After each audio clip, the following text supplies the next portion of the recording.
Alright, how's everybody doing? Let's blow some shit up. Let's do a warm-up in the Phantom today. I want to keep messing with the Cold War stuff so I can get ready for the Heat Blur Cold War server. When we start doing some incursions over there.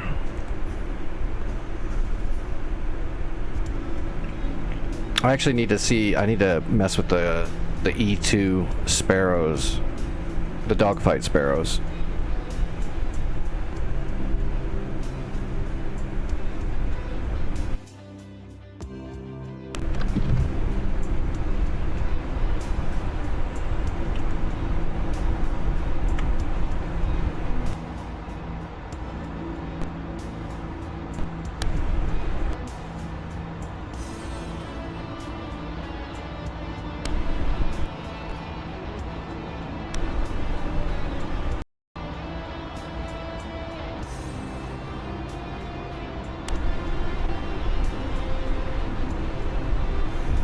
Is it loaded? Okay. That still looks a little weird when I'm zooming.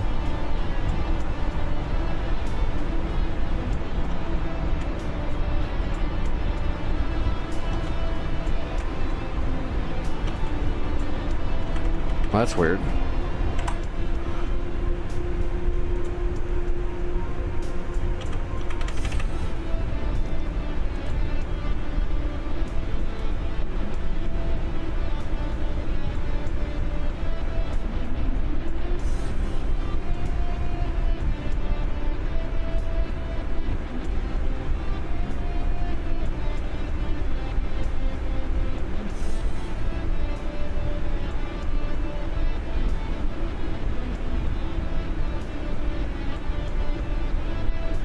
Why did my binding go away?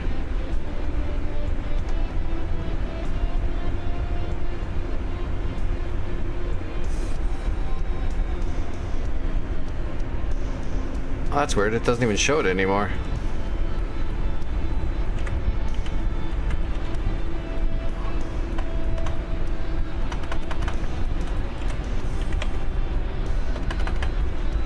Did they remove it?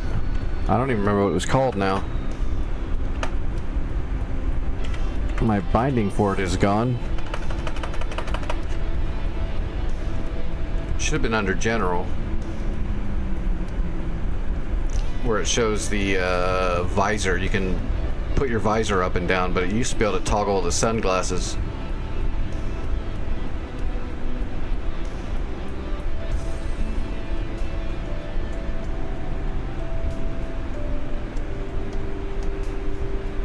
Interesting.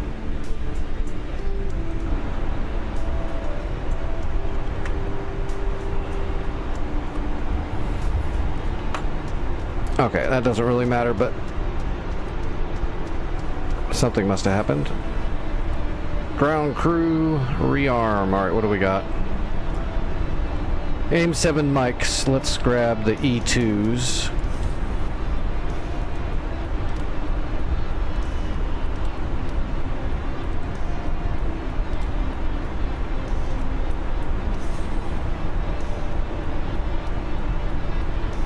Request rearming. Copy.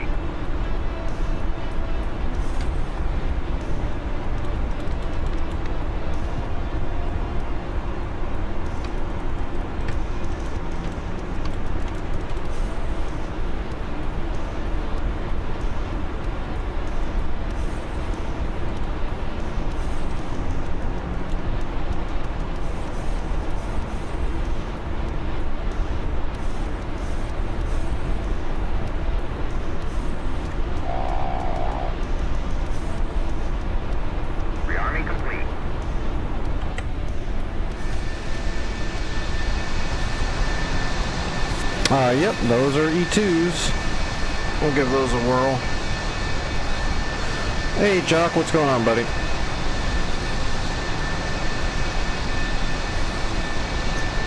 Did you get some good flights in, or did you get pushed in? Or a bit of both? Oh, shit.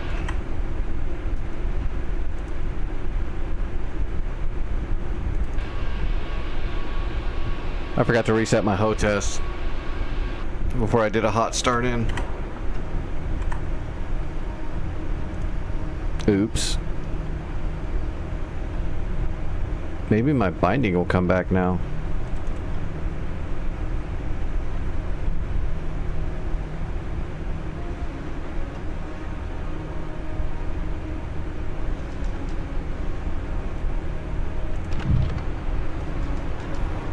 Alright, again, let's switch them to E2s.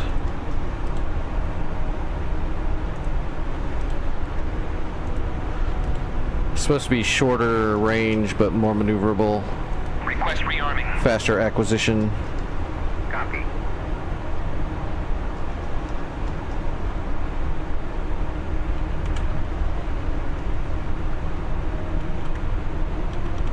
Yeah, that's weird.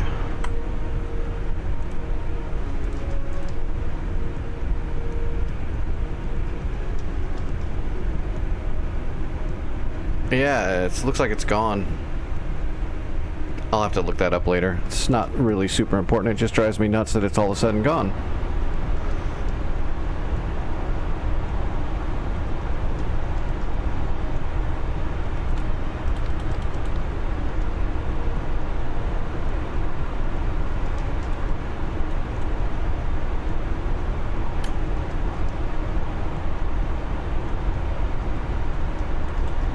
Rearming complete.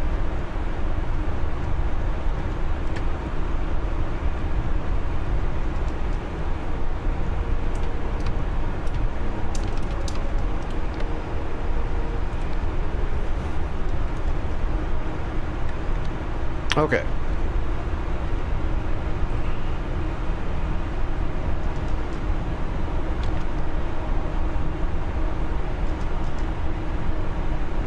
All right, let's go flying.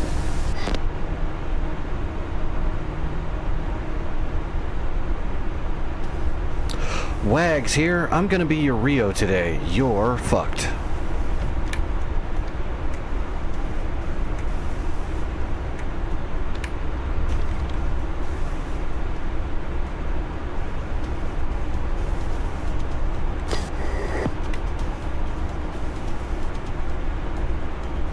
Roger.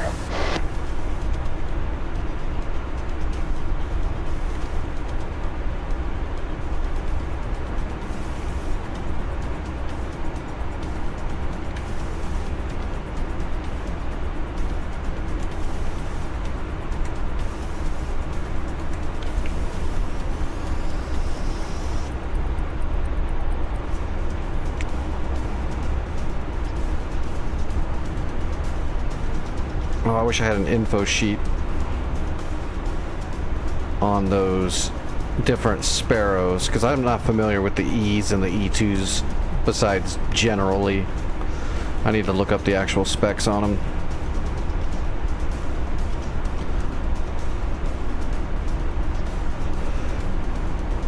That'd be a good need board to have.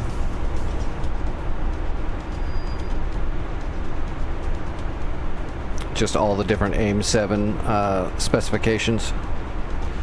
And the AIM 9 ones, but I mean the AIM 9 ones are pretty cut and dry. You just need to know which ones are crappy old rear aspect only or all aspect with the better flare defense seekers. Mainly just use the mics and the P's.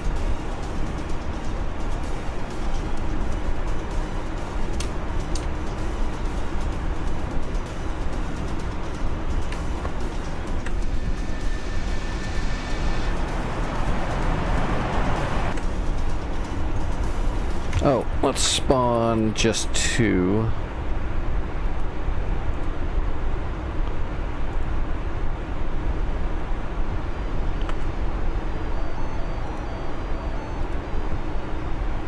We can't do a whole bunch in a Phantom. We'll get owned for sure. Alright, running it up.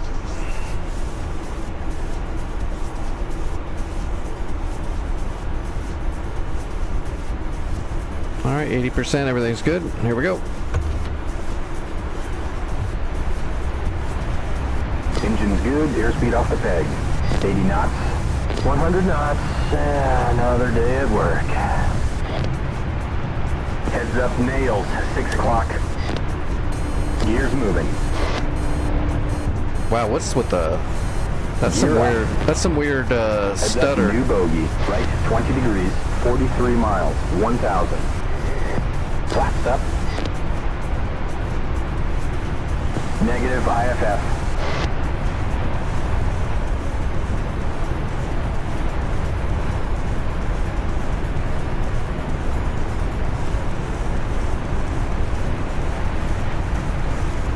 Alright, we'll get set up in our climb and then we'll get everything set up.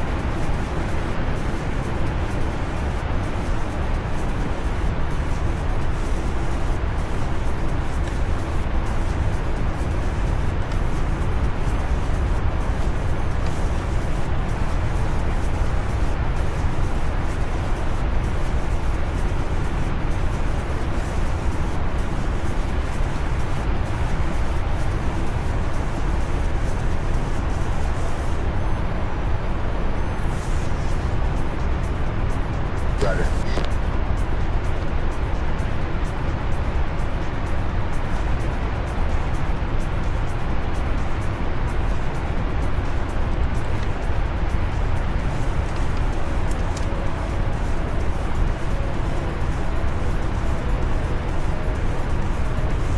Alright, radar missiles are aligned and warm.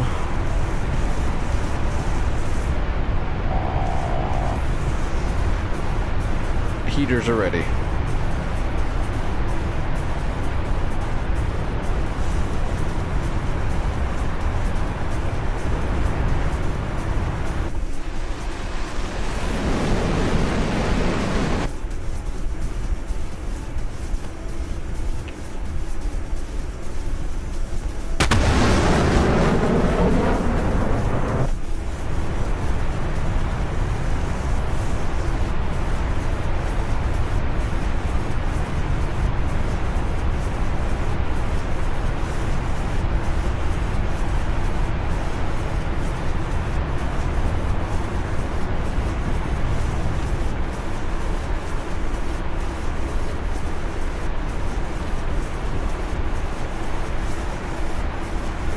Alright, we're cruising.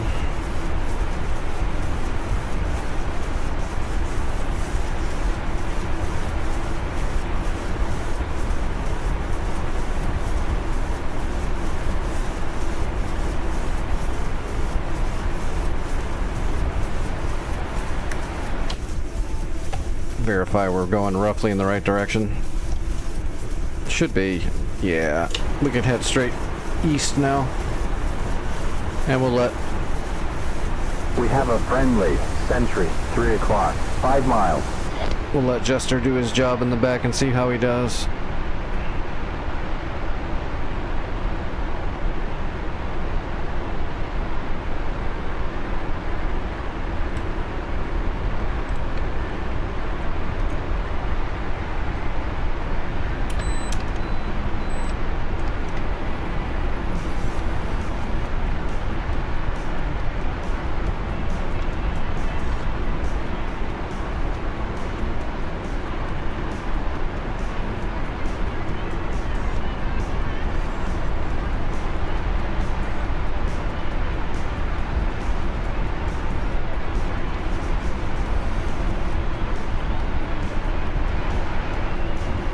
I have a new bogey. Left 5, 34 miles, 26,000.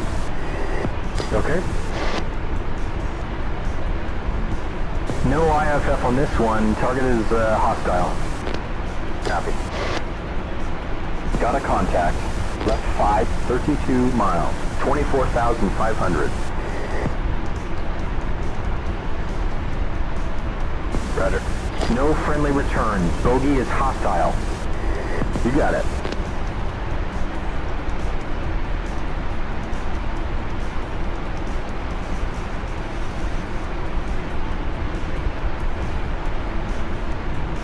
Alright, so the radar sees both of them. They're both IFF dirty. Select our Sparrows. But we're gonna hold off till we're way closer for the lock. I can't remember the range on the E2s, but they're less range than the AIM 7 mics. They're just more maneuverable with a better seeker.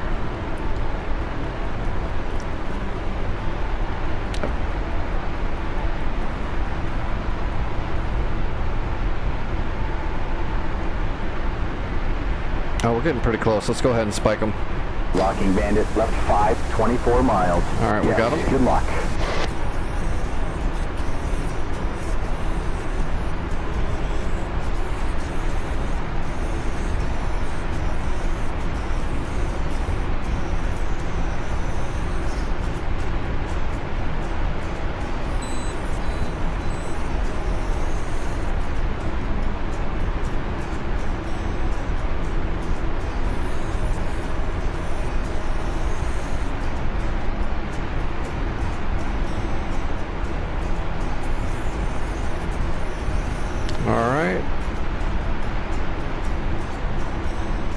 Waiting for the shoot cues.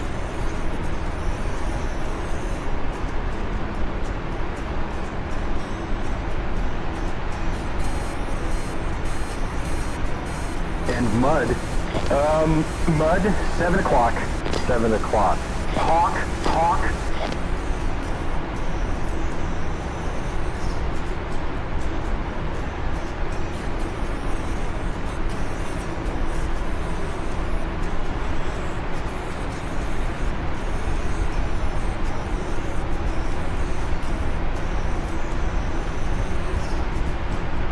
It's asking me to pull way more lead than I'm comfortable pulling right there. Well, there we go. It's rounding out now.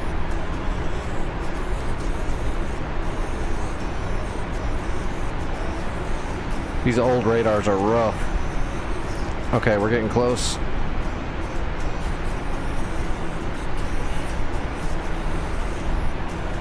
We should be close. They're right there.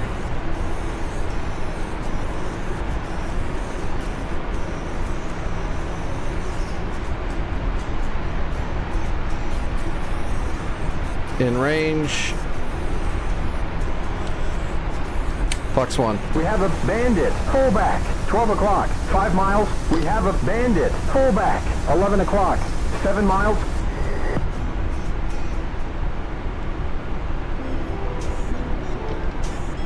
Oh, good hit. Good hit.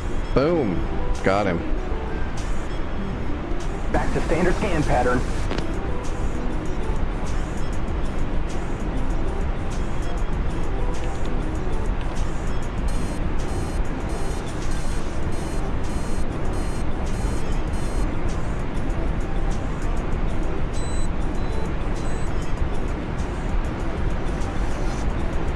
Copy. Okay, Roger.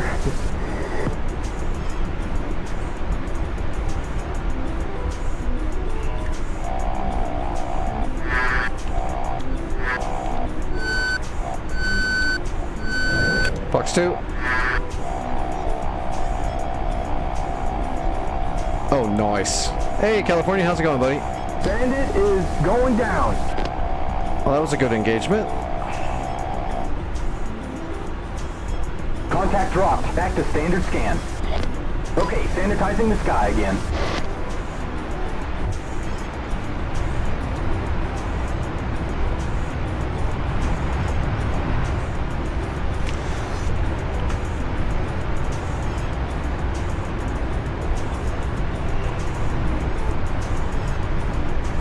Let's change to 25 Yes, narrow.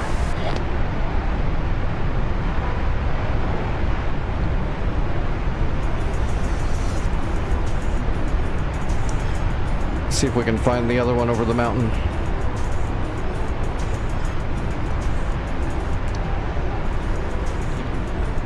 Shit, he's right there.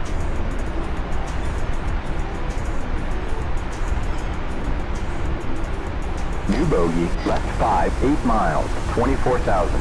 Wilco. You better lock him.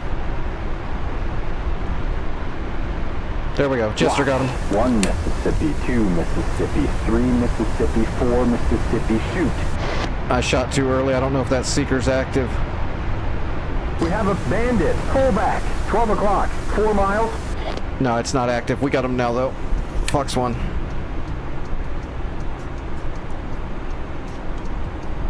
Oh, yeah, perfect. I hit the trigger on that first one before it was ready. Lock. Back to standard scan. Going back to standard scan pattern.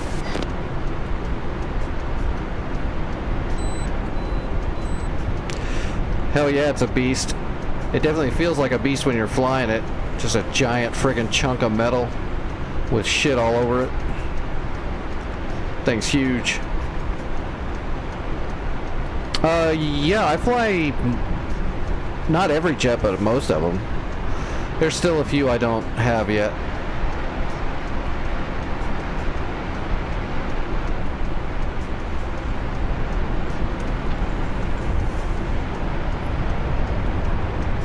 Yep. Worst to learn? Oh, the F4. F4 is such a different animal than everything else. Everything is an issue. Everything is quirky and nichey, and just shooting a regular missile is nichey. Whereas with the Tomcat, it's analog, but it's kind of right on the cusp of digital, so it's got a lot more user-friendly intuity in the systems. It's a lot more user-friendly.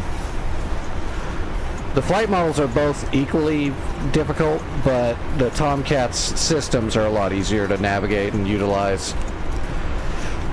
I mean, if I had PAL mode in the Phantom, I could do so much more with it. But instead I've got, you know, prehistoric auto acquisition modes. Like if you want auto acquisition, you got to hit your auto acquisition like that to bore sight it. So now we're bore sighted on the radar. And then we hit the ACK right there. And now because we're on radar missile, it's scanning to the right. So this is doing a vertical scan to the right of the aircraft. I have to select heaters to switch my scan to center. And then it doesn't matter what weapon you're selecting. You have to cycle your weapons just to change the radar, the way the radar is looking. And then you have to go to guns, and now your scan is to the left of center. So just to use the auto acquisition, it takes 3 different buttons, and then you have to cycle weapons to change the scan. Then once you get something locked up in auto acquisition, then you can select the weapon you want to fire.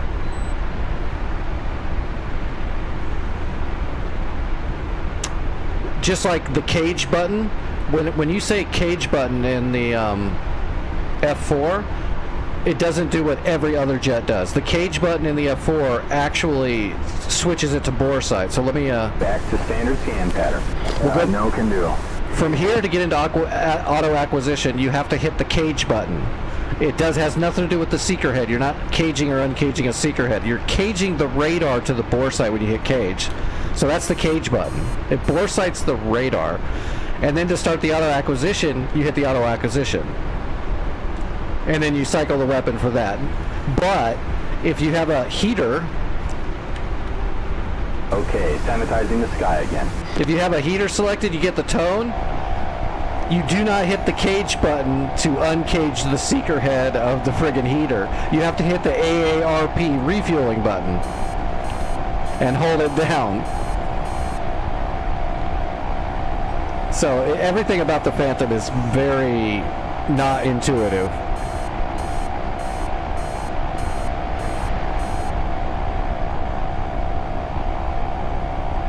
Oh, did you hear the thing about the radar? Well, I can go through it another time. But yeah, if you're trying to figure out which one is easier to learn, Tomcat's your bird. They're both great, but the Phantom's going to take a lot more work, in my opinion.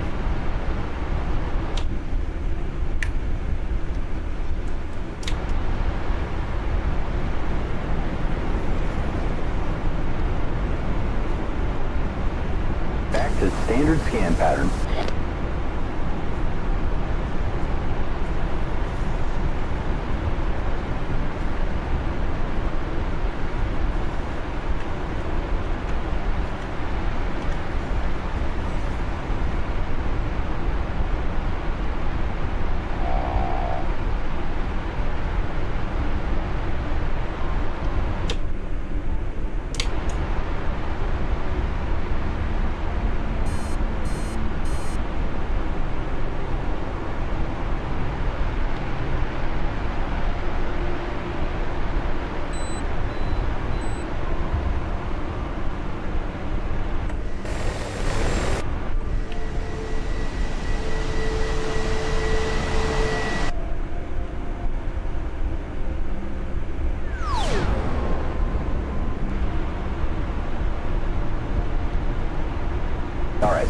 sky again.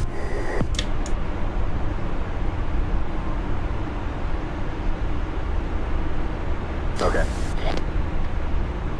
Probably gonna have to try to do an auto acquisition right now, just because this AN-30 is gonna be hard for the radar. I can see the AN-30; it's right over here. You can barely see that speck of sand moving across the fields. We've got a bandit. He's got it. AN-30, 11 o'clock. 9 miles. No can do, man. Unable. Well, let's see if we can do the auto acquisition. So we'll hit our cage auto acquisition. Yep, we got it on the auto acquisition. That's pretty good. Usually doesn't work out that good. I wonder if that's because I'm using the E2s. Fox 1. Oh, that didn't track for shit.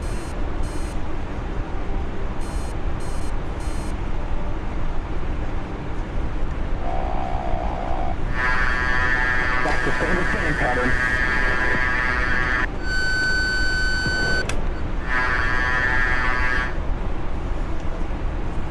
Boom. Bandit is down.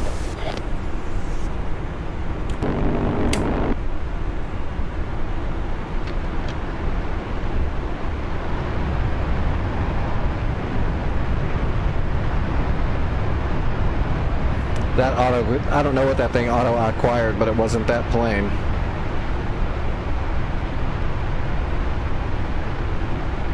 Alright. That's a good warm-up.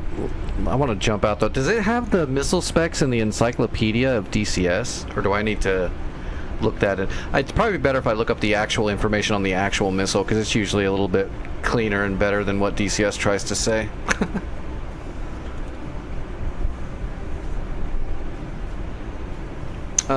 Missiles. We're looking for AIM-7 E2. There we go. AIM-7. Oh, it's got no information. It just shows a picture. Nice. Thanks, DCS. You're a wealth of knowledge. I'll look it up later. I need to make some knee boards for my just for the Phantom that has the information on those missiles in there, because I know they're very specific. Like if you're going to no, I don't use ChatGPT for anything actually. I just look up the actual information.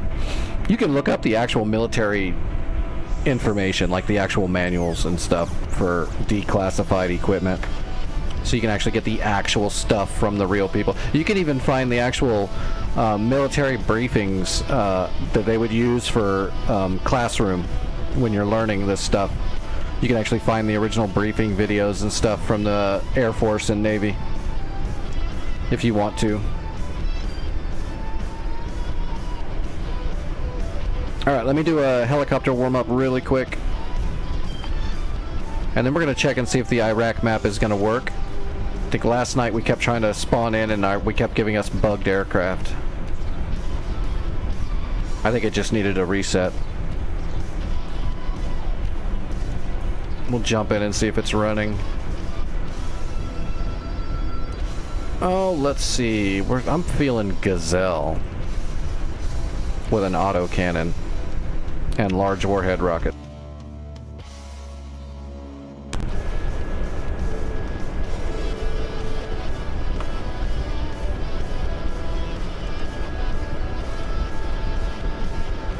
Autocannon, yep. And large warhead. Yep, that's what we got.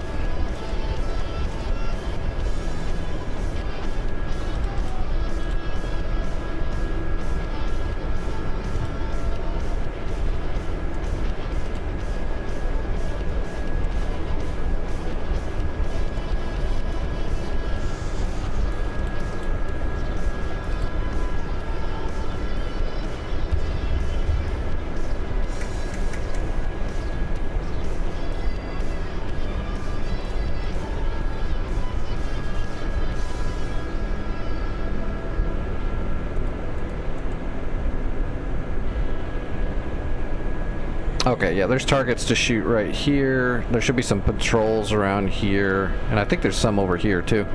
We'll go find some patrols and shoot them up a little bit. We only got 240 rounds. We can't carry that much ammo in this tiny little helicopter.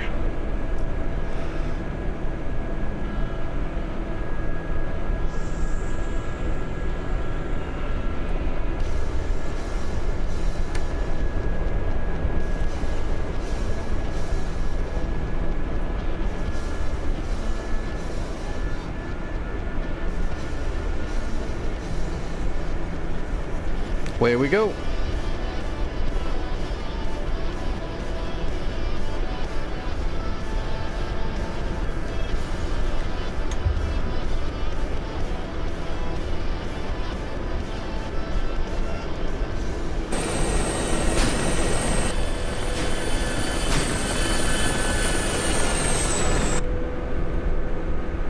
This thing is so fun. I wish we could just do more with it, but I mean, you can do a decent amount with it. I think the biggest bottleneck this thing has is one of the best weapons you have is the 23mm autocannon, but you only got 240 rounds.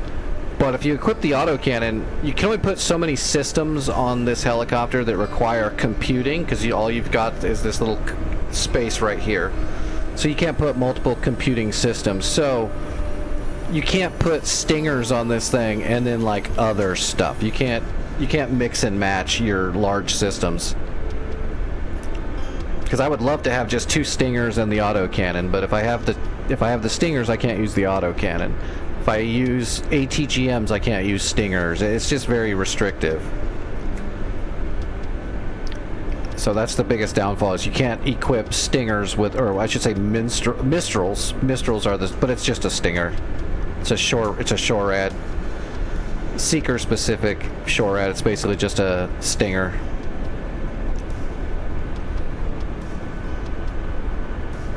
Alright, let's use the large warhead rockets first. Oh wait, I see the convoy. I think I saw the convoy. Yeah, see the trucks on the road moving. Let's go disrupt them. We'll hit them with the large warheads, rockets, just because they're very inaccurate, and DCS has nerfed rocket splash damage so friggin' much. You got to bring the largest warhead rocket you can find just so you can get some damage out of it. But it should push them off the road. Then we can hit them with the autocannon on the next pass. They're not moving real fast.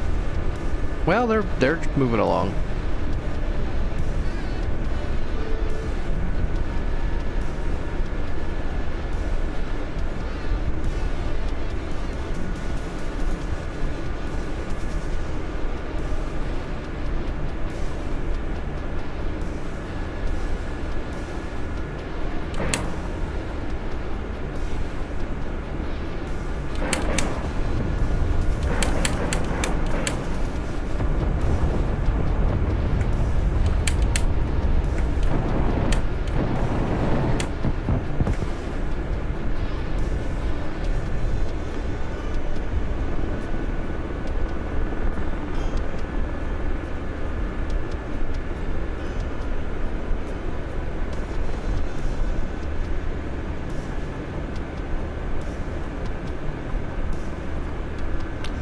Go ahead and decelerate and post up and come back around a little bit slower.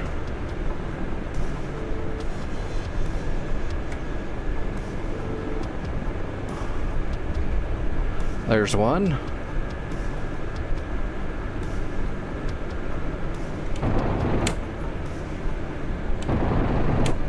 Whoa, that hit.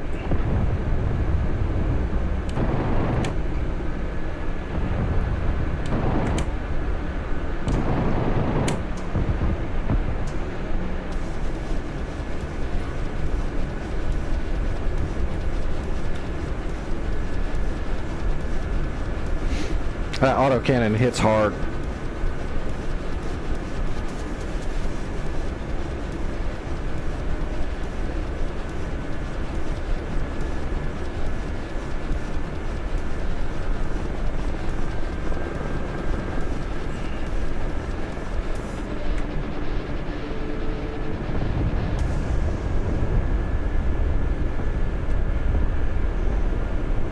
Oh, they're in the trees on the left.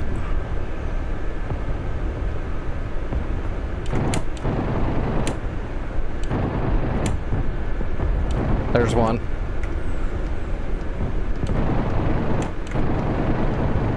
Oh, there he went.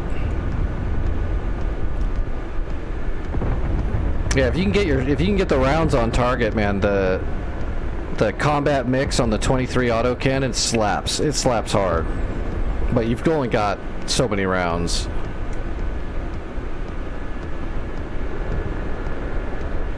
Matter of fact, we've only got, well, we've got 106 rounds left. Hey, Justin, I'm PC. I don't have a VR setup. Eventually, maybe I'll have a VR setup in the future, but not right now. And there's a good chance if I did have a VR setup, I wouldn't be able to use it very often because of my conditions, my disabilities. It might mess me up pretty bad trying to use it. So I use, whatever you want to call it, mixed reality. I'm using mocap to capture all my body and head movements, and then using a full HOTS setup.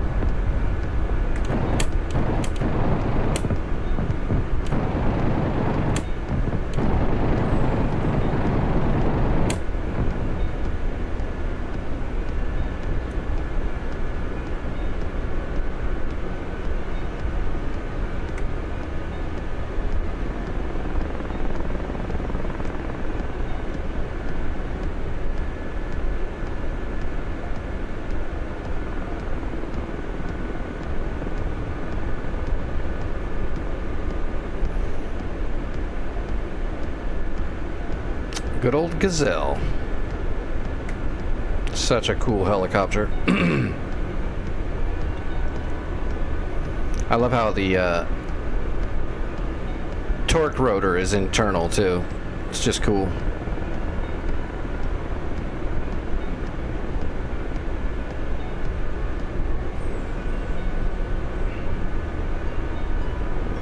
A Cobra? Oh, no. It'd be completely different. Cobra's a two-seater. Looks like a mini Apache.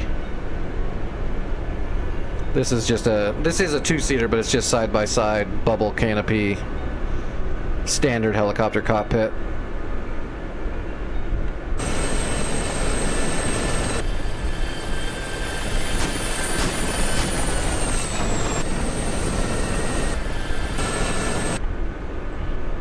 I wish they had Cobras in here. That's my favorite helicopter. It's quite literally the helicopter that made me want to become a pilot and got me to start flying in real life was a Cobra. And I never got to fly one. That's some shit.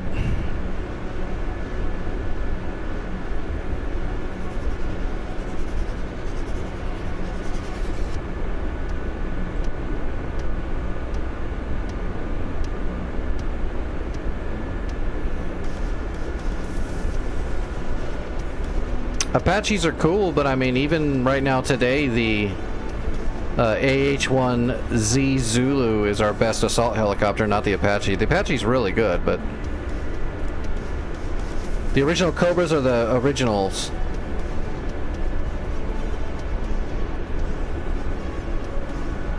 And they're still used today, and they're even the update. Like I said, the updated Zulu is a much better assault helicopter than the Apache. The Apache's really good at very specific missions. It's good at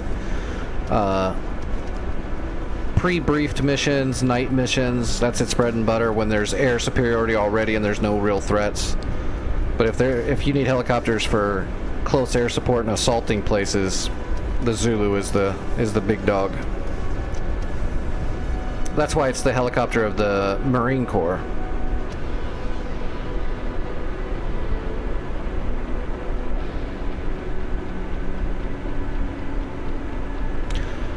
They know about it. I've talked to them about it a couple times actually too. It's just you can only do so much at once, and it's actually on the list. It's just I don't think anyone's taken it up yet. I know it's not on the Eagle Dynamics. They're not working on it actively because all their teams are already working on other things, but they know of it and it is on the list. So we'll just have to wait and see if a third party comes in and picks it up, or if Eagle Dynamics makes it eventually. But someone's gonna make it. The big main theme that they've been pushing for with all the stuff is Vietnam.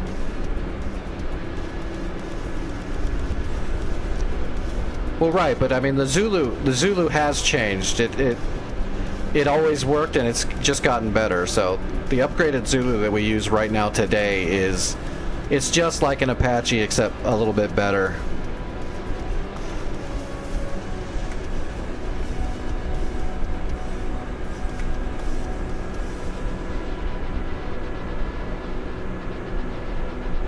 It's all hooked into the, like all the stuff that's on the Apache that you think is cool, all that originated from the Cobra. Even the old Cobra had a helmet mount that was kind of rudimentary, but that aimed the 3-barrel rotary gun using the helmet in the front seat.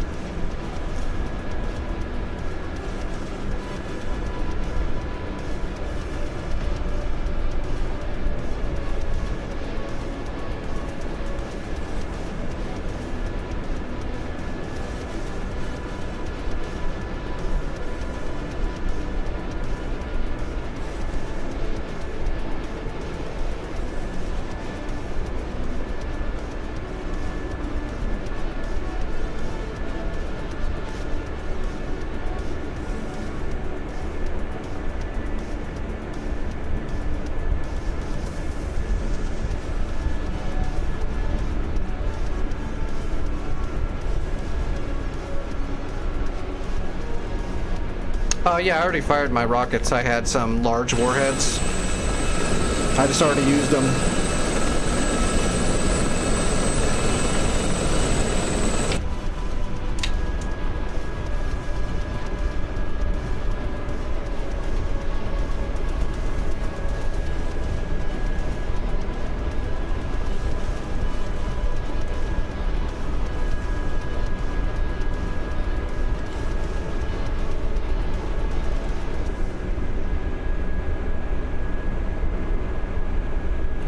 Alright, let's jump over to the Iraq server and see if it's going to work tonight, or if it's going to be all buggy and... If it keeps spawning planes with broken systems, we're going to have to not fly that server again tonight.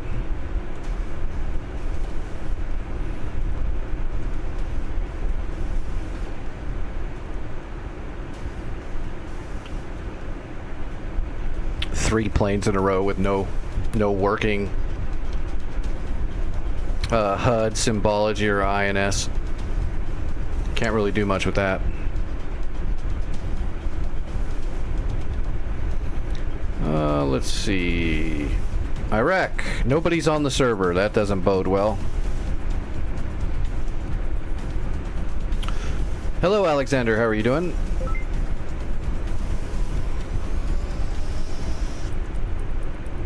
Well, if the systems work and it doesn't spawn bugged out planes, we'll see what we can do.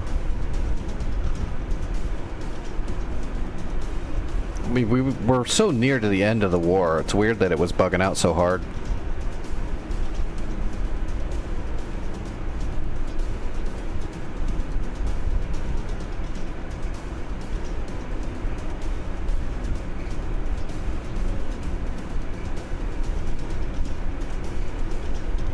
Yep, it's right where we left it.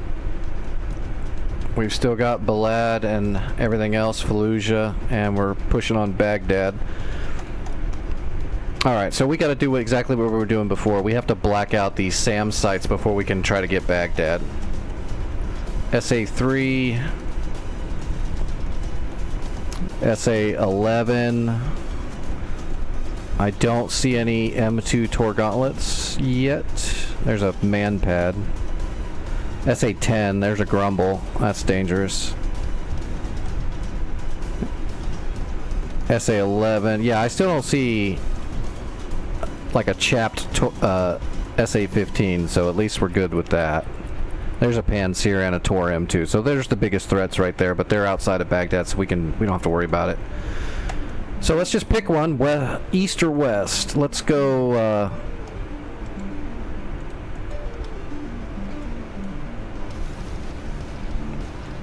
let's go west first, and let's broach it We don't need to do harms on this one. Let's broach it and kill as much as we can in one go. Plus that'll see if the Hornet's going to be bugged or not.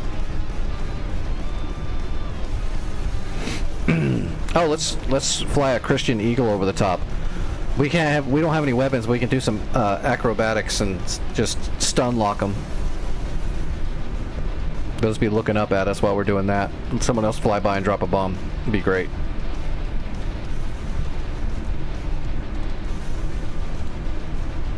Alright, yeah, we got plenty of munitions.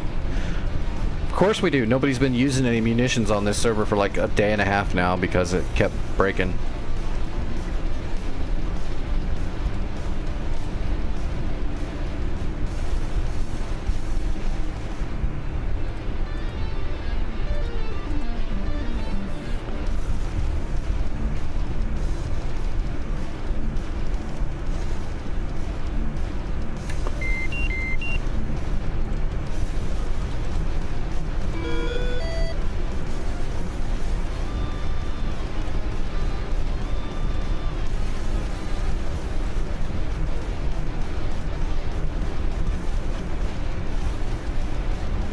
Alright, Fleer on, standby, cycle the bleeds. Whoops.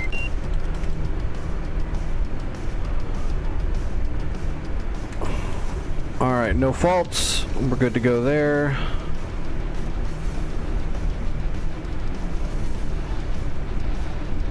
Let's go ahead and set a mark point we can use to designate. So let's go down to mark point 9. Let's grab a GPS off of our trusty AWACS map. Pop it right here. What is that? 2998, 15 degrees Celsius. Wind, no wind. I like it. Okay. Let's get this programmed. So, mark point 9.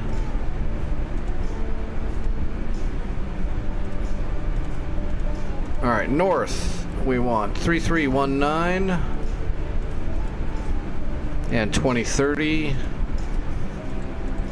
East, 4416 and 5228. Elevation in feet is 84 feet. 319, 2030, 4416, 20, 84 feet. Okay.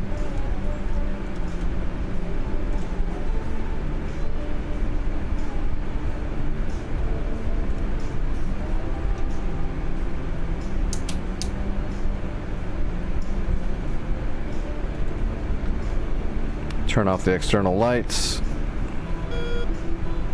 All right, we're good to go. Oh, there's the runway right there too. Perfect.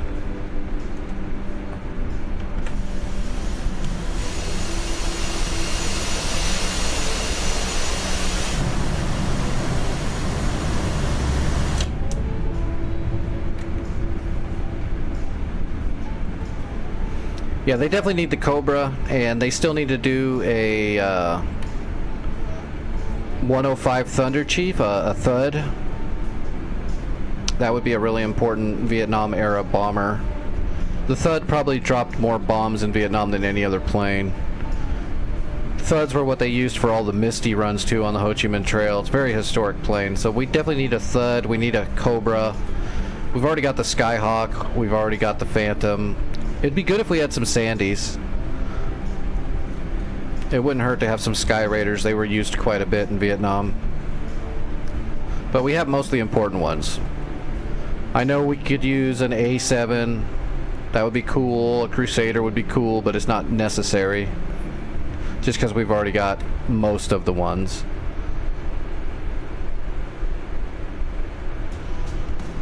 But we definitely need the Cobra.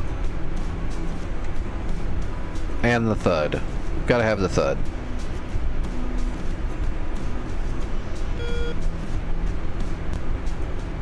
Yep, each one of those tubes right there is a self-contained glide bomb with a tandem shape charge in it.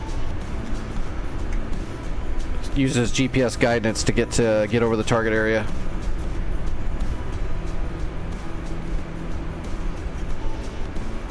Yeah, they used a few different Sandys for scouting and close air support in Vietnam.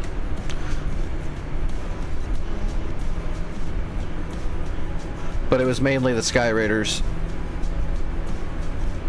Hell, I think there was even they were using like some flat wings and stuff too, just for scouting, and even in some cases scouting and throwing grenades out the cockpit while they were flying by too, just to try to help.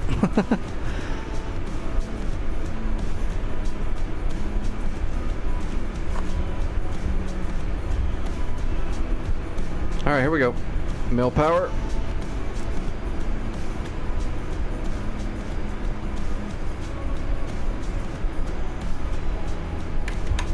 Paddle and blower. Hands off the stick. Here we go.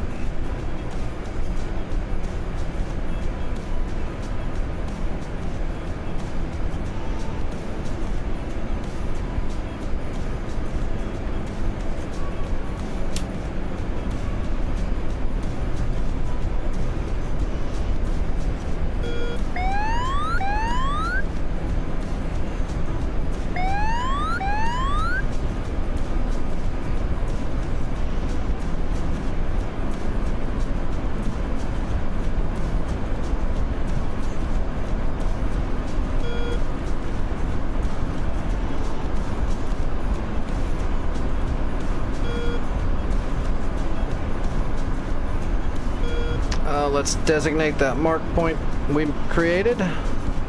There they are right there. Alright, let's spiral to the north to get altitude and we'll come back around.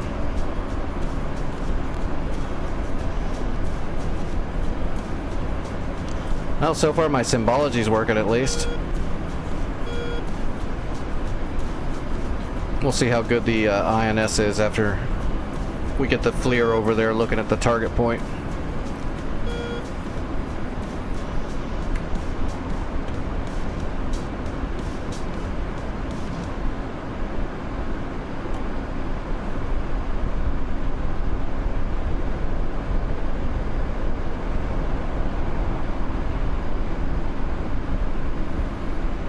Oh, that cloud layer is still low.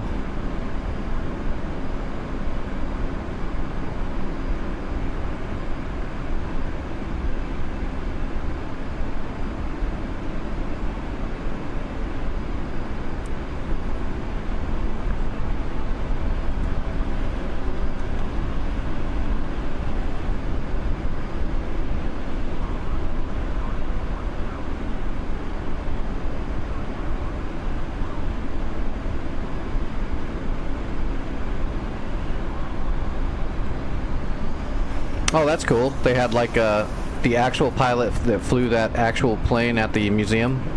That's pretty cool.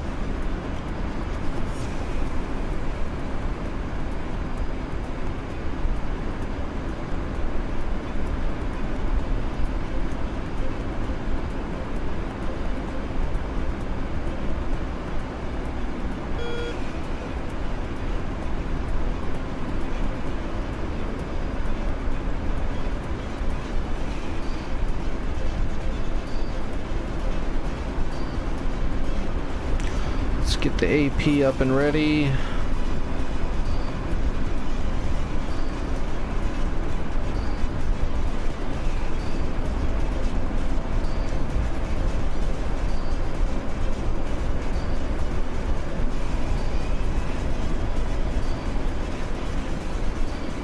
All right, nose on the AO. Let's get to work.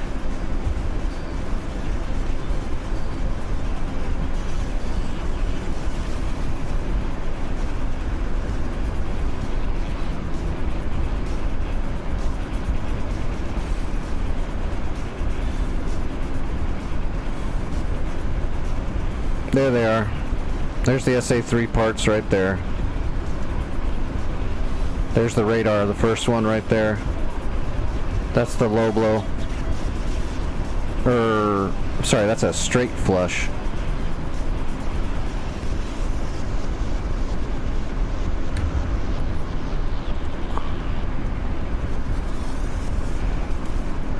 Okay, marked, and we have a shooting solution.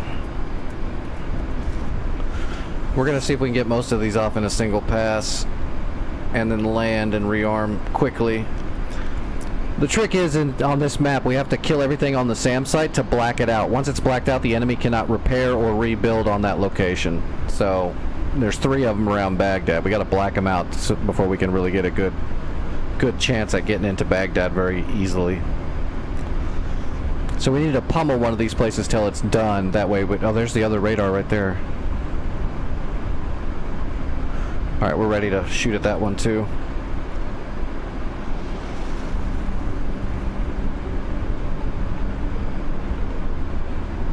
Alright, almost in the zone.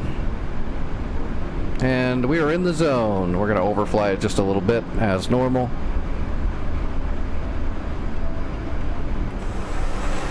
One away. Alright, designating the next one. 2 away. 3 away.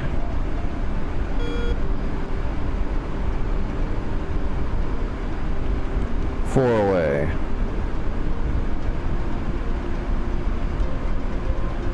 5 away. 6, 7. Those are the flak guns right there. We'll get the last one on one of those flak guns. All right, all of our shots are away. Piece of cake. So let's undesignate.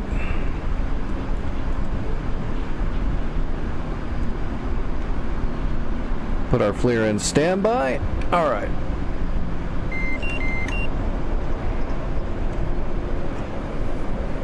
Heading home.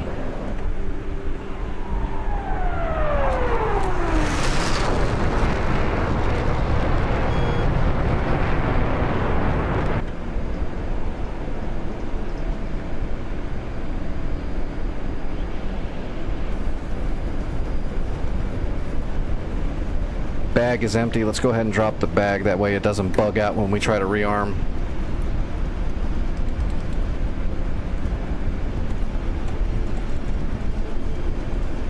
Make sure the bag is gone. Bag's gone. Okay. Let's see. 28. And it should be Balad. Nope. Balad. Alright. And magnetic heading on Balad is... We'll use this runway. 322. 322.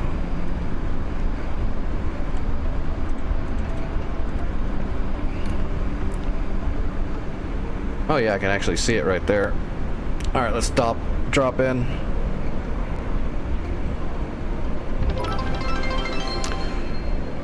Hey Trife, thanks for the cheer. I appreciate that a lot.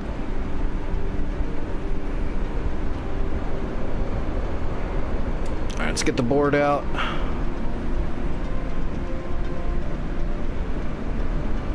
Oh, that does not look right at all. It's not.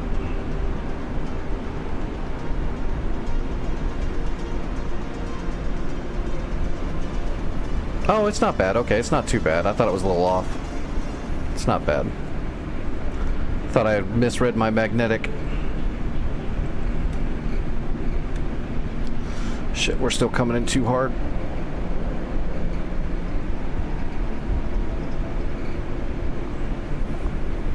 Altitude. Altitude. Alright, Betty. I'm not putting up with your shit tonight. Alright, let's stow the radar.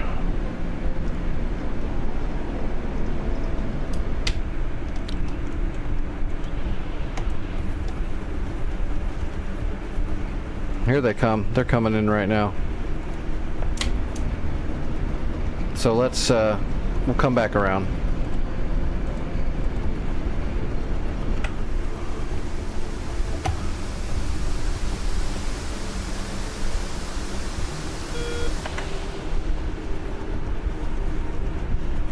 Boom!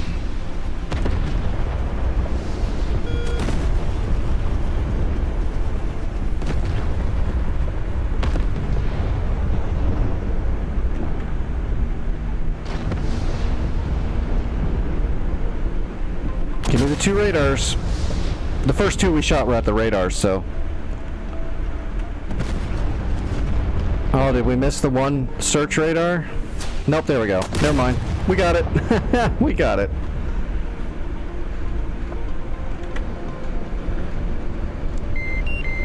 Okay. Calm down, Hornet.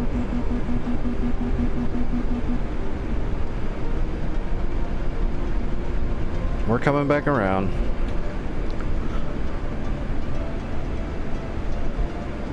We don't have the Growler equipment on our Legacy Hornet, no. We do have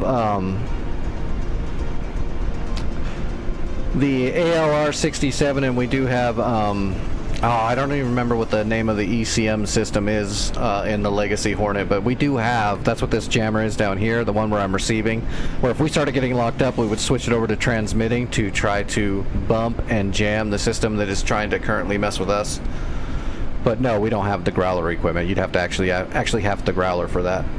And they're not going to put the Growler in DCS for multiple reasons.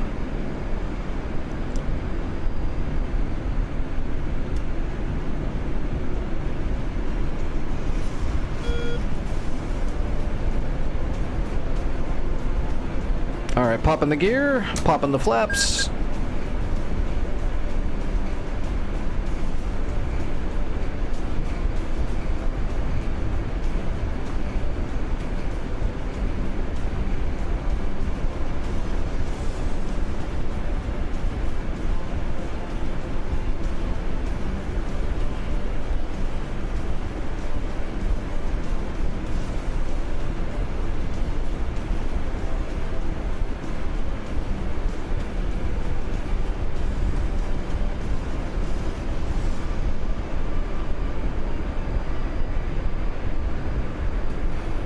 We're gonna have to swoop into the runway. Yeah, jamming is quite useful in the game.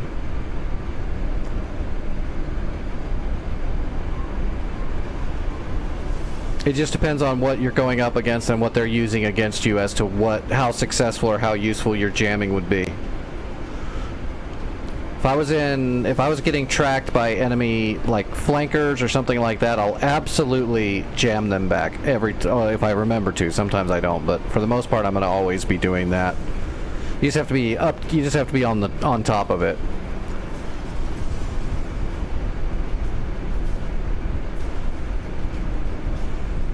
You'll be receiving, and then you only start transmitting once you've got the enemy's jam signal locked onto you.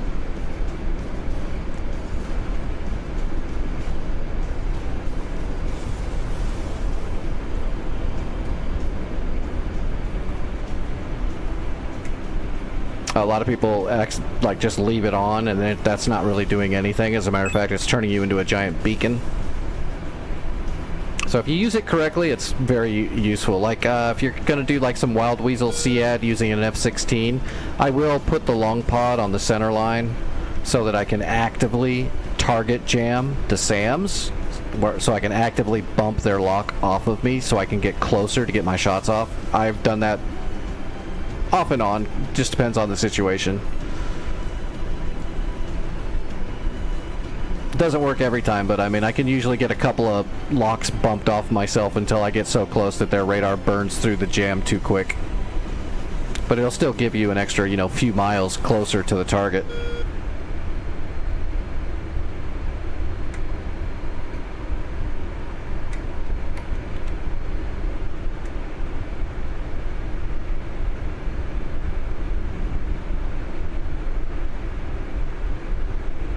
We'll probably just do that again just because that was so successful and there's not that much stuff left there. If we can black out that first SAM site really fast, then that's making good progress by ourselves for sure. We shouldn't really be doing this alone.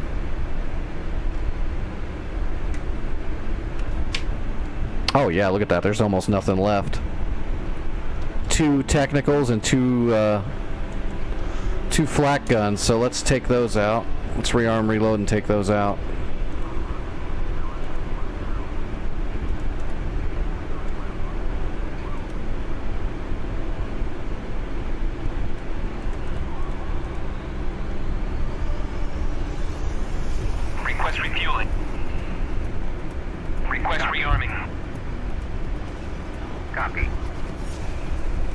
There are other jammers that aren't going to be very useful, but they all help a little bit in their own way.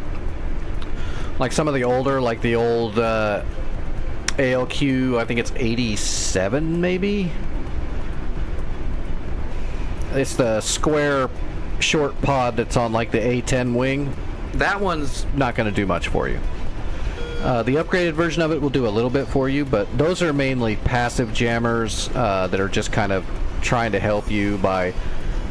It's like a white noise machine, basically. So they'll have a little bit of extra trouble locking you up from a great distance, but they can burn through it pretty easily. So it's not gonna just save your butt or anything.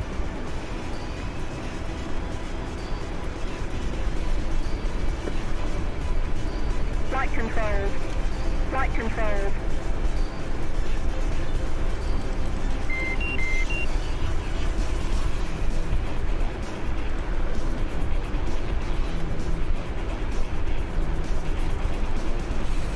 We'll use our same GPS coordinate.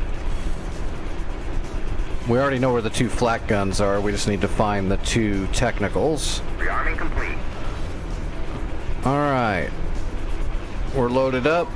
Let's reset the FCS.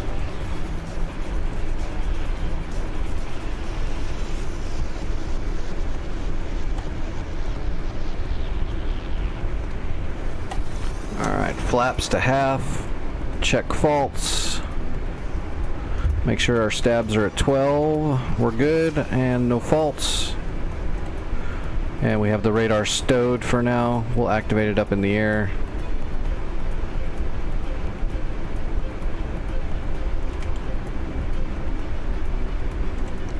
Make sure the data link is off. I forgot to turn on the data link.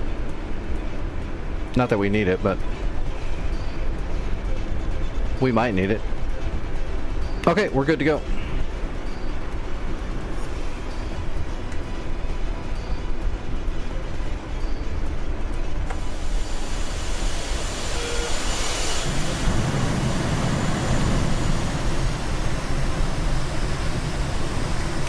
Gonna have to use our 0 turn.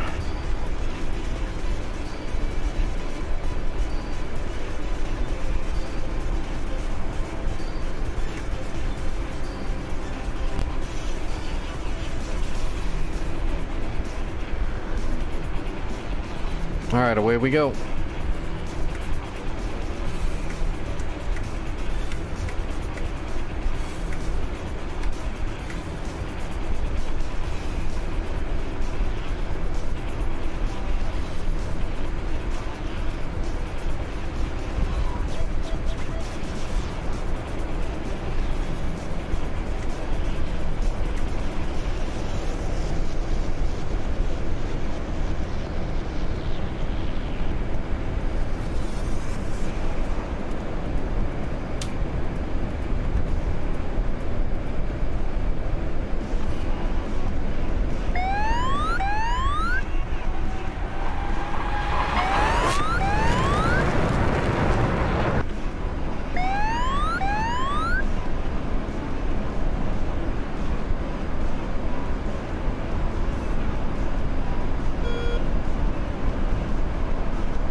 Alright, designate.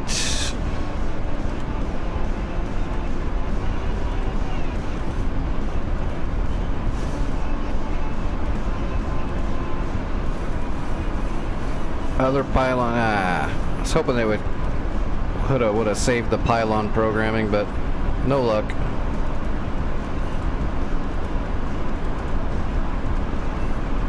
Alright, we're set.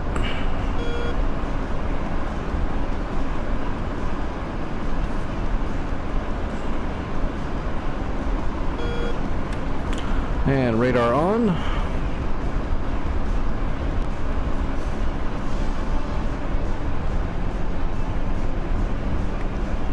There's our GPS.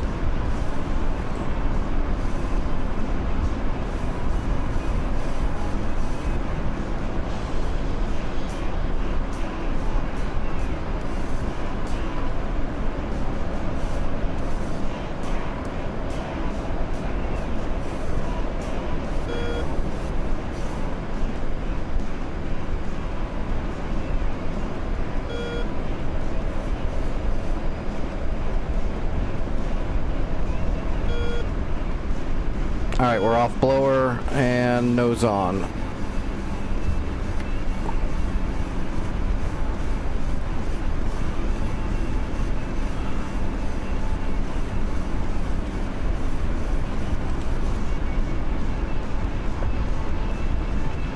There's the technicals right there.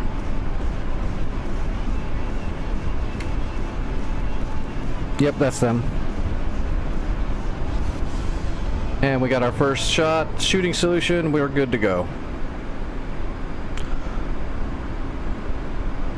That's the power of pre-briefing your flight plan, which is more realistic. In real life, you don't just go up in the air and start looking for stuff to blow up while you're out there. There's going to be some of that happens, but most of it's all going to be pre-briefed and loaded. All the GPS coordinates, radio signal, everything's going to be loaded into your cartridge and gone over in the debriefing, and then it's going to be loaded into the plane.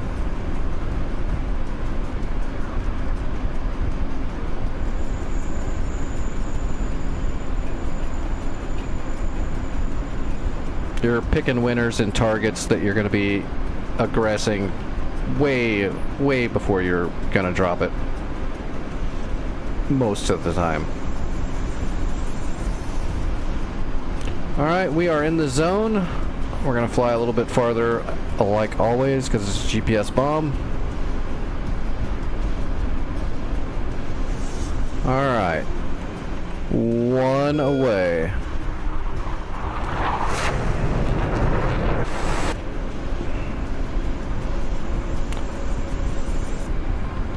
Two away. And where was those two flak guns? They were over here. Right there.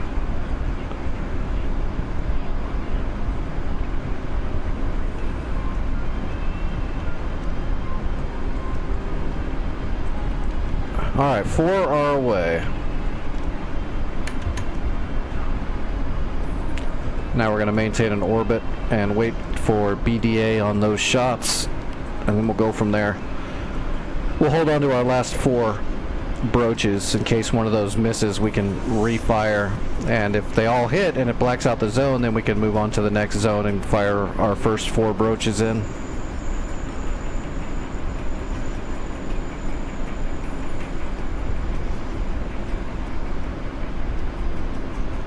Alright, we're heading east.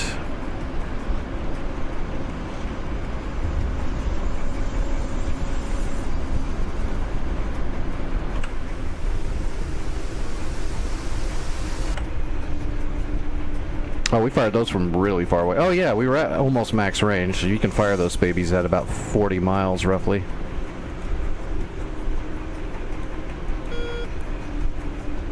Oh shit, look at that.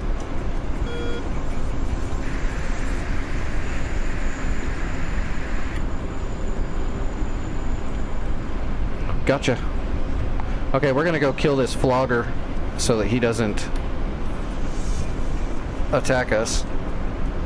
That's him. Yeah, that's the flogger, alright. You can see the swept wing. We got 1 AMRAAM.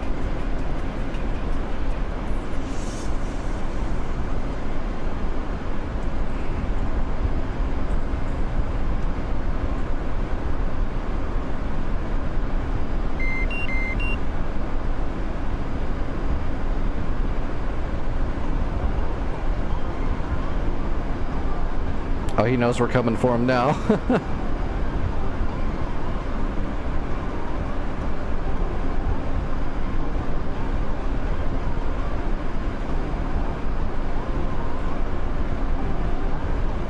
Is there 2 of them? Why is my...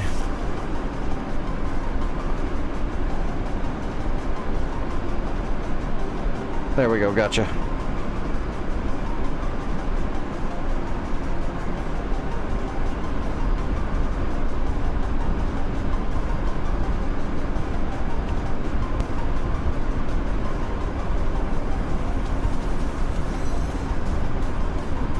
He's running. He's running like a bitch. If I shoot a missile from here, he might be able to just outrun it by flying just away. Did we get our targets yet? Nope. There they are. There they are. I see them.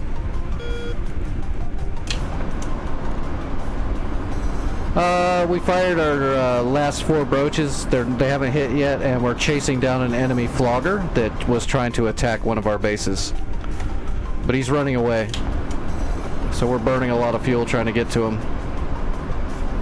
Because he's flying straight away from us, you know, full burn, we can't just shoot a missile at him, because if he's moving that fast away from us, we got to get a lot closer.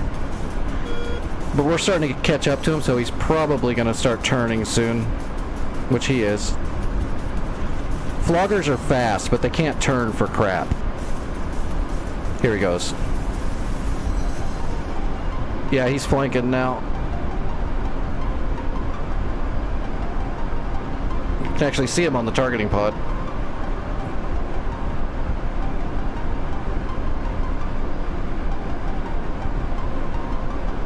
Fox 3.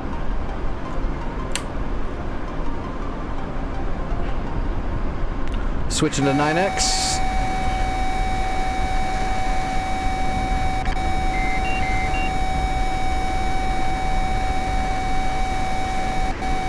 Got him. Count it.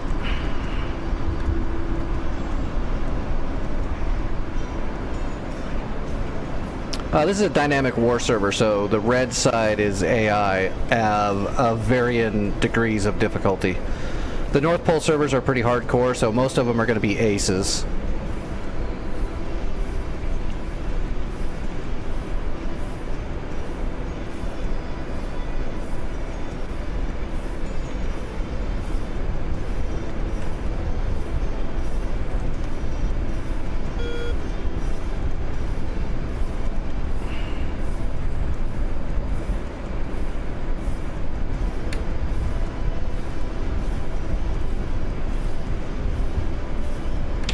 Alright. Oh, see, now that's why we waited. Our broaches missed those 2 flak guns a little bit. It hit them, but not very well, so let's get back turned into them and let's kill those broaches.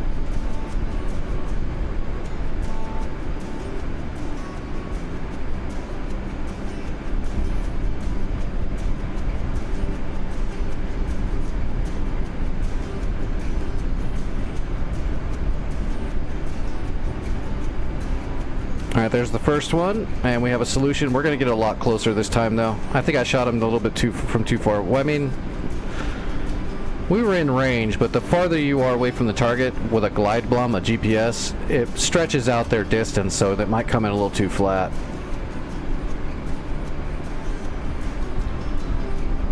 Oh, for sure. Yeah, we damaged them. The broaches blew up near them. It just wasn't direct hits. They're messed up. Yeah, see where it hit? It hit right there next to it.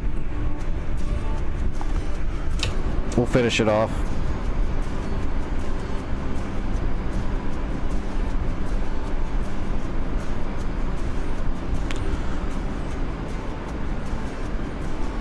Alright, one away.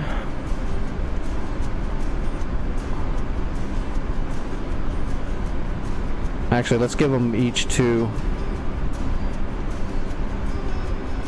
Just to make sure. Okay. RTB.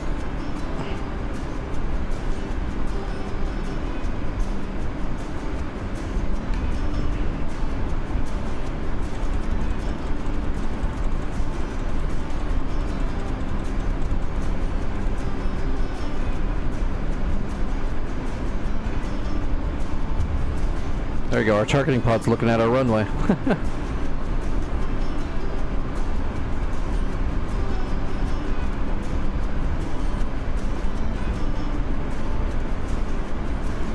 Oh, geez. Oh, there's a friggin' frog foot. Of course there is.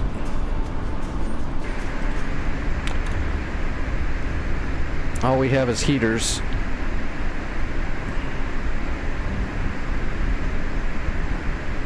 Got him. Hitting the blower. Let's get rid of our bag.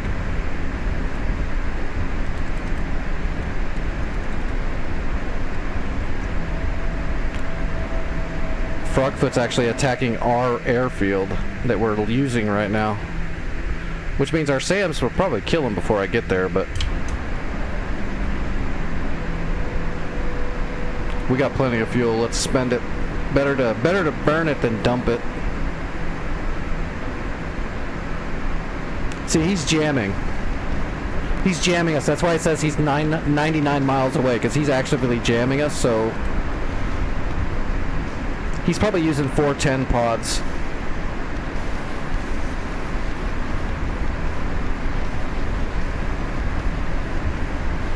There we go. We're burnt through.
Fox 2.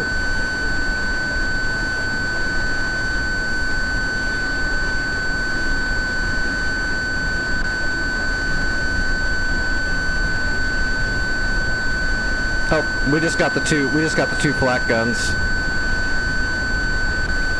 Doesn't look like it blacked out the sight. Nope, we got it. It's blacked out.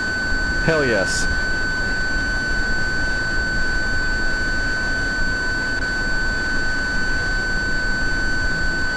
So that first missile pushed him away from us. Now we can move in for the kill. Except for some reason.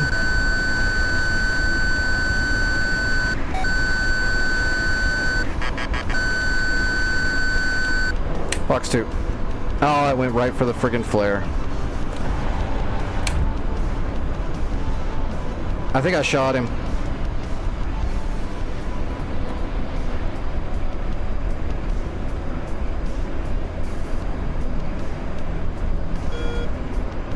Pretty sure I hit him with the gun, but he survived it somehow. He's pretty damaged though. It looked like I cut him in half.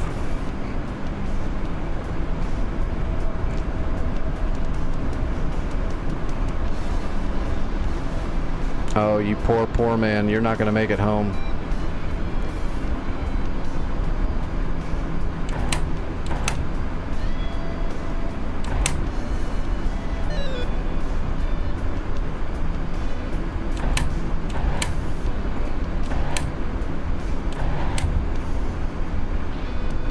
What the hell? Did those bullets go through him? No, it hit him.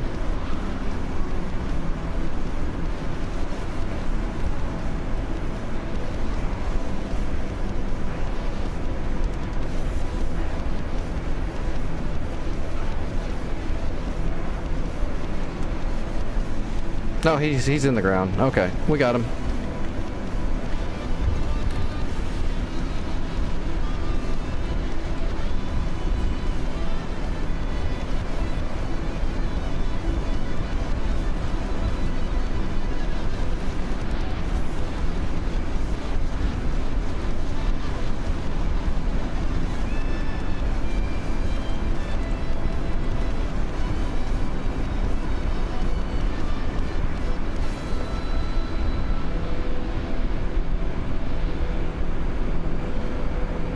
He actually crashed onto our airfield.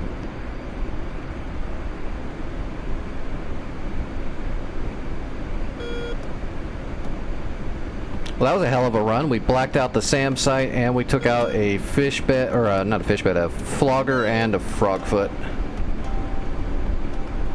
Dude, he almost landed on our runway. That would have been rough.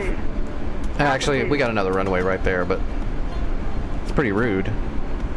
He should be more courteous when he's gonna die.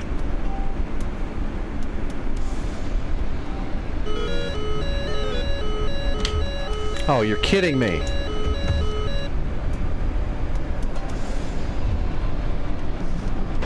Jesus, I was gonna say I got 2 more jets on my ass already.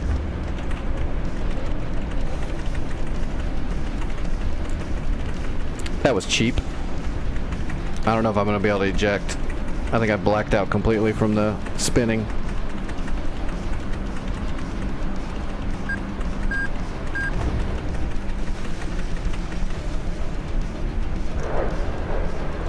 Fish bed.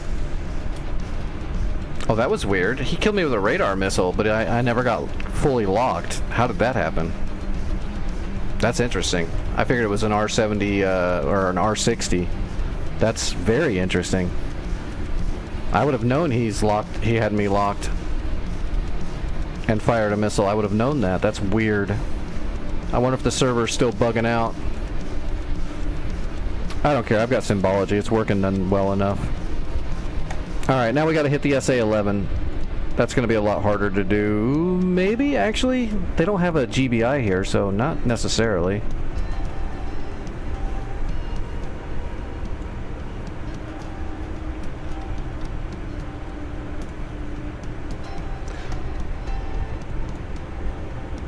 So each one of these SI-11s actually has their own radar built in, but it also utilizes a command center radar as well. So if you take out the command center, that hurts it, but they can still shoot. It's not like the SA-3 where if we kill their track radar, then none of them can shoot. But we could just use brooches again, or we could use, let's do a harm run for this run really quick just to break it up a little bit. Man, I can't believe those guys snuck up on me, bastards. I didn't even get it. Did they give me an EWR's warning about that at all? I didn't see anything.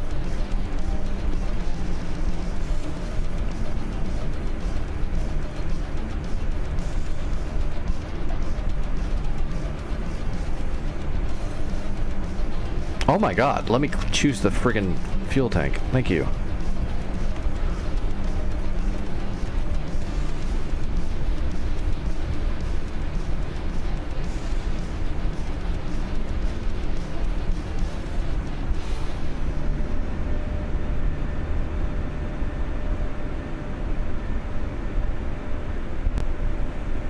Alright, turn that off because that doesn't exist.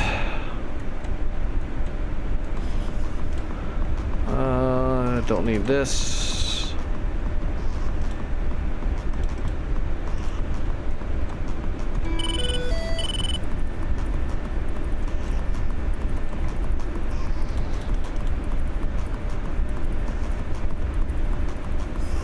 Alright, let's do this. We'll do a 4-shot. We'll do a harm run on that SA-11 to start thinning it up, and then we'll probably switch it back over to like the Hornet or something like that to pummel it. Because what'll happen is after I kill the command center with these harms, they're not gonna turn on their individual radar because they're all aces. This is like hard mode server, so they won't like turn their radars on and let me shoot at them. They'll like do some cheap ninja tricks, and plus when it's on hard mode with aces, the computer also tends to cheat. 16 F-16 C model Block 50, the fine wine of Vipers, the Block 50 C model.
Oh, that sucker went all the way home.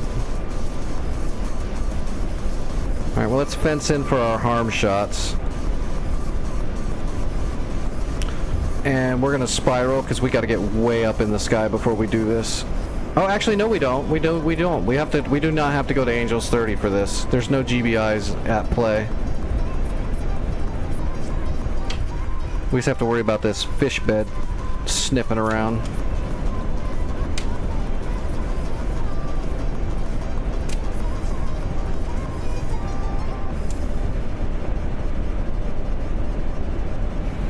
Let's get a data track on that fish bed. Gotcha. There he is. We'll keep an eye on him.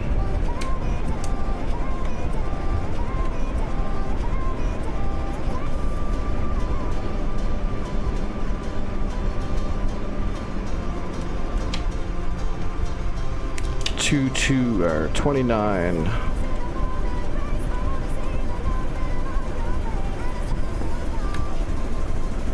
Okay, he's right over the target area. He's right over Baghdad.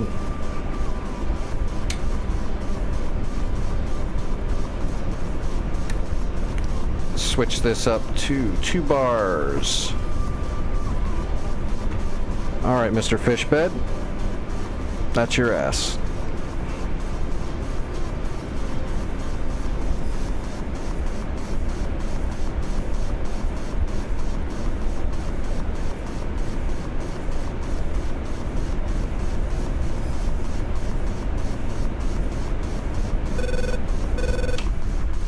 Oh, he's coming for it. Good for you. Fox 3. Hold on to that for me. Counter. Cat flare. That's the SA-11.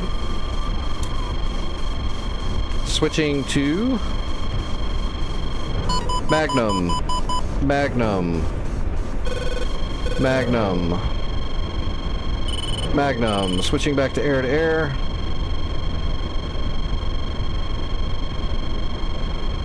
We're multitasking like a mother. Cat flare. Cat flare.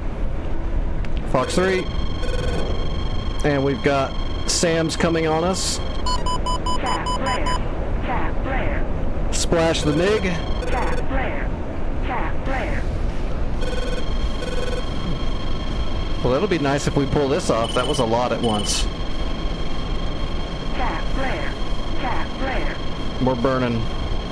Cat flare.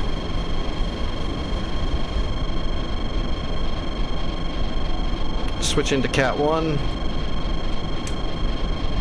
Boom! We just got the radar. One of them.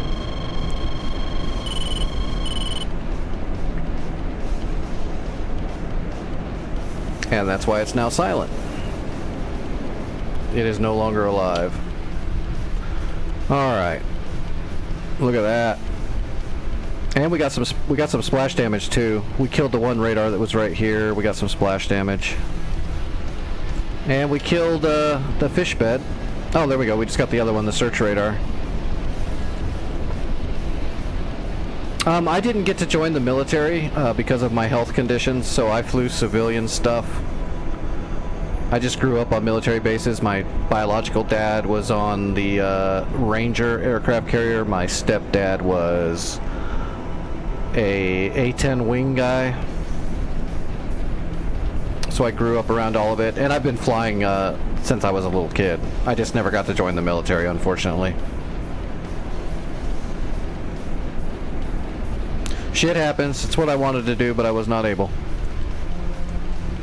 But, you know, before my body finally took a complete dump on itself and God smited me, I was able to fly a lot during my life, so I got to do a lot of cool shit.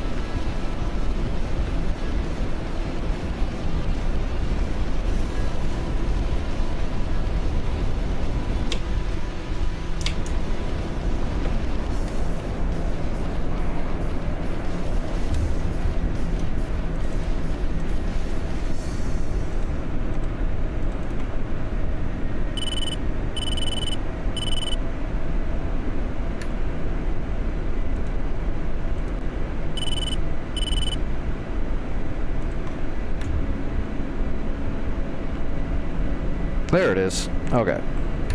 What was it? 322? There we go. We'll just kind of do an overhead brake. No, I can't fly anything anymore in real life. There's no way. I can't even, like, it'd be hard for me to take a ride on a plane. Because the chances of my body being stupid to me is pretty high.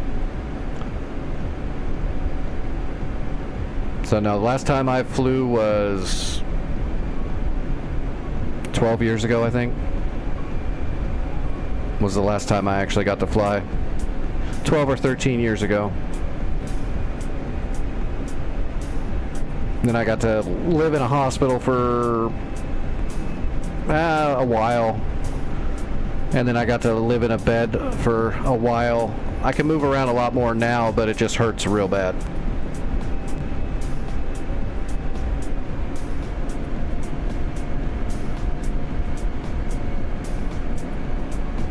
That's all right. I'm past the angry, bitter stages. That was years ago.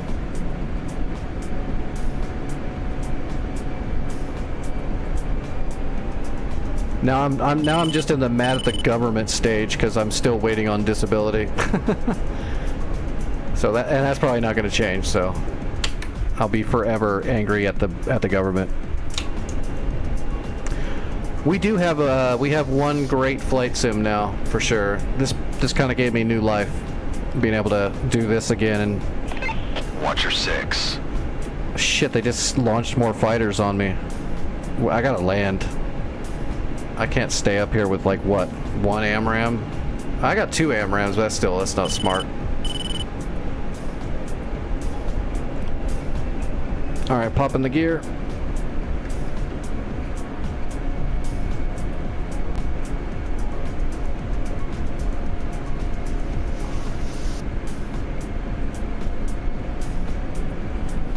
The only downfall to DCS is it's so realistic. My muscle memory kicks in while I'm flying, and that hurts quite a bit. So when I'm flying around and pulling G's, I can't help it.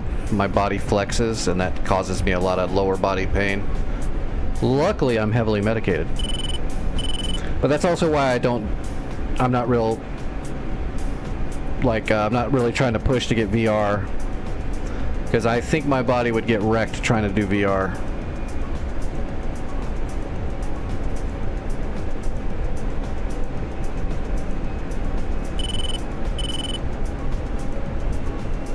Alright, we're on speed and we're rolling out onto the runway.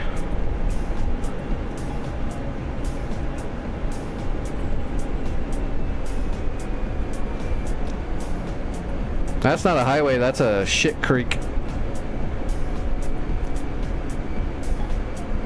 We're definitely not going to try to land in a poop creek.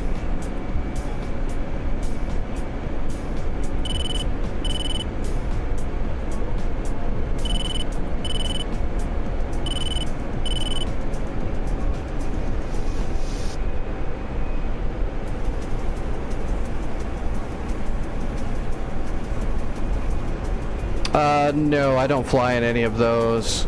They look cool, but I know the flight models are not even close to realistic. DCS is the only one I've messed with so far that's... Like, I've flown some of the other flight sims. They're more of an arcade. This is way closer to real life flying, because the way they program the oxygen, the barometric pressures, everything, it's leaps and bounds above everything else. That's also why there is a non-civilian version of DCS that's used as an actual military trainer, because this is the closest and best flight sim to actual flying. Not even close. It's not even close.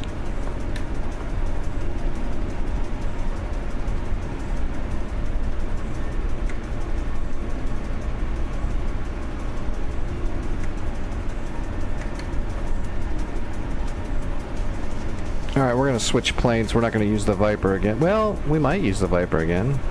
Well, no, they're still... Those SA-11s are still active.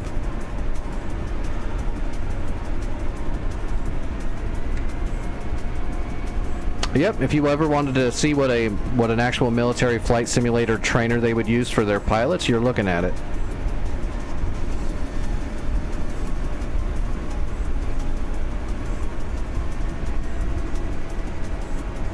God, they are sending a lot.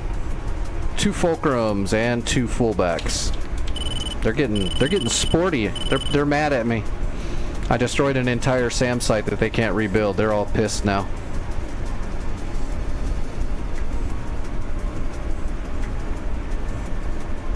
I should probably, maybe I'll build a SAM system just to try to help defend, because I'm out here by myself. Let's have a look-see. Let's look at our budget and see what we got.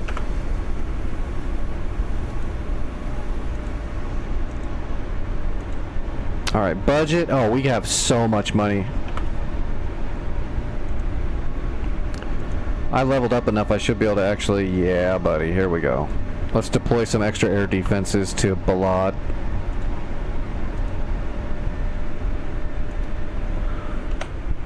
And I think... What do we have? An Avenger... Okay, here's what we're gonna... Oh, we have a NASAMS right... Oh, it's messed up. Our NASAMS is blown up. Let's do... We're gonna do a little housework really quick. We didn't fly like last night here very much, and then doesn't look like anyone flew today, so let's do a little housework and shore up our defenses. Oh, here they come too. Oh! The Roland got one. Look at that. I dig it.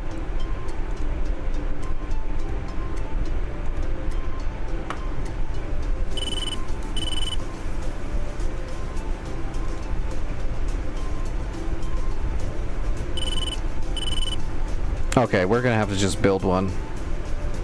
Let's do that. We're gonna switch it up and do a little helicopter work. Or else I'm gonna get my ass handed to me a little bit too much trying to do this. So let's grab our Chinook. We're gonna do some building.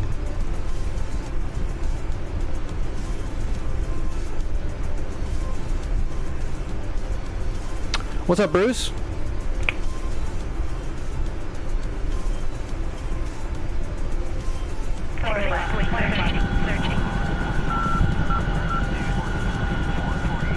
I need to take my medicine real quick too.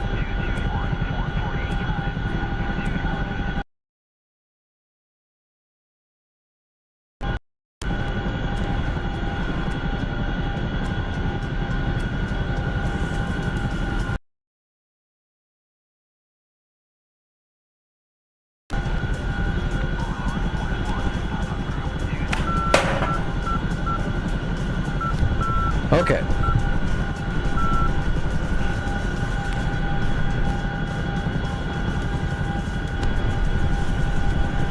Alright, we need to pull the radio pins so we don't have to listen to beacons and static.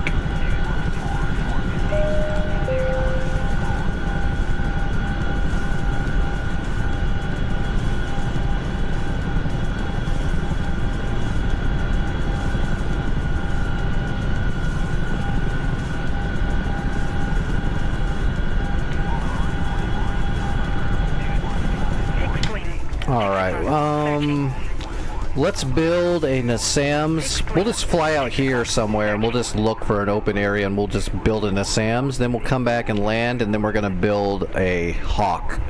So we'll have a double SAM set up out here in front of Baghdad. That'll give us a place we can fall back to while we're doing this. 6 o'clock. Searching. Oh boy.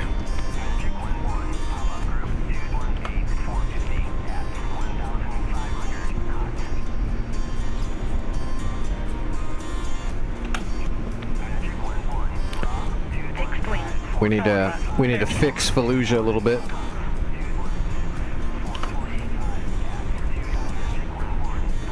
We're gonna tell our helicopters to do a supply run into Fallujah to try to fix it.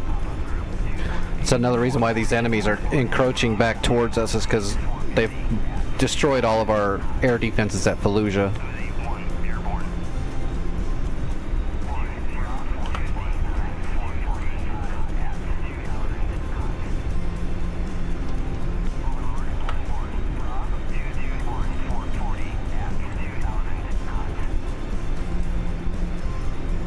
And luckily, I've been slowly working on this map for a while now, over the last few weeks, so I've got enough levels I can spend a bunch of credits and reinforce everything. When the war first starts, you don't have any levels, so you don't have all these options to spend credits. Fixed wing. 3 o'clock. Searching. Okay, here goes the Chinook. That Chinook's got to get all the way to Fallujah to repair it, so hopefully these guys get smoked.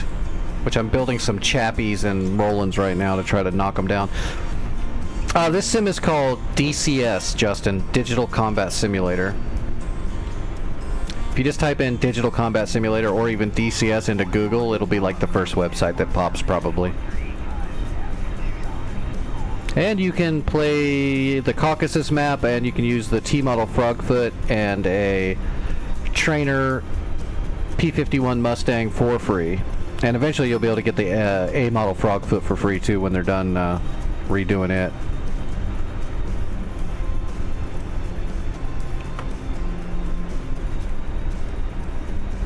Alright, Fallujah's squared away. That Chinook should probably get there. It's going to take him a while to get there, but... yeah, 40 miles. It's going to take him a minute. Let's load up a SAM unit into our Chinook and we'll build our SAMs.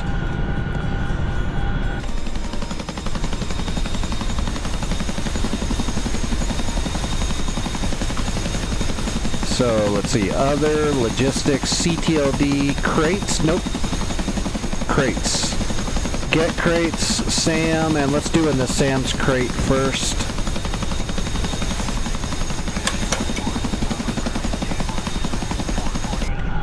And with our trusty Chinook, we can do it in one run because we can load all the crates up in a single run. Okay, those fullbacks are getting smoked. Come on, kill the last one. That way the Chinook gets there for sure. When that Chinook gets there, he should repair the SAMs that's there in Fallujah that we already had. Alright, we're just gonna go south-ish. So 160 to 150.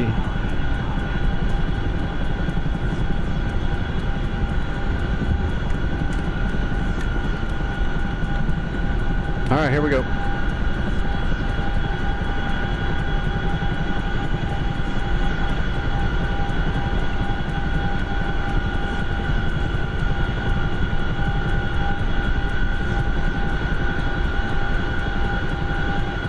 Oh, we're heavy.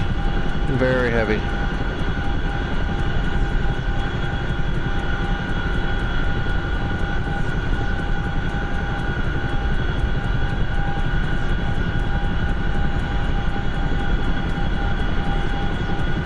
Fixed wing. 11 o'clock. Searching.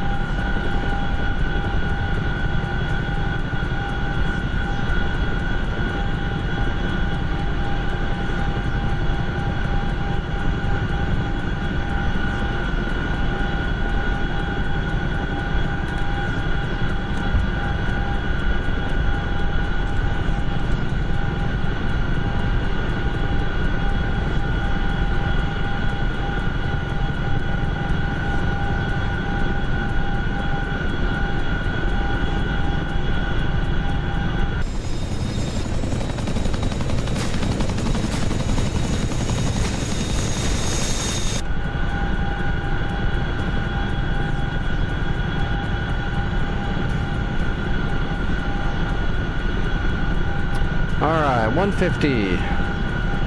Let's fly out here for a little ways and look for an open field. We gotta be outside of the blue. We can't build separate SAM units inside of our own base.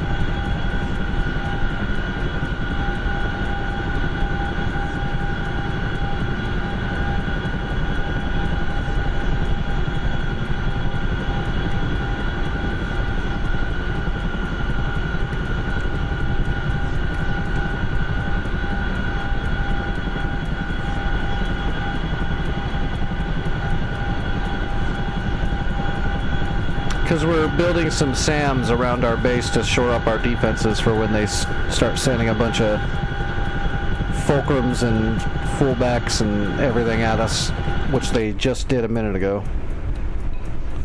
So we're going to build a couple of good SAM units out here and then get back to work.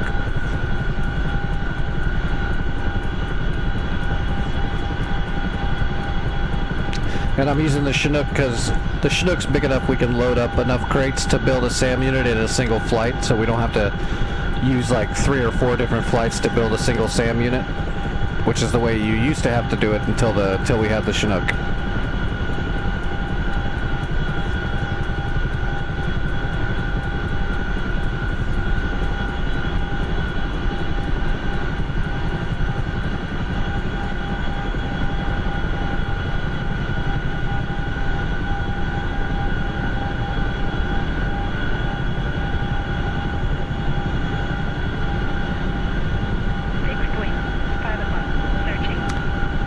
Yeah, just like the warehouse at the airfield, it's only got it's not infinite. It's all finite. So if you start running out of missiles and bombs, then you need to start doing supply runs from a warehouse that is infinite. So that's why we use C-130s and stuff like that. When you capture a new airfield, you got to do some C-130 flights into it to stock it, or else you won't have any missiles and bombs to load on your planes and helicopters. These are full logistical servers. You got to do all of it. Now you can spend credits and get the NPCs to build a SAM for you too, but that costs credits that you have to earn.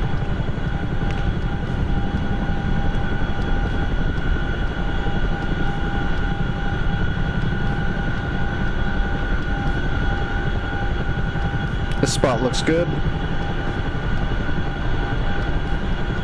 Did I grab the Hawk or the Nasams? I think this is the Nasams.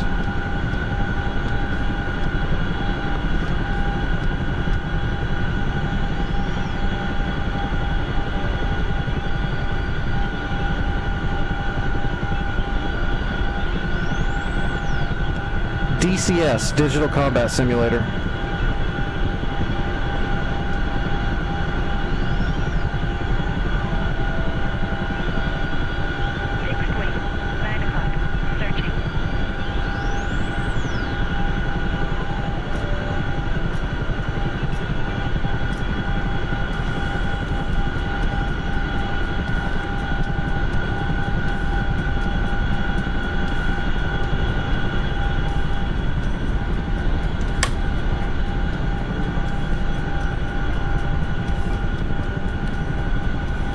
Alright, opening up at the doors.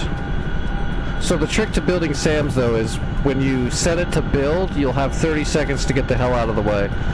If you don't get out of the way, it can build it on top of you and blow you up. Yep, lurk away craft.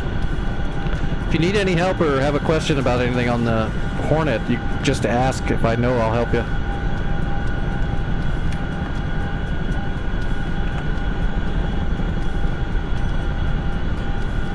Alright, other logistics, CTLD, manage crates, drop crates, Nasams, drop and build. Alright, we got 30 seconds to get in the air. It's not going to take us that long.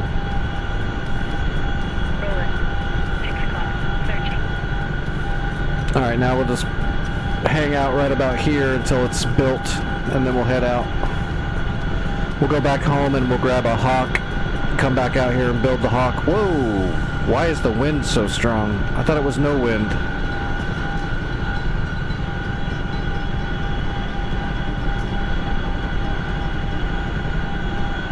There it is. We got them to Sam's.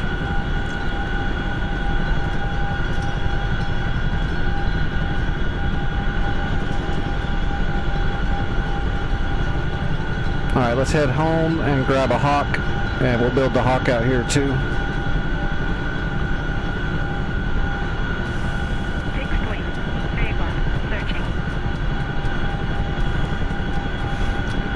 Yeah, I don't mind helping.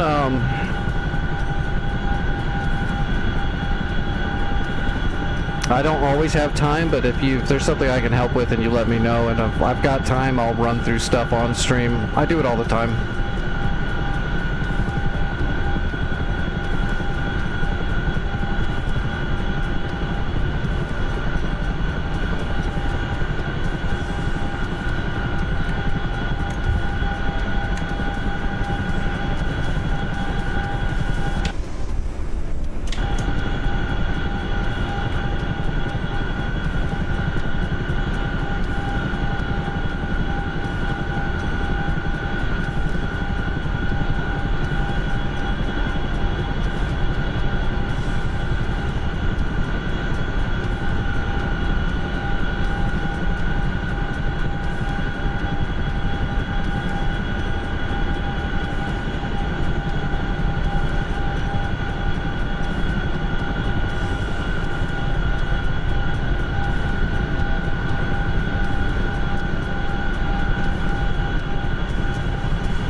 What's up, Trap?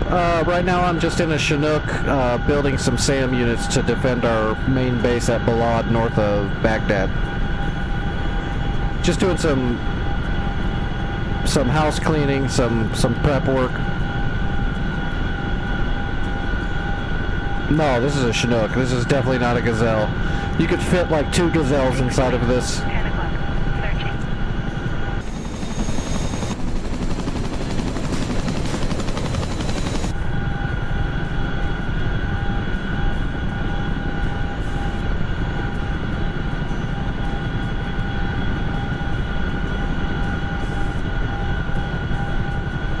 Oh yeah, you got into a vertical ring state a little bit.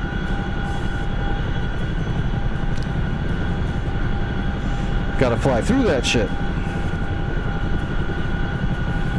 But yeah, VRS is scary. Or it can be if you're not ready for it.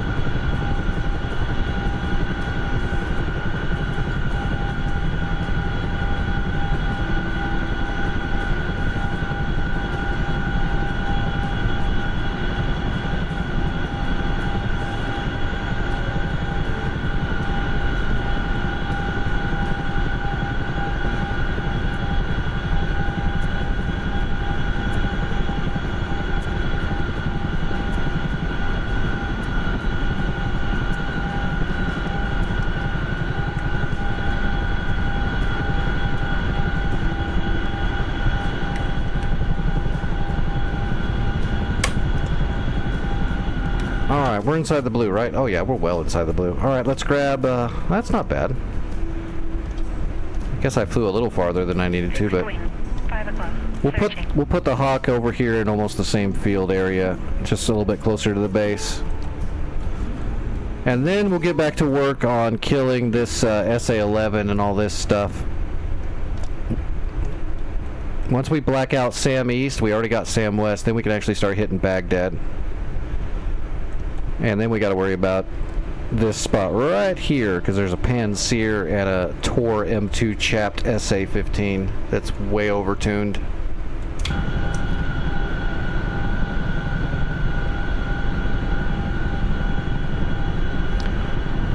Well, you get ready for the imbalance you're going to have in the wings. The best way to do it when you're doing it with something like a Hornet is to set your AP before you drop. That way when you drop the bomb, your DAFCS is going to make up for that weight imbalance automatically with trim, and then you can just paddle off your AP, and it should be fairly trimmed out. And then you're just going to have to trim. You just have to be ready for it. When you drop a heavy bomb off of a single wing, it's going to out of balance the shit out of the aircraft. You just got to be ready for it, and then trim the hell out of it. And then be ready when you drop the other one, because it's going to do the same thing the other direction.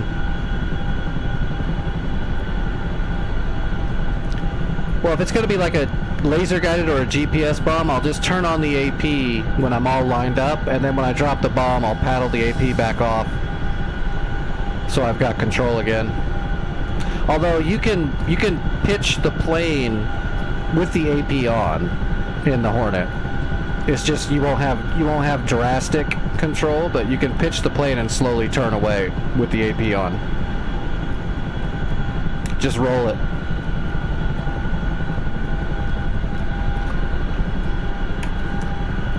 Oops. And other than that, it's just knowing that the bomb is going to out of bounds. I mean, if you want to see some real nasty shit, grab a Phantom or a Viper and then drop like a Paveway 3 just off one wing and enjoy the ride.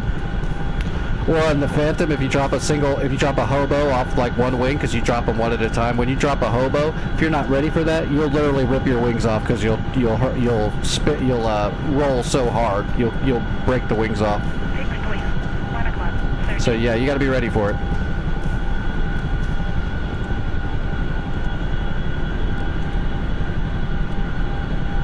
Alright, we're doing a Hawk. There we go. Getting low. Whoa, that's heavy. That's going to be fun. Wiping out the controls.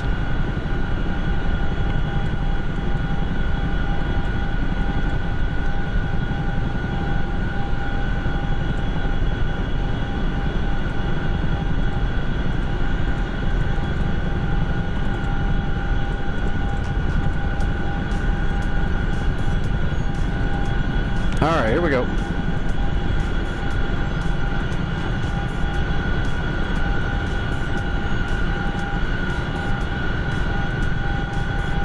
SAM, 4 o'clock, searching.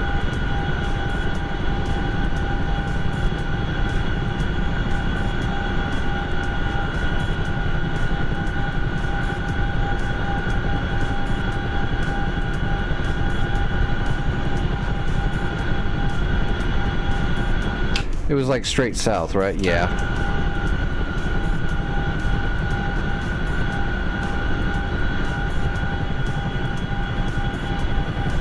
Oh yeah, the CWMS was auto.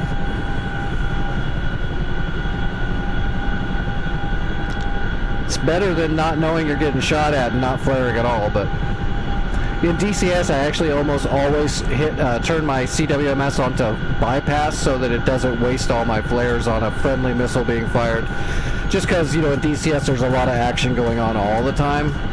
So it'll blow all your flares on friendly fire that's not even anywhere near you. So I set all that shit to bypass. 6 point, 8 o'clock. And then I can just flare off my oh shit button.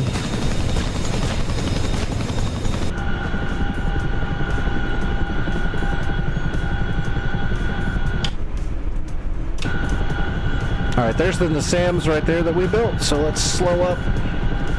We're going to build this Hawk right over here, closer to the base. After we do a little tail slide to slow down here. Let's go into this field right up here.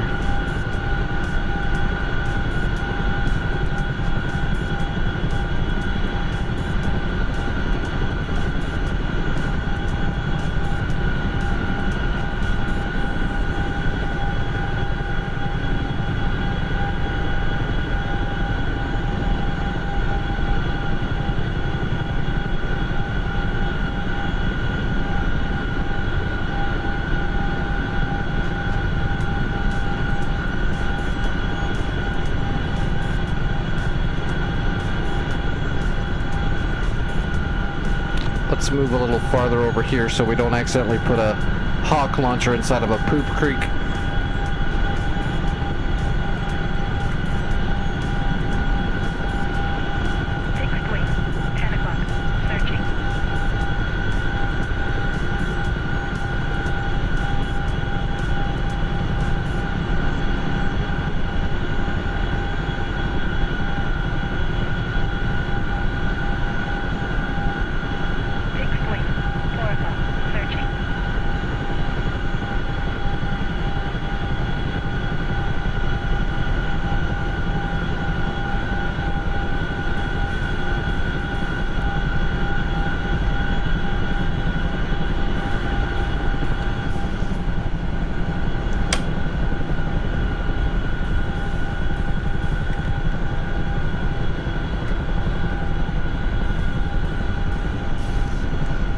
Alright, time to build the Hawk.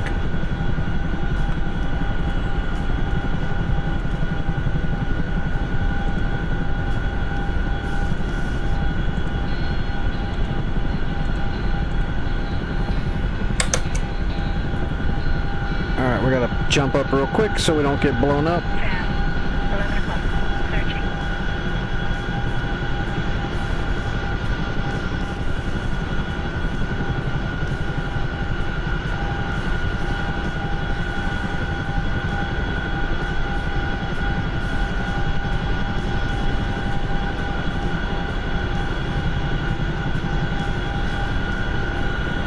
There we go.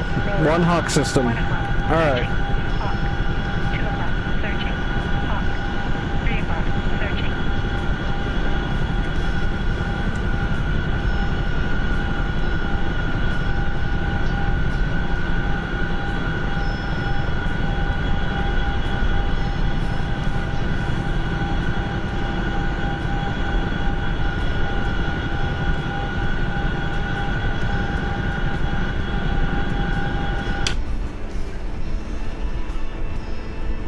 Yeah, we're about... that Chinook's almost to Fallujah. So in the time it took that Chinook to get to Fallujah, we built 2 SAM systems up here. We're not wasting time. We're getting shit done.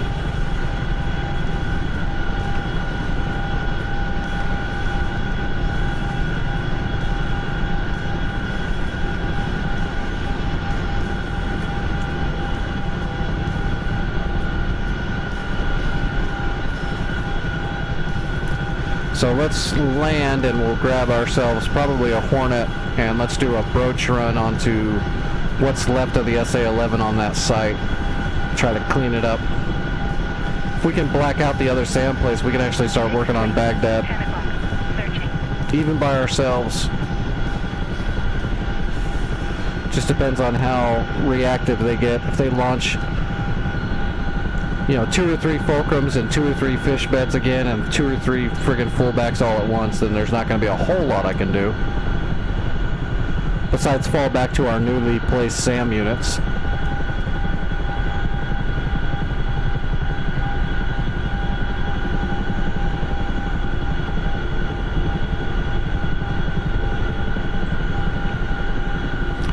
We're in the blue, right? Yeah, we're in the blue. Let's just land on the infield up here to make sure we cash in all the points we earned for the team before we despawn. It doesn't really matter where we land anywhere.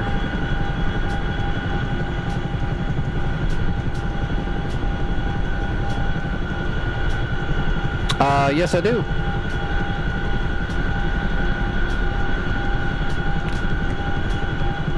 The only one I don't fly that much is I don't really fly the Fulcrum too much because I'm much more of a Sukhoi man.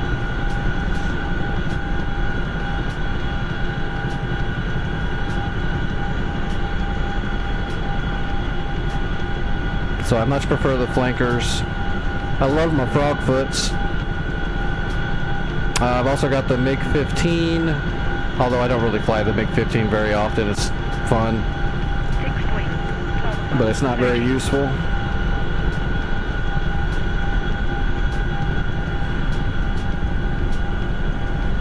Alright, that's it. We're down.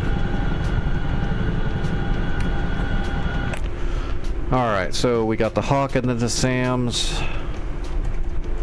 Chinook is almost there, although it's going to take it a while to land probably. I don't know where it lands here. There's no FARP. I'm not sure where it delivers to in Fallujah. We had an SAMs all hidden in here, but it got bombed out. This hopefully will rebuild it.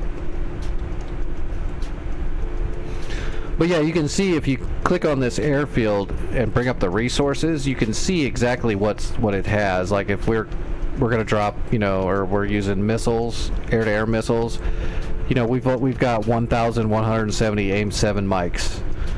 Because we've owned this airfield for days, so there's a lot of logistics that have been slowly building up here. But when you first capture it, there's like 10 of everything. That's it. So you'd have to build it all up. Which the best way to do that is to grab a C-130 Hercules, if you have that, which I do, and then plan out a supply run. Yeah, Al-Sira is a warehouse, so we could grab supplies from Al-Sira and deliver them to Balad, and that would be... You could do 100 of everything in a single flight with a Hercules, which will give you enough bombs and missiles to keep everybody going for a little bit. It depends on how many people are flying and how many people are loading up planes and dying without getting anything done.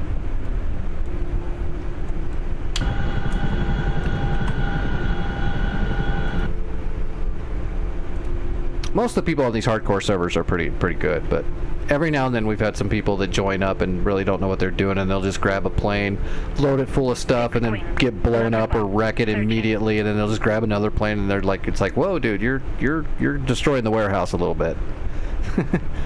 We don't mind you flying, but this probably might not the server to learn on.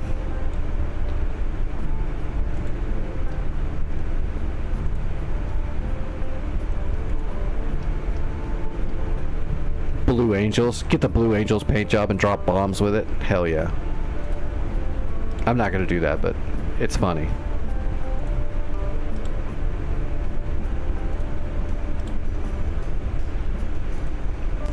Once the SAMs are out of the way, we don't have to use broaches anymore. We can actually just grab some JDAMs and get in there. JDAMs are laser-guided GBUs.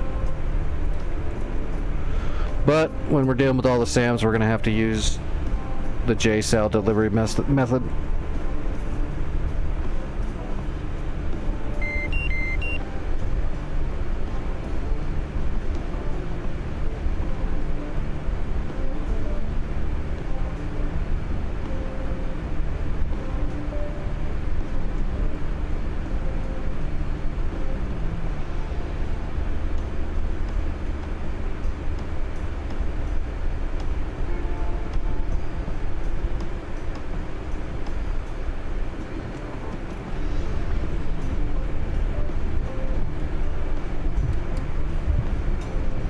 Oh, air-to-ground's usually what you're going to do in the Hornet more than other things. It does fine in air-to-air, sort of. I mean, it's a good missile truck. Once you know how to use the radar, it's got a good radar. But I don't do air-to-air cap in the Hornet very much at all. If I'm going to go air-to-air, I'll grab something like an Eagle or a Viper or loads of other things. I usually don't use the Hornet.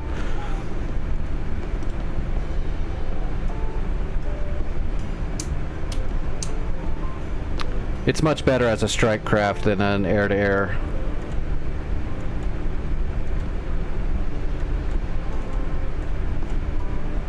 It does fine with BVR. Well, I mean, like, knowing how to drop bombs, like, using JDAMs or laser guided, once you know how to do one, you know how to do the other for the most part. So I would recommend learning how to... the real trick to air to ground, like anything else, it's not learning how to drop the bomb. That's easy. It's learning how to get your sensors in the right spot to know where you're going to drop the bomb. So you need to learn how to use your HSI and GPS coordinates to set mark points and waypoints. You need to learn how to set a SPI using your helmet mount and getting those sensors where they need to be fastest. That's what you need to learn how to do first, and then dropping the actual munitions is super easy. Like right now, I'm going to... Well, let me get everything turned on.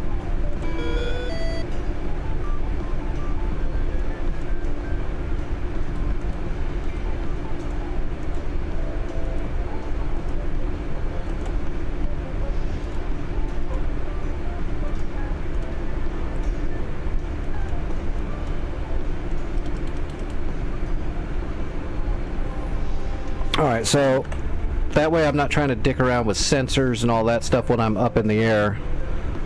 I'm just going to grab a GPS coordinate right here near the SA-11 site by control left clicking right on the map where I want the GPS, and that gives me my coordinates I need in every form I'd need them. Come over here to my HSI and I'll select a waypoint I'm not using. So in this case, I'm going to use a mark point. So if you're at 0 waypoints, if you go backwards instead of forward, it goes to your 9 mark points, and I'll just use mark point 9. Hit data, turn on the UFC, position north, and we'll just use the precise. So it'll be 3320, enter, and then the precise coordinate 4489. And then we'll do east, and it'll be 4435.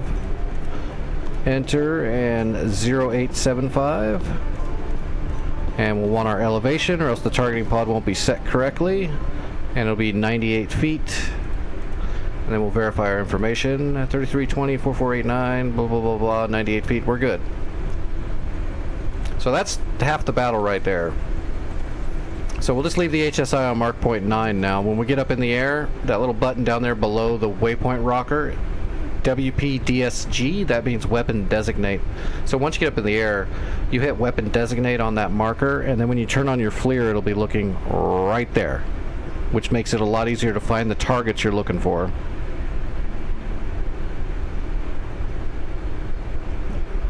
And then the other way you can do it is if targets of opportunity, if you're flying up in the sky and you see something on the ground that might be a target you want to bomb, you would go to air-to-ground mode, get everything ready, and then you would sensor select forward to make your HUD your soy, which means that little dot will be right there. And when you do that, your marker on your HEMIX will turn into a circle. That's your targeting circle, and then you just look at the target, and then you hit your designate button right there on the ground, and that'll set that as your speed.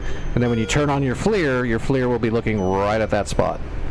So getting good and fluent at those two things will make you much better at strike crafting, period. Because to drop a GPS, a JDAM, to drop a bomb, JDAM, you need a GPS coordinate to drop it on, so you use your targeting pod for that. To drop a laser guided bomb, your targeting pod's got to be looking at something, and then you just turn the laser on and drop the bomb, and it'll guide to that target. That stuff's all super easy. Most people will have trouble just getting their sensors looking where they want to look. So that's what I would practice. Make yourself a practice map, throw some tanks around there, get up in the air, and then just start learning how to get your targeting pod looking at those tanks. Use your JHEMIX or your HMD display, your queuing display to do it, and then use mark points to make some. Grab some GPS coordinates, get used to programming them in. Once you've done it enough times, you'll get super used to it, and it'll be like second nature. Once you can get your targeting pod looking where the targets are, everything else is just gravy. Alright, did I turn my data link on? I did. IFF on, everything else looks good. Okay, let's get in the air and let's blow some shit up before they start rebuilding it all.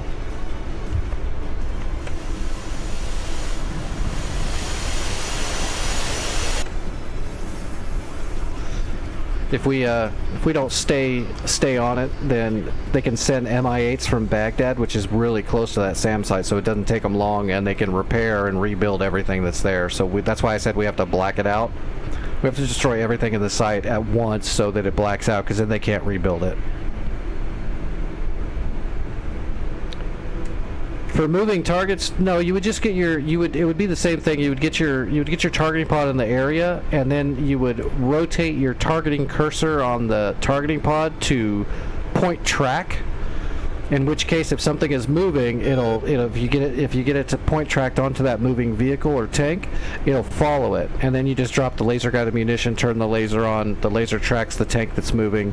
You just got to make sure you don't mask your targeting pod before the bomb hits. I cannot do that, Justin. I don't have the Strike Eagle, and you can no longer purchase the Strike Eagle because the company that made it's retarded. Yeah, that's something you definitely need to learn how to do. I'll go through the different pointers once I get up in the air so you know what you're looking at. It's super simple. Let me get up in the air.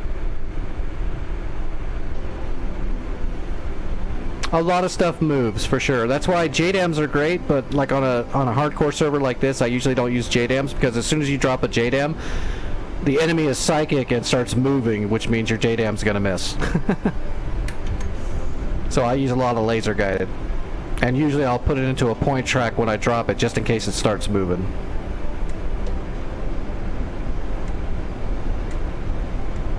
Yeah, hopefully another company will take up the Striegel and fix it, or we get a new Striegel. But I didn't buy the Striegel. I didn't buy any of the Razbam stuff because I knew a lot of behind-the-scenes information, and which sucks because I wanted a bunch of those jets, but that company's got some issues.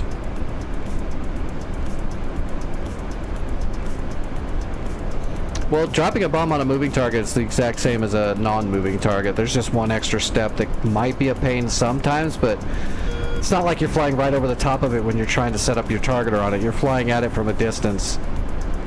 So it's really not that big of a deal in most cases. Moving, not moving, whatever.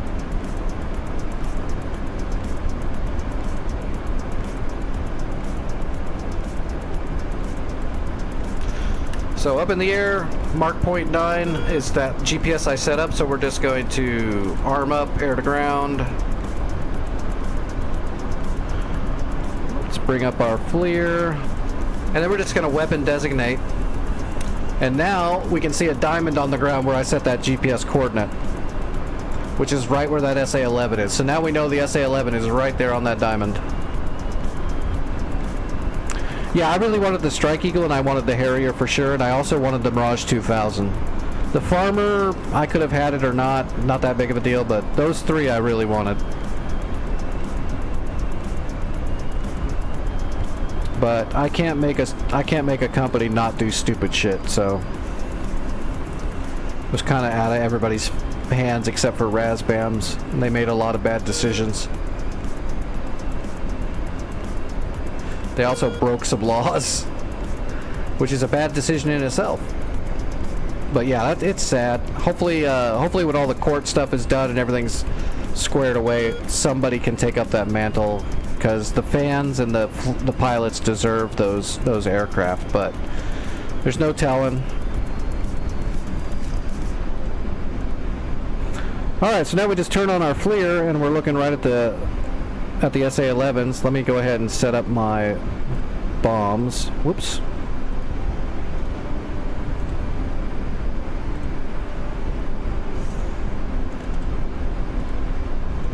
Try not to be fast or be in a hurry, because that's when you make up mistakes.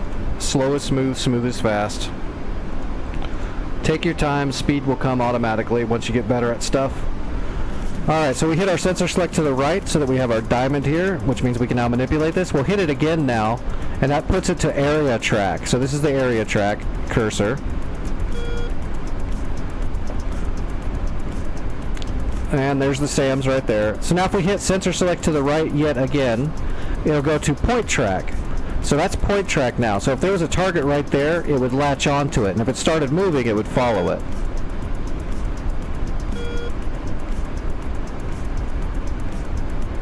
And the sensor select to the right is just because I'm using the right MFD. If I had my FLIR on the left, then it would be sensor select left to cycle between the pointers. Go to black hot so we can see. Alright, marked and targets designated. We have a shooting solution. We are all set. Safety is off. AP is on. And I use the AP so that my wings don't rock, so I can get through all these shots in a single pass without getting out of whack. Alright, we're well inside, so 1 away.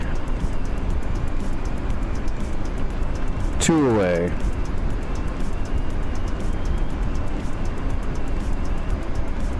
3 away. 4 away. 5 away. 6 away. 7 away. Where was those other targets? There they are. Let's hit this guy out here. That looks like armor. Yeah, that's armor. 8 away. Okay, that's all 8 away.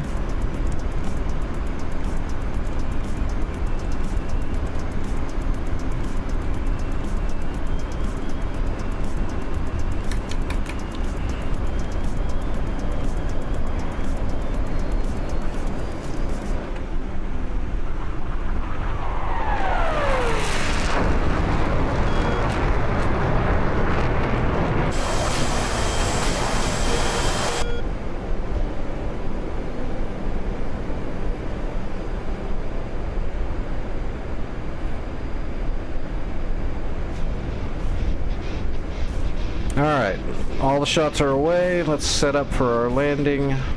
Baghdad is waypoint 28. So 28, safety on, weapon designate 28. Let's stow the radar for now. Stand by the FLIR, and let's set our course to 322, because we know that's what the runway is. Alright, we're all set for landing.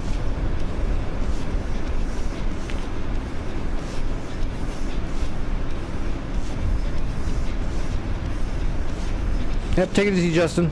Have a good night. Come back anytime. And you can see our whole pile of broaches are heading in. Let's set our AP and just cruise up here so we can watch them. We'll land afterwards. We're not gonna have to wait that long. And just like Mavericks or anything else that's like when you're rippling stuff off, the last one you shoot is going to hit first, and the first one you shoot is going to hit last. because you're flying towards the target, of course. So this one right here that's in the front is actually the last one we fired.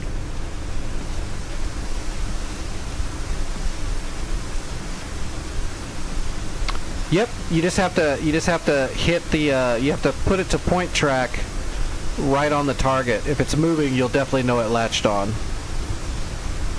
And if it starts moving after you have those two bars on it and it's right in the middle there, it should latch on automatically. But if you haven't designated the target yet, if you cycle back to your diamond, it'll reset to where the SPI originally was. So you might want to make sure to designate the target when you're switching over to point track.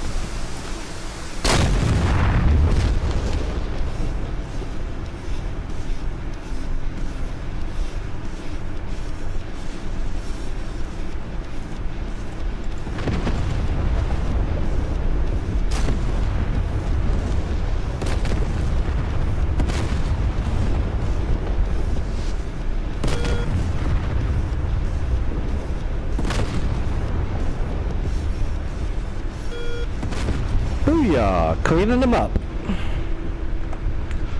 So SA-11 is completely gone now. All that's left is 2 technicals and a BTR, and that BTR is hauling ass. It's going home.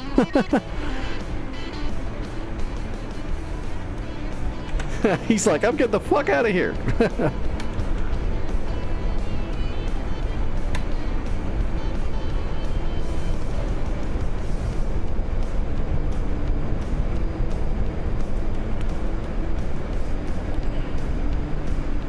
All right, let's paddle. We're gonna drop down and then swoop back around. We need to rearm and get up in the air really quick so we can black out that. If we can kill those last last three things. Sorry, my dysphagia is pretty bad lately because I just got out of the hospital. If we kill those last 3 things, it'll black it out and we'll be doing really good. Yesterday we couldn't black out a single spot because it was all buggy. We couldn't get symbology on our plane.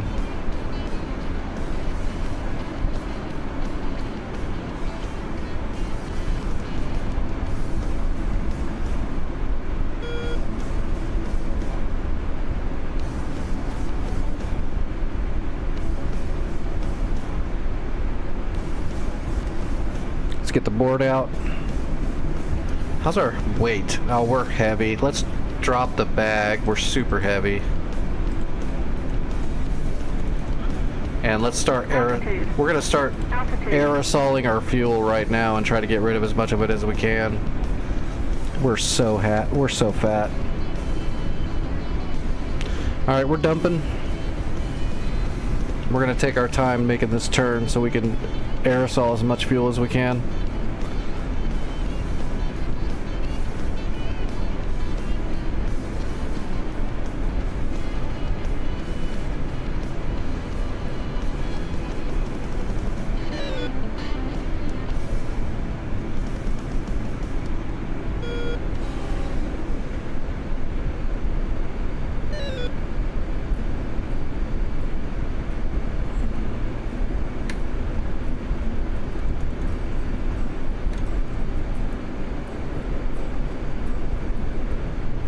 Come on, baby, keep dumping.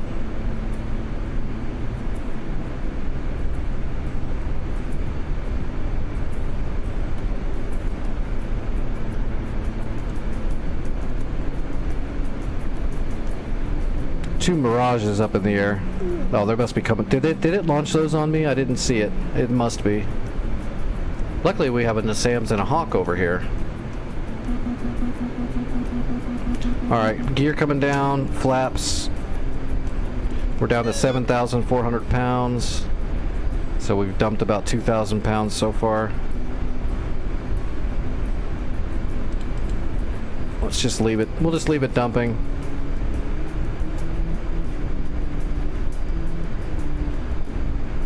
Well, aerosoling. It's not like there's a bunch of... It's not like we're shooting a stream of fuel out the back.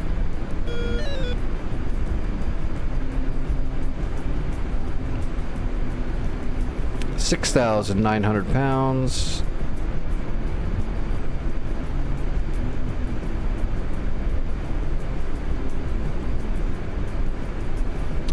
I remember I actually read a thing about how much jet fuel that the military aerosols per year is more than they burn.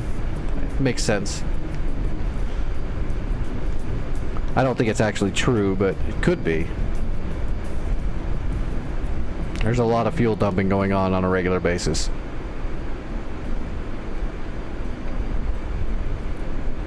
Okay, we're good. Let's close it up. So we dropped about 3,000 pounds. A little over 3,000 pounds. That'll help. Alright, we are on speed.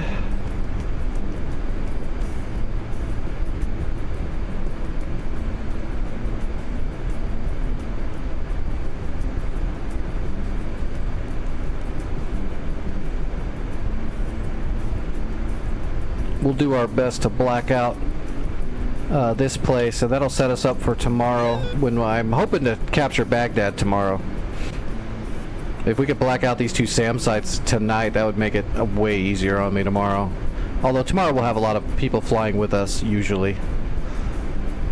But if I black it out really quick, Minecraft, I will jump over to my private server on stream and I'll get a Hornet up in the air, and I can go over some of those bombing things with you really quick. Getting the sensor, showing you actually how that sensor works and which buttons I'm hitting to do all that. Should tighten it up. It's a lot easier if you see someone doing it and describing it while they're doing it than just hearing how it works.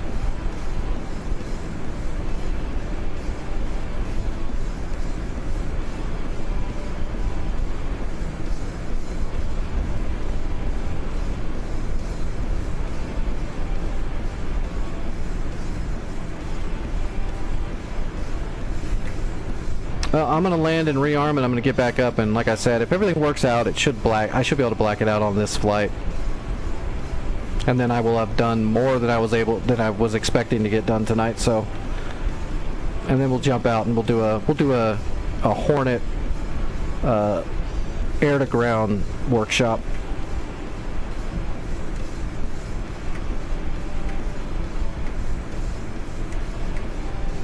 I even know where there's some moving targets on my practice map.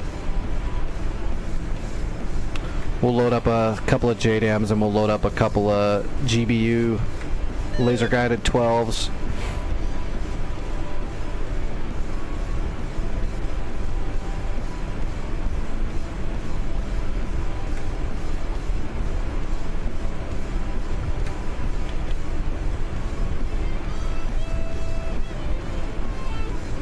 We're just gonna fly or drive all the way to the end here so we can turn around and get ready to take off again. Hey, that was a good run. 188 credits. 3 SAMs and 7 other ground units destroyed. That's a good run.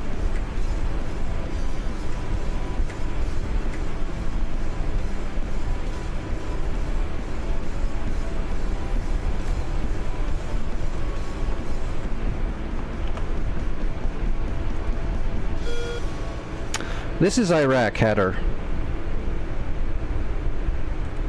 Alright. We're not going to be able to use J cells on this last one, though, I don't think. Just because I do... Well, we can grab a couple. That one BTR is driving away. We can hit a couple of J cells on these two technicals, and I think we're going to have to maverick this BTR just to make sure he doesn't drive off.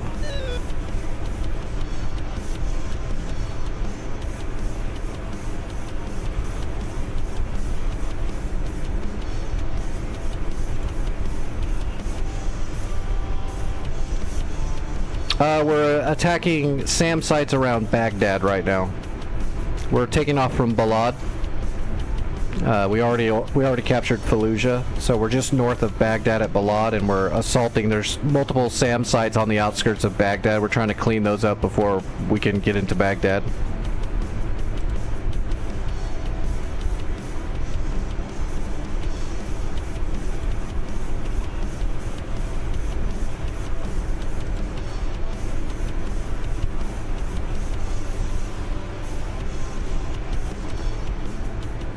Alright, we'll bring 4 brooches and 2 Mavericks just in case the BMP moves.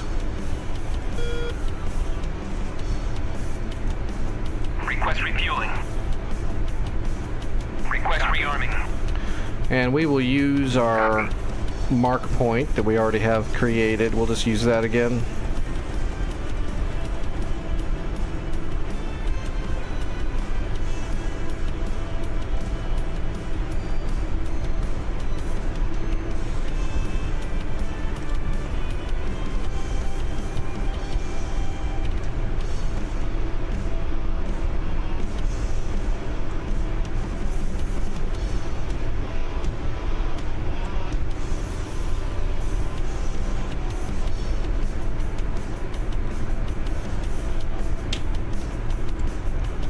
Yeah, well, these 2 technicals, we'll hit those with 2 brooches, then we'll, oh yeah, look at him, he's still moving around, so we can't use the brooch if he's gonna move away. We'll fire 2 brooches here, and then we'll probably switch over to Mavericks and get our targeting pod over here on this BTR, and then we'll get a point track on that BTR with the targeting pod, and then we'll get the Maverick onto him.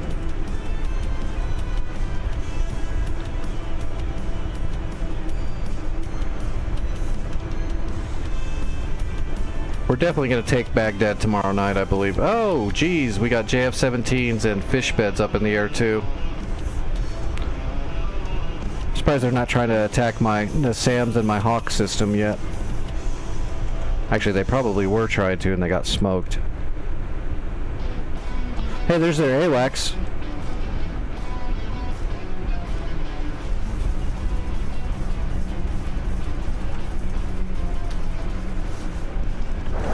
There's the enemy AWACS.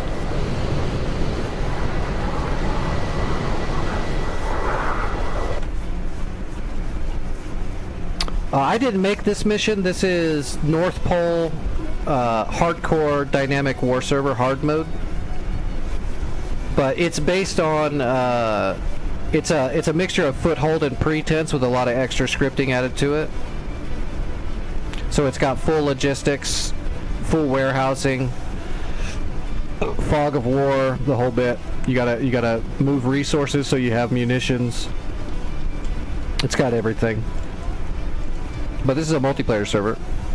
We play on the North Pole servers quite a bit because they're very realistic. They've got all the Refueling complete.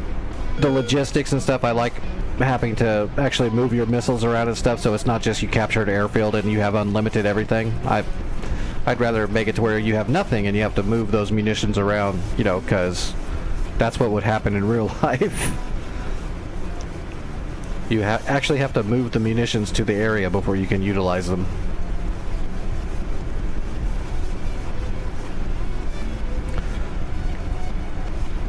There's the big old Maverick.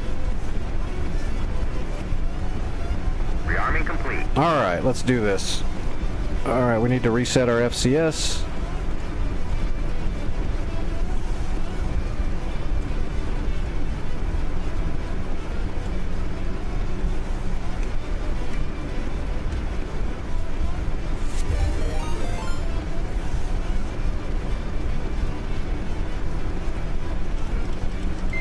Hey, what's up, Dark Horse? How you doing?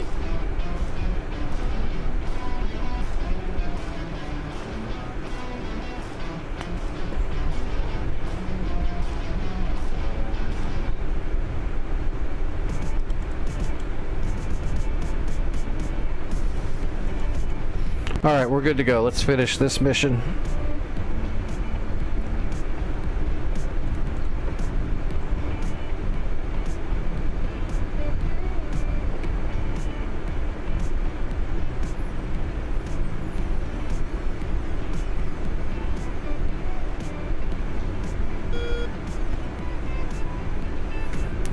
You were hot dropping him and watching him all die.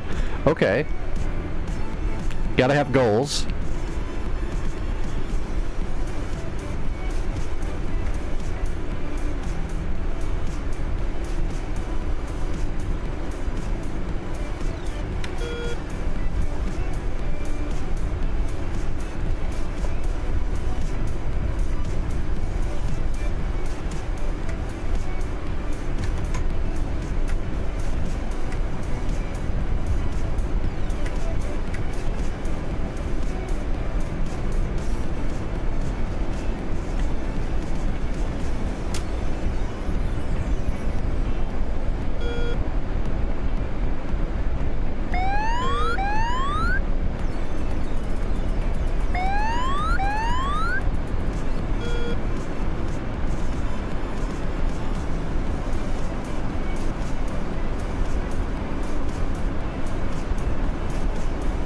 Oh God, airdropping and there's a Shilka in the area? Oh, those poor bastards. Those poor bastards. You hit that green light and didn't know they were just turning it, they were jumping into a blender.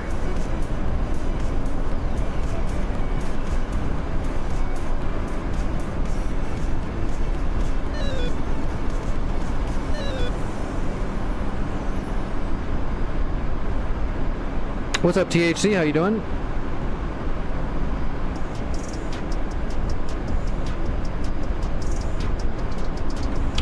Alright, oh shit, here they come. We got two MiG-21s. We're gonna hold the line up here for a second and let these MiGs get closer. I'm not loaded with a bunch of air-to-air equipment, so we're gonna see if our SAMs can take care of them. Our mission is to black out Sam East here. Oh god, look at this BTR. Where the hell is he going? He's just running away. You know what the bad part is? I can't black this out unless he's dead. He's going to hide. He's gonna go try to hide.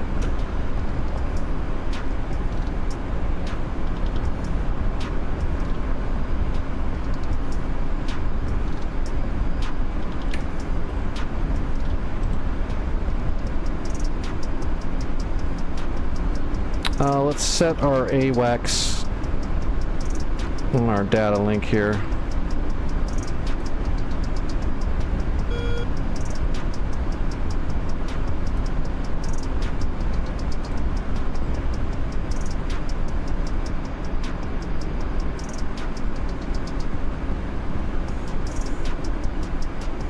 If you try to orbit that BMP that has a tow missile with your Huey, you're gonna blow up. I'm psychic. I can tell you exactly what's gonna happen. Oh my gosh. 2 fish beds, fulcrum, and 2 other unidentified. That's not good. What are they doing? They're launching everything at me. Oh Jesus. Alright, we just gotta go for it. Yeah, they are. I'm getting sandwiched. We gotta get our shots off like ASAP.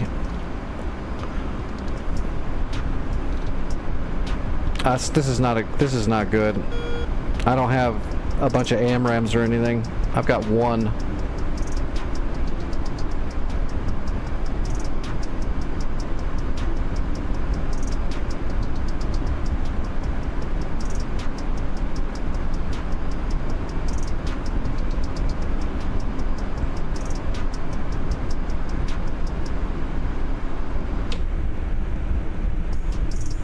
Alright, let's skip the fish beds for now. Let's undesignate that. Let's go to air to ground. Alright, weapon designate.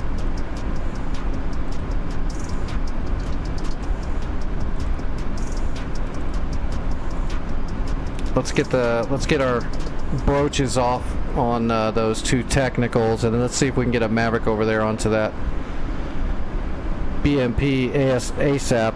We might be able to pull this off. We're gonna have to thread the needle though.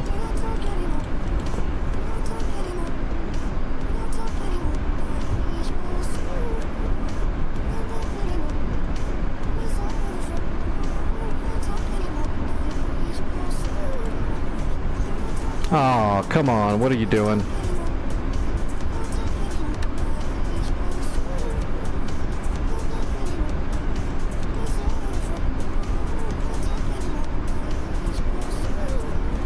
I think my FLIR is bugged.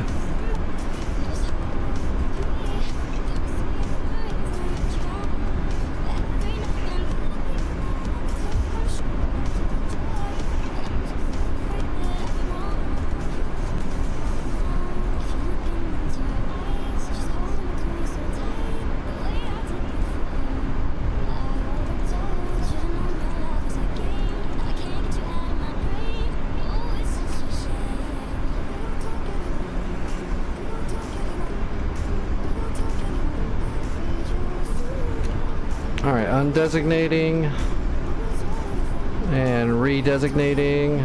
There we go, that worked. That was almost a pain in the ass.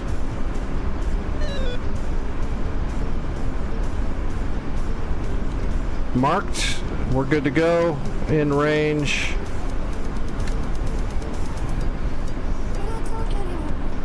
Oh, those fish beds are coming for me too. Oh, Jesus, they're on top of me. One away. Two away.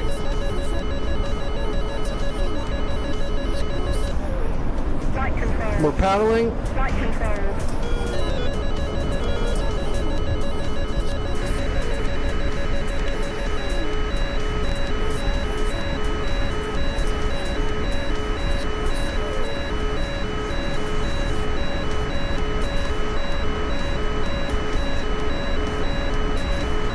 Altitude.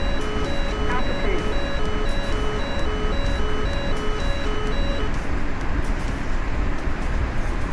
Now you know why I built those SAM systems right there. Yeah, I've got some JSALs and I've got some Mavericks to try to finish off the targets that are there. I've got two IR F model Mavericks.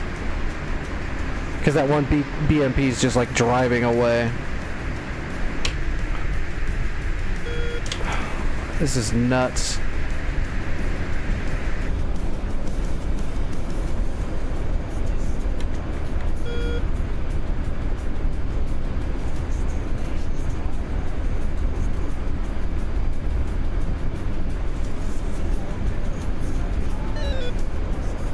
Alright, there's the other fish bed.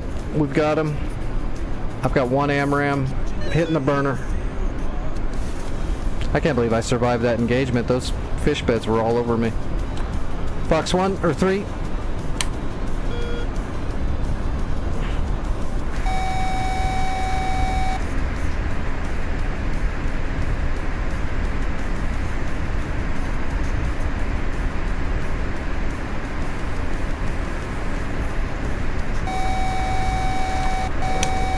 Fox 2, maneuvering.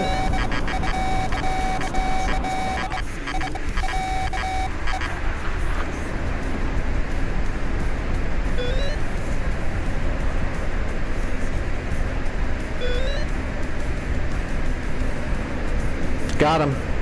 Alright, we gotta go kill that. We gotta go kill that BMP now, like, really quick. There's too much shit going on. But we survived that. Alright, where is this stupid BMP? He's just out there in the middle of friggin' nowhere.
Yeah, I'm not worried about him. I'm just gonna do my thing and get my shit.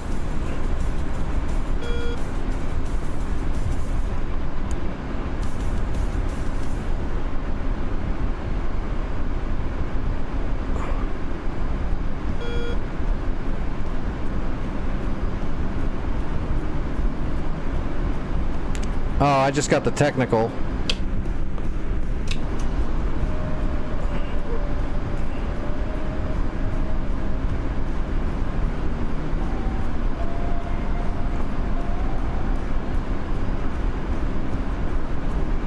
Well, that was not where I set that.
Alright, so that should be our truck, or our BMP there.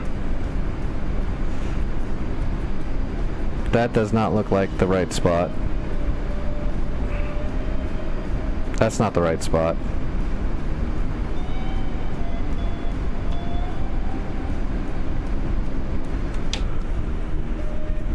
Or is it?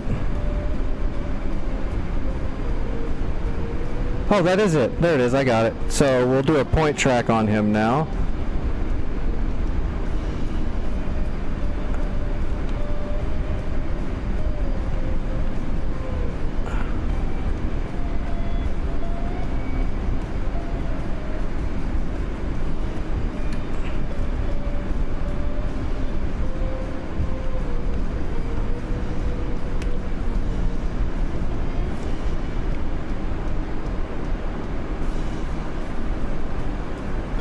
All right.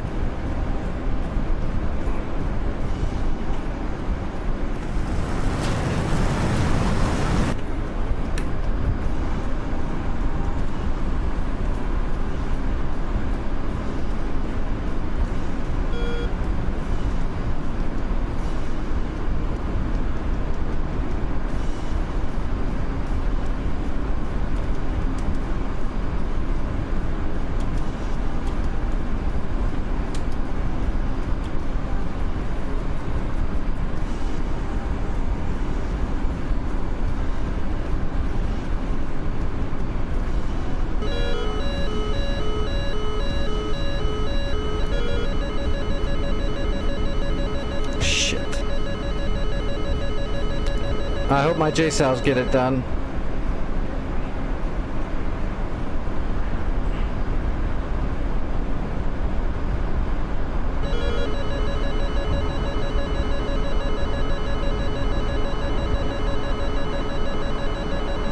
What's on me, the fulcrums, or? I think it's a SAM.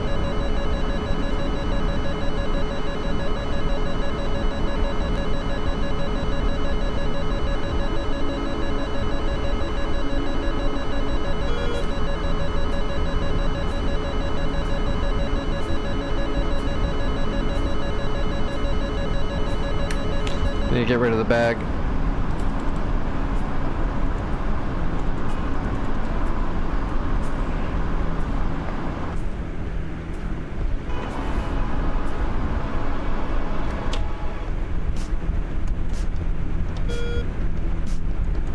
Yeah, it was a SAM.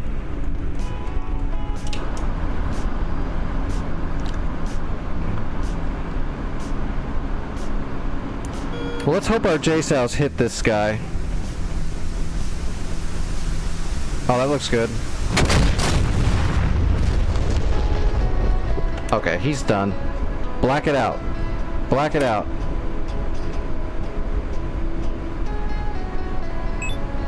Boom, it's blacked out. We did it. We got them both. Both SAM sites are blacked out. Hell yeah. Well, that was crazy. I can't believe we're still alive. No, all those people in the village were bad. I mean, did you see what they were wearing? It's ridiculous.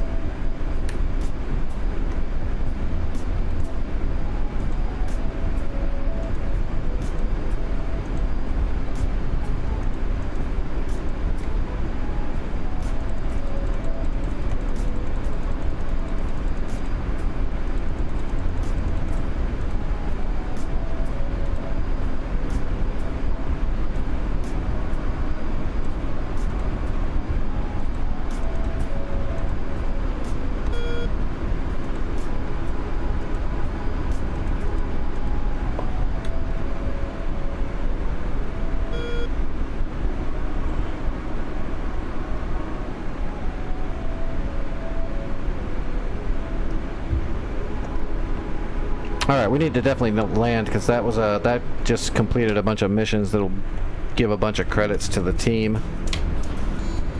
And then we're gonna build a few more SAM systems, not with the Chinook, but with just spending some credits to let the logistics units take care of it while I'm offline. And then we'll move over to the private server and we'll go over the some of the air-to-ground stuff really quick in the Hornet. Yeah, we got a lot done tonight, to be honest, for just being by myself.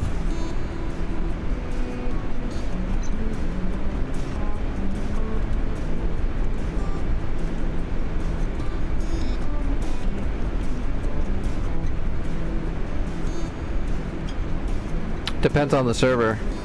You got to have the right rank, and then you got to have the credits, and then you've got to use the F10 menu, Altitude. depending on the server. Altitude. North Poles, yeah, you just gotta have the rank, and regular depending. I don't think this one has scouts on this server on Iraq, but maybe it does. Oh yeah, JTAC and Intel. Yeah, the regular AM and FM 9 line, that the regular scout doesn't cost any points. You just gotta have the rank.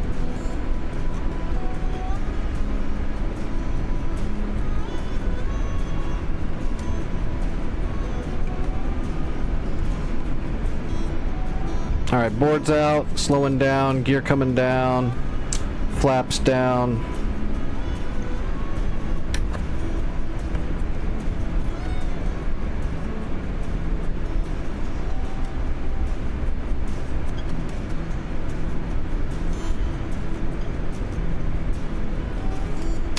Yep, well, when you, Foothold is a great start for sure. I used to program footholds and run them on the weekend for everybody, and we'd all fly together. I graduated up to the North Pole servers because they're like full hardcore. There is some problems with them where, because the difficulty is kind of artificially turned up so much, sometimes the AI cheats, which sucks a little bit, but I enjoy the challenge, and it's full logistical, so if you capture an airfield, it's got no munitions in it. You have to actually move munitions from warehouses so that you have munitions to load on your planes. It's got you can actually create warehousing. It's got everything every server you'd want to have and a little bit more. It's got Cesar, CTLD. You can build SAM sites with your helicopters. You can move troops. It's fog of war. These are the best servers for dynamic war campaigning. They're definitely the best. There's some bugs, but it's not because the server's bad. There's bugs because it's friggin' DCS. I am way too high. I'm talking too much and not paying attention to what I'm doing. I gotta work my glide slope really quick. Give me a second.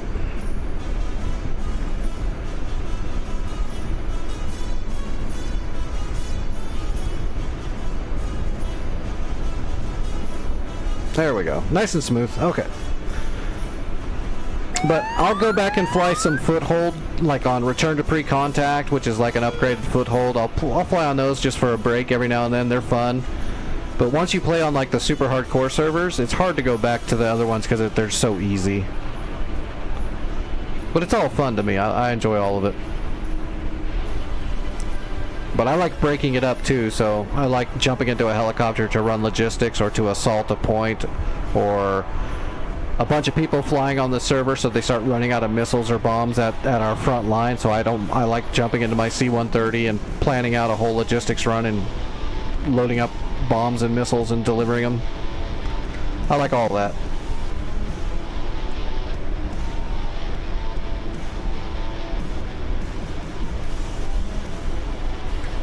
Boom, 508 credits.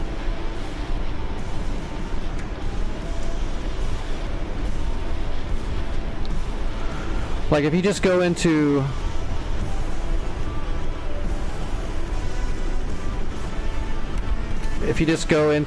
the shop where you spend your credits you earn, for one, you can go to stats and other, and then you can hit stats and look up your stats. When the war starts at the start, you start with rank 0, so you have to earn points and level your character up to earn the ability to use all the other features. So you can see right now I'm ranked number 2 on the whole server. Senior airman gives you all my stats. And then if you go into budget, it's just like a foothold where all the money earned is held up, and you can see all the stuff you can do with the money. There is a lot of shit you can do on these servers.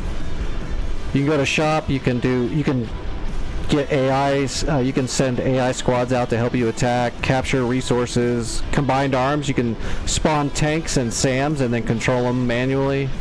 JTAC, because it is a fog of war server, you can call up JTAC drones to scout for you.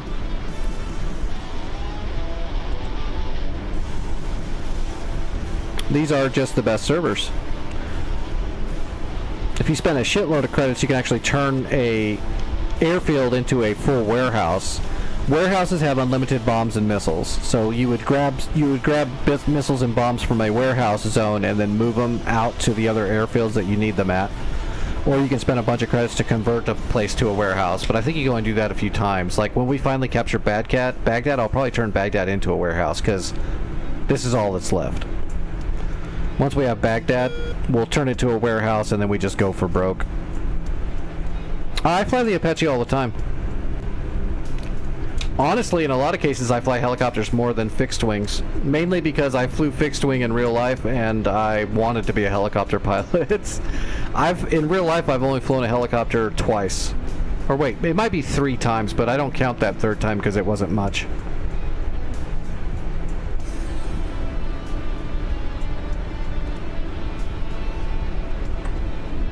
Alright. Hey, what's up, Vaughn? More forms, huh? Are they going to actually do the surgery yet, or is it just more forms?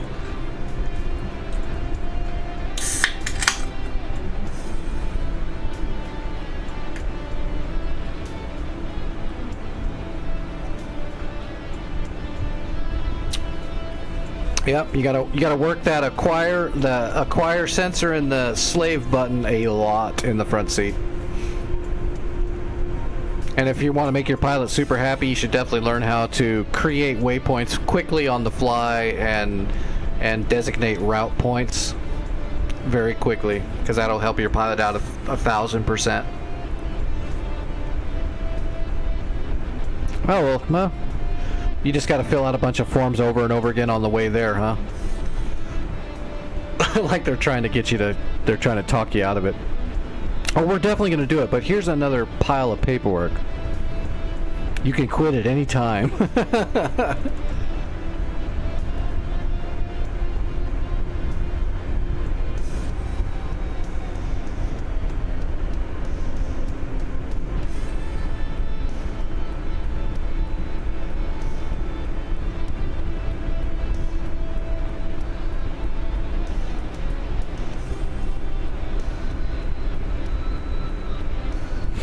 Dude, I didn't have that many preps when I had my gigantic surgery that destroyed my body.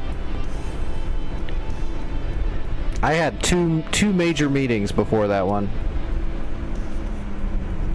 Of course, I mean, they probably would have had more meetings if there was more time, but they had to get me in for that surgery so kind of quickly because it was kind of an emergency.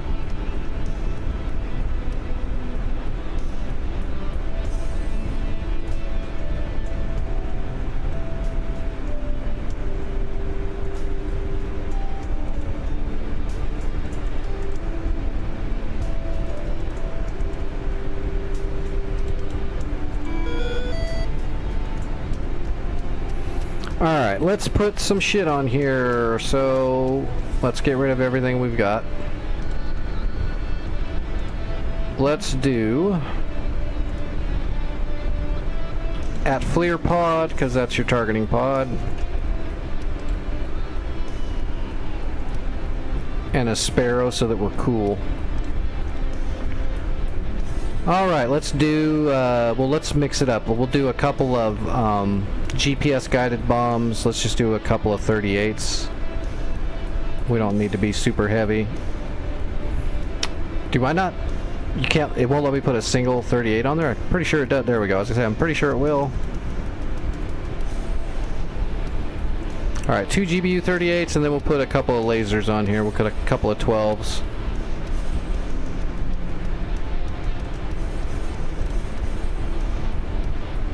Alright, 2 JDAMs and 2 laser guided.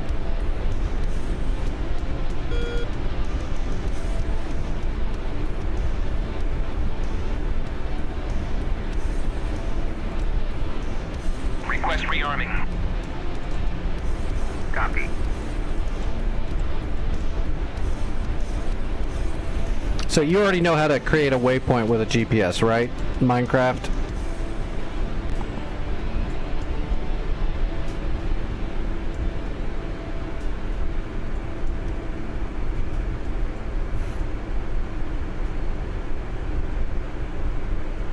Okay, so we're going to skip that part. We'll just get up in the air and we're going to create a targeting point off of the HMD. Rearming complete. Once you know how to make the targeting point with the HMD, though, it'll work just like the waypoint. You just put it on the ground and then sensor select over to your FLIR, and that's where it'll be looking.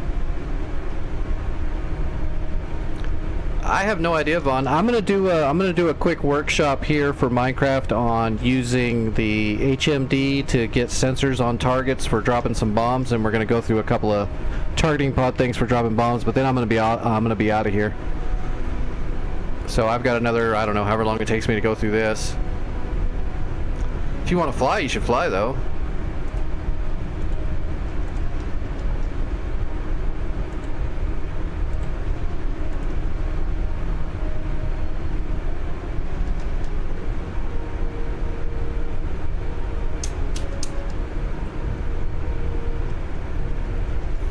Are we loaded? We're loaded.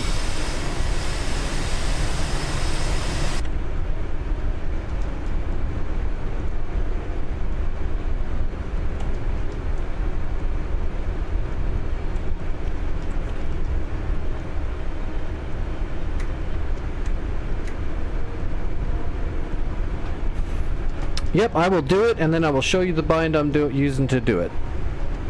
Well, there's two different depresses you can use. Oops, brake's already off. Alright, let's go.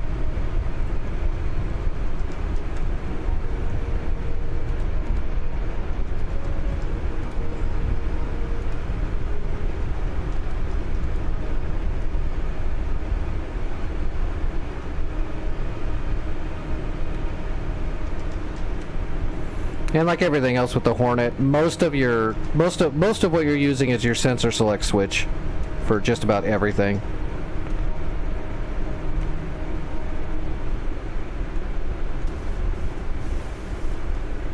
It's all directional depending on MFD placement.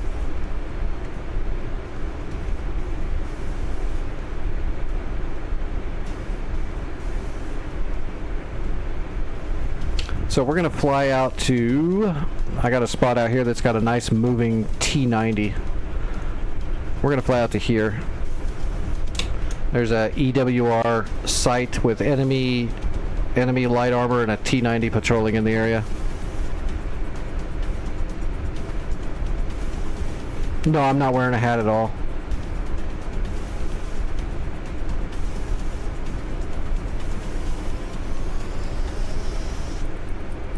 I'm in a no hat zone. This is my private practice server. My sterile one where I'm not running a bunch of scripting so I can test things and practice. Well, it's running a little bit of my personal scripting, but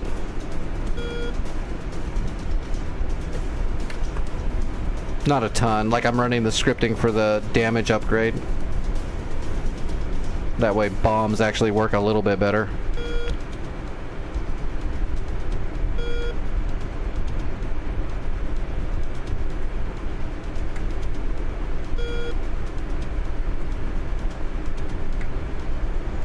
So yeah, this will be how to set up your sensors to do targets of opportunity. You're just flying around and you see some shit, you're gonna put some bombs on it. No pre-planning. We're going to use 0 waypoints.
Alright, so we master arm on, go to air to ground.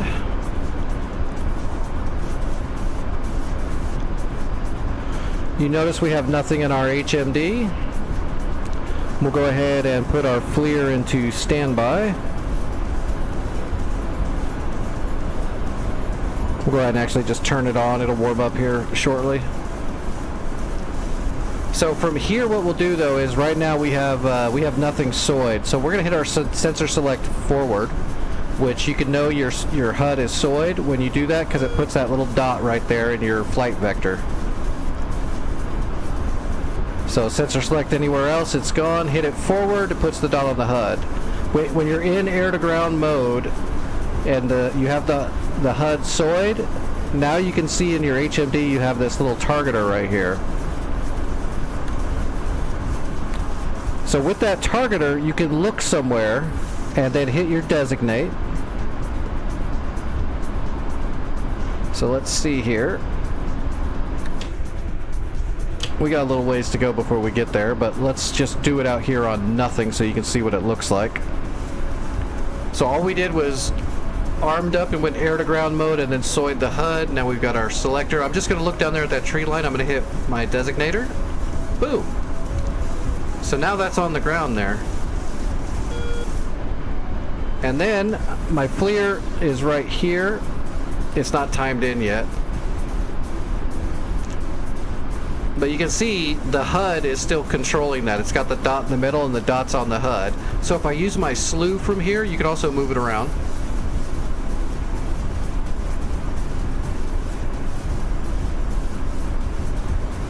So if you need to adjust it, it's a little off, like maybe it's a dude in that tree line, we can put it on the ground and then slew it over and get it right where we want it. And then if you don't need to use that, you can hit your undesignate, which is, you know, it's a Hornet. You're going to use the undesignated a lot, but we hit the undesignate and that resets everything. We're back on the helmet and we're back on the HUD. Okay, so let's try that again now that the FLIR is up and warm. So let's look at that pile of trees right there, and we're going to hit our designate. Boom. And now we're going to hit our sensor select to the right, because the FLIR is to the right. And you can see as soon as I hit the sensor select to the right, it removed the dot. And now, the targeting pod is looking right there. And then from here we can cycle our cursor, so we hit sensor select to the right again to go to area track, which is your normal track, and then move it around. If you hit it one more time, it'll go to point track. If you hit it again, it'll go back to diamond and reset to the original point. Piece of cake. We want to get it back, we just hit the undesignate and we're all back to square. And if we want to get our HMD back, we hit sensor select forward to go back to the HUD. And now we can mark again anywhere on the ground we look. Let's do an active pause now. Go into our controls. And I'm using for my designate, my throttle designator control depress. That is the designate button. It's on throttle grip hotess. You want the depress. That is your designate button. And then the undesignate is the undesignate nose wheel steering switch on the stick. And then of course your sensor select is up, down, left, right, and depress.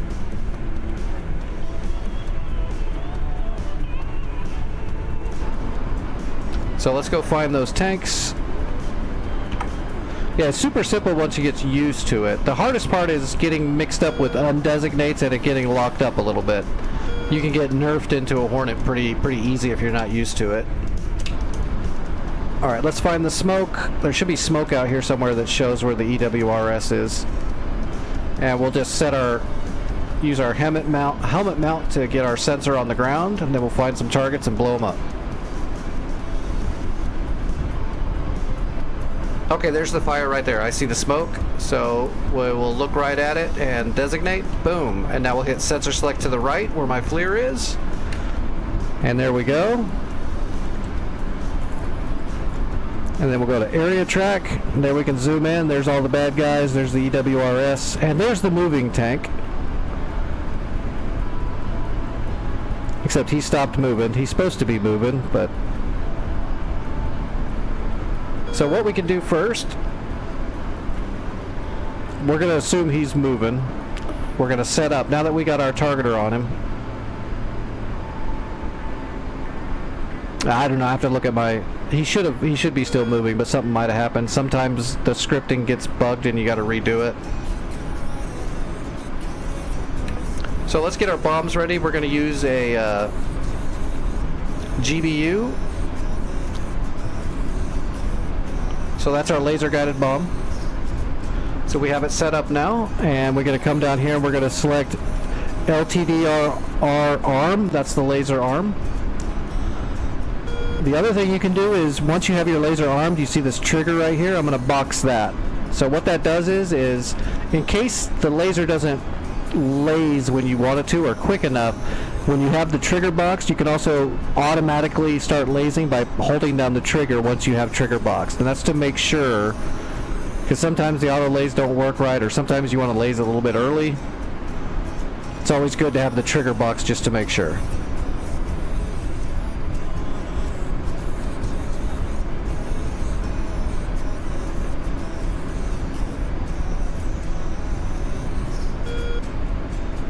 Alright, so we're slowing down. Let's get lined up with that tank roughly. Now I'm going to go to a point track, and we have a point track on him, and I'm going to designate him. Now we're good to go. You can see our line is now going right through the target. The release timer is starting to count down because we're flying right at him. 57 seconds. You just fly the director now, and when it tells you to, when it warns you it's going to drop the bomb, you just hold down the pickle until the bomb releases.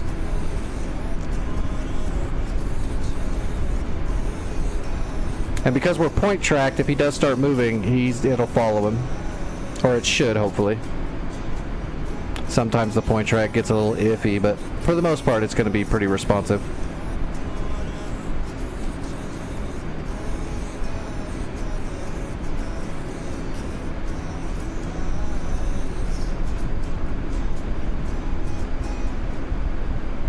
$20 seconds.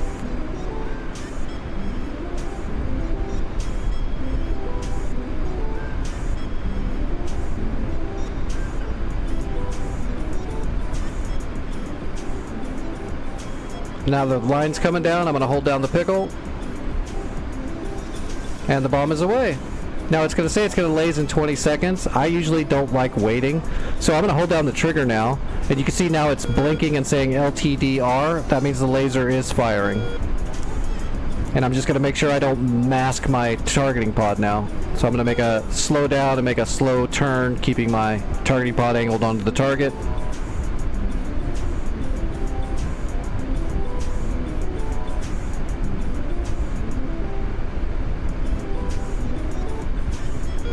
Kaboom! There you go.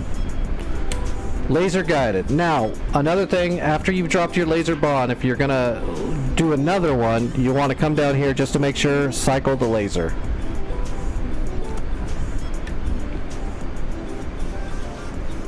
You'll be really mad when the laser doesn't fire, and you just get real mad. So, I usually just put it back to safe until I'm ready to drop another one.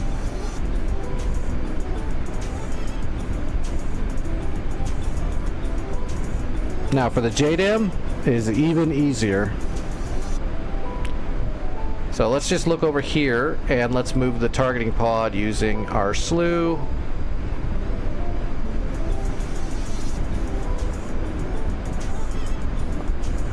Oh yeah, we're on a point track. I can't slew it. Okay. Sensor select right a couple times till we've got back, and let's look right here. We're going to leave it on area track, and now from here let's select our JDAM, and we're going to go target of opportunity and instant fusing on both of them.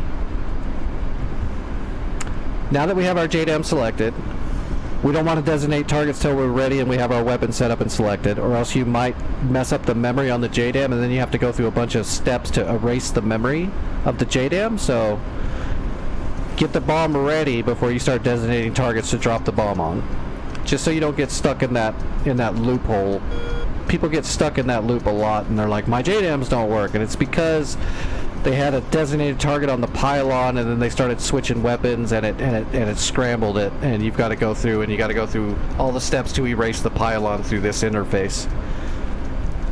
So just to avoid that, get your bomb ready. Once the bomb's ready, then get your targeting pod set and designate the target. So we're gonna put the dot right there in the middle of all of them. Now I'm just gonna hit my designate button. Boom. And we know it worked because we're going to bring up our HSI here. And now we have a shooting solution on our HSI, which is why when I'm bombing with JSOWs, JDAMs, and GPS, I'll always bring up my HSI. We can zoom out and you can see now we have a shooting solution. It gives you the arrow to fly to get to it. It'll show a pi, which is the range of the JDAM drop, and it'll show a wedge that you need to fly into to get to be able to drop the bomb. So it lays it all out for you. So let's turn in. We'll just follow the HSI.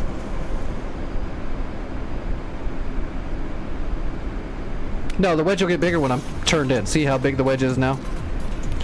It was small because I wasn't flying at it yet. As soon as you're in range, now the circle disappears. Now we can just drop the bomb from wherever we are here.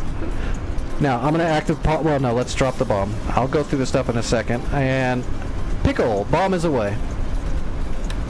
Now I'm going to active pause my jet. Which, by the way, at 500-pound JDAM, you can fling it from really far away. As you can see. You've got a lot of range on a 500-pound JDAM. The bigger ones, nah, they're going to fall pretty straight down. But a 500-pounder, you can fling it from pretty far away. Now, when you're dropping JDAMs, GPS-guided bombs, when you get into that wedge at the very max range, don't drop it there unless you absolutely have to. You want to get closer, that way the drop angle on the bomb is steeper. The farther away you are when you drop it, the bomb will be trying to get there, and it might be coming in way flatter and a way lower, which means obstacles are going to hit it, stuff can shoot it down a lot easier. So you always want to overfly your drop zone just a little bit before you drop your GPS.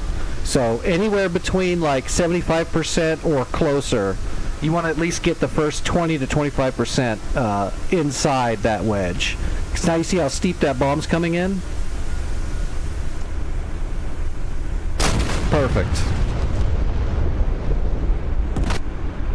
So if I would have dropped that bomb from max range, it probably would have been really stretching trying to get there, which means it would be like skimming the ground almost, coming in flat. You don't want that. You want your bomb to fly over the target area and then upend itself and start coming down almost straight down. Same with JSOWs, anything that's GPS guided. Get inside the wedge and go farther into the wedge. You don't want to get too far or else it'll overshoot the area.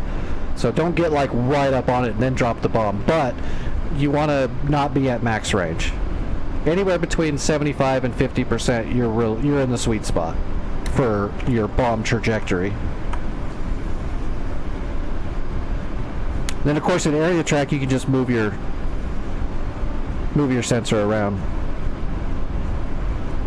But like, hey, there's that EWRS. We can set our sensor right there. Let's go back into our stores. Let's drop that other laser guided bomb. So go in here, mode auto, instant fusing, cycle the laser on, and now we're going to hit designate. And now we're going to turn around and fly back around because we're too close, and then we could just fly over it, drop the bomb. We'll box the trigger for lasing. Double check, make sure we cycled that laser. Yep. Even though that EWRS is already dead, it doesn't matter.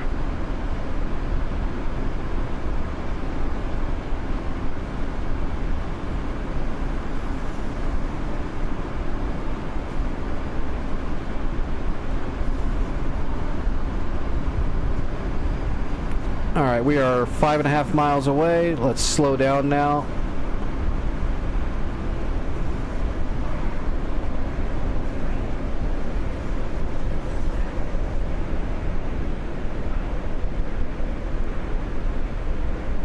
Alright, there's our target.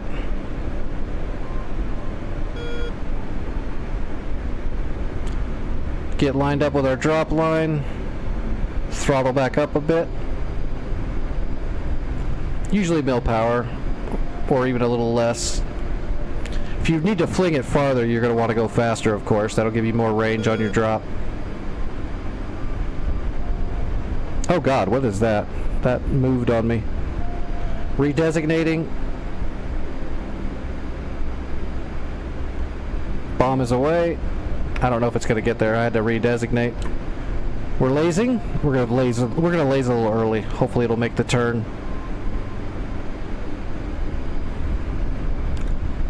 I didn't see that my targeting pod gimbal rolled a little bit.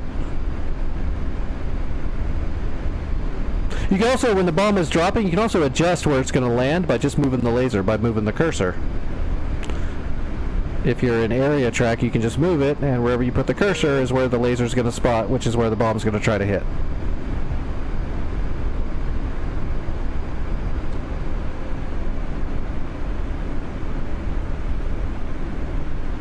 Did that bomb even drop? I don't even know if it dropped. No, it dropped! Oh well, I made a boo-boo. Anyway, you get the idea. It might have actually hit in the smoke there.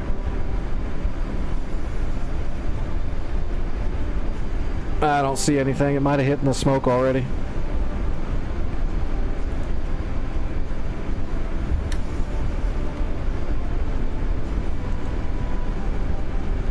Oh, it says it's still there. That's weird. Oh, no, it's not. No, it's not. Never mind.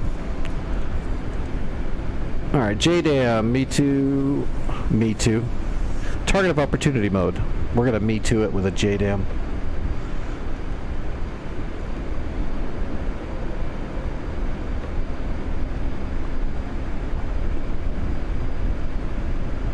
We'll drop a JDAM on the wreckage of that T-90.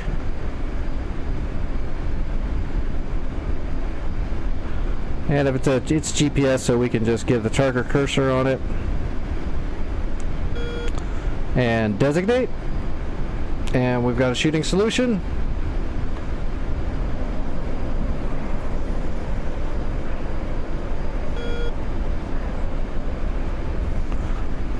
Alright, flying into the wedge. We're already in the wedge because we're so close. And pickle.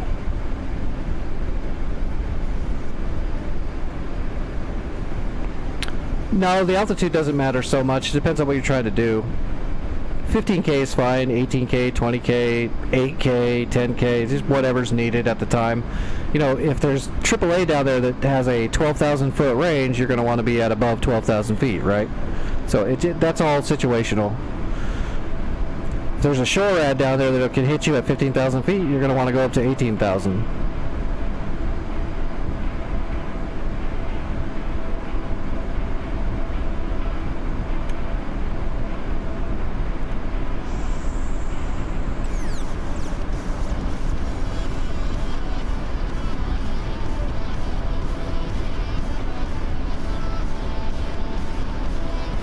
Boom! JDAM.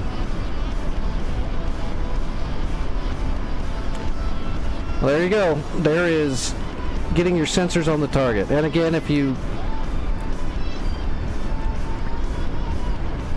even on the fly, if you're out here and it's like, well, we need to get you to go over to this base, or this is where you need to be to blow something up, get on your AWACS map, control left click to mark a point.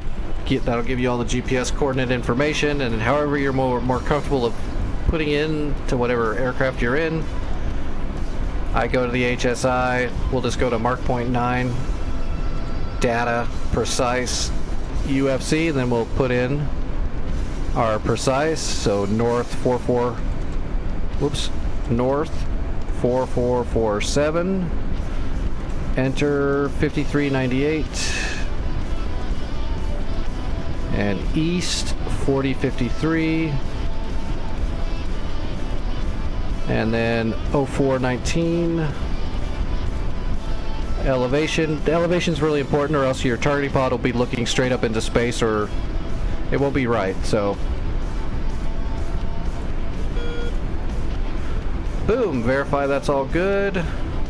Go back to our HSI. We're still in air to ground mode, and then we'll just weapon designate. And that's the base right there, according to the GPS. We'll get nose on.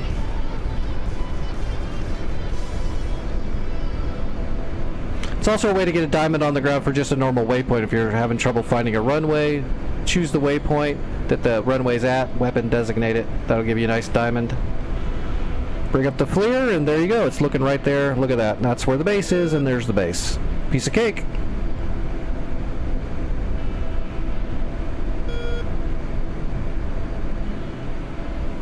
Super easy. If you had Mavericks, they'd be looking at where your targeting pod is. If you've got, you know, bombs, there you go. It's all there. JSOWs, they're GPS guided, so you would just designate, and that would give you an HSI shooting solution. You'd fly into the whiz just like a bomb, drop the JSOW, it'll fly to the point. There's more complex bombs like harpoons and all that. Those are completely different, but for just dropping bombs. And also, let's see, you could also go into your bombs and just do it the old-fashioned way too. Not really the best way to do it, but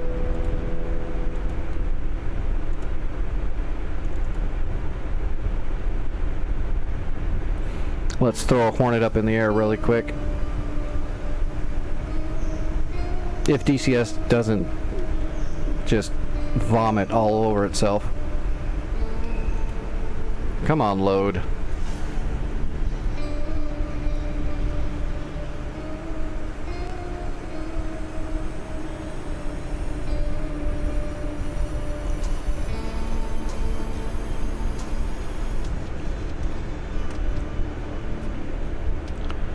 Almost exclusively, yes.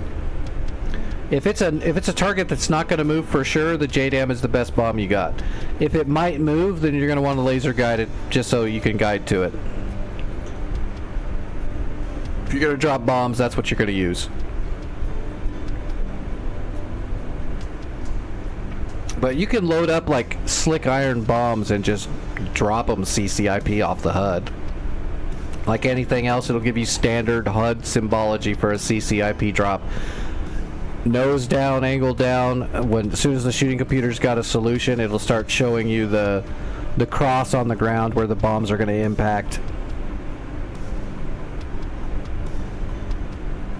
And you can just set up the way they drop right there in your stores menu. Like you can take Snake Eyes, right? And you can set them to deploy or not deploy the retardation. So if you don't know what bombs you're going to use, you can always grab Snake Eyes, and then if you need to drag bomb them, you can drag bomb them by setting them up to deploy the flanges. If not, you can tell it to no drag drop, which means the flanges won't open up and they'll drop basically like a normal Mark 82. DCS is farting on me. But you can do that all in the stores screen. And it'll just give you standard symbology on the HUD like any other jet. It'll have a drop line and then show the impact point on the HUD as soon as it's able to. But CCIP is extremely dangerous. Now just always go nose tail. On fusing, just always go nose tail. NNT. Always select NNT, then you'll never have any issue. It doesn't change the way it drops, it just changes what triggers the explosion. So just always choose NNT.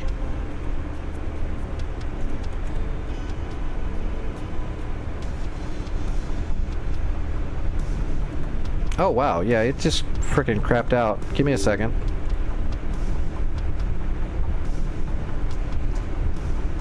Yeah, welcome golf. I could also just be making all this up, just so you know. Sometimes I look like I'm a good pilot, but it's because I teach people how to do, I teach everyone how to do shit wrong on purpose. That way I look good when I do it somewhat right.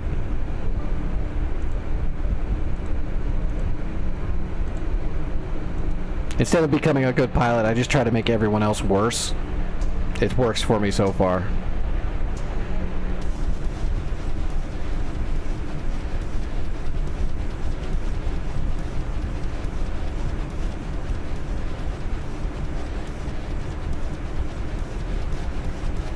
That's exactly correct.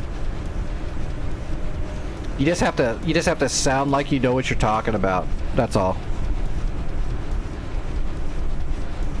If I actually tell you something and it works correctly, then I just got lucky. Alright, is it showing up on stream again yet? I can't even see if it's showing up. No, it's still not showing up. Let me cycle my scene.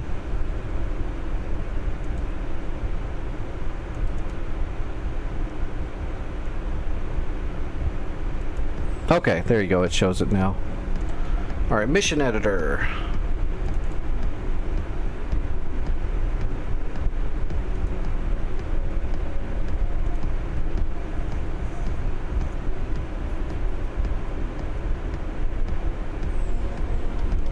Alright, let's just grab a... Oh, come on, map, load up. This is my practice map that I use for warm-ups and stuff. I just slowly built it up over years for practicing. It's got a little bit of everything for me to practice things on. Alright, yeah, see, that tank should have been moving around. Oh, I see what... No, it says go to waypoint.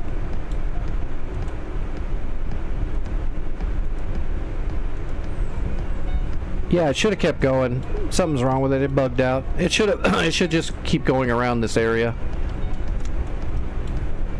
Something went wrong with the go to waypoint command. Oh well, it doesn't matter. Let's throw a Hornet up in the air.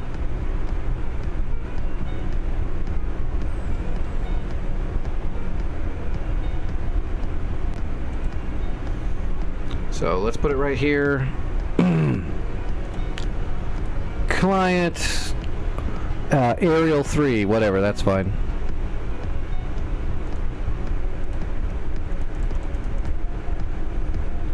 Alright, let's put some bombs on this thing. We don't need no targeting pod this time. Let's just put some bombs on here.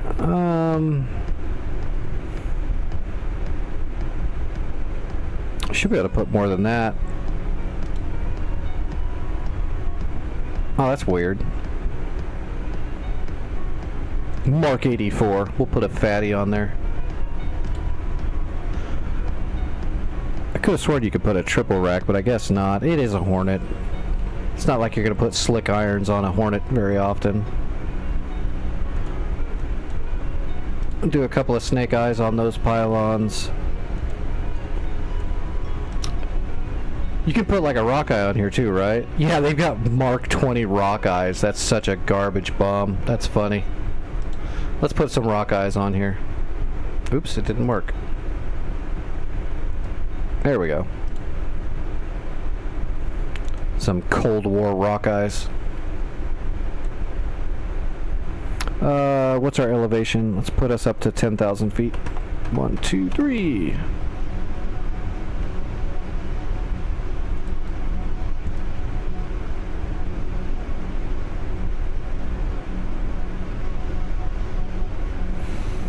Hey, I've become the master of staying up in the air with the Viper, man. I've gotten so good at conserving fuel in that thing.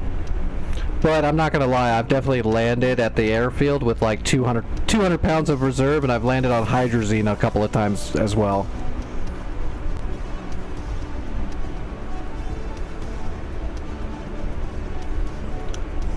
But once you get better at getting up to high altitude and then just laying off that throttle, you can be... I've had that thing sucking like 2,000 pounds an hour, doing pretty good speed up there at like 28,000 feet. You can get across the map pretty good without using much fuel. But yeah, you definitely got to be wary. The Hornet's just as bad. The Hornet's a gas guzzler, man. Mainly because it's so fat and slow, you've got to be on the blower just to get going and go anywhere. You carry a lot more fuel in the Hornet, but you go through it pretty noticeably just because it's so slow.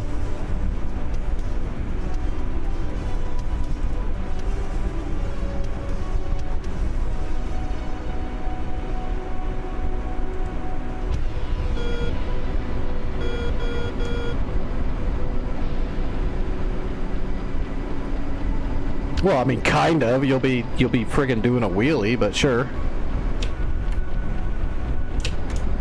Alright, so, air to ground, arm up, get rid of all this nonsense. So stores page. So if you bring up your Mark 82s, you can see right here, it's got the mode.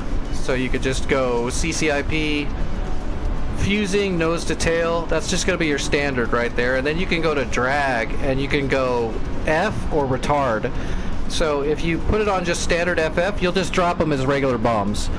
But if you go to drag, you can hit retard, and that means they'll open up the flanges and go retarded.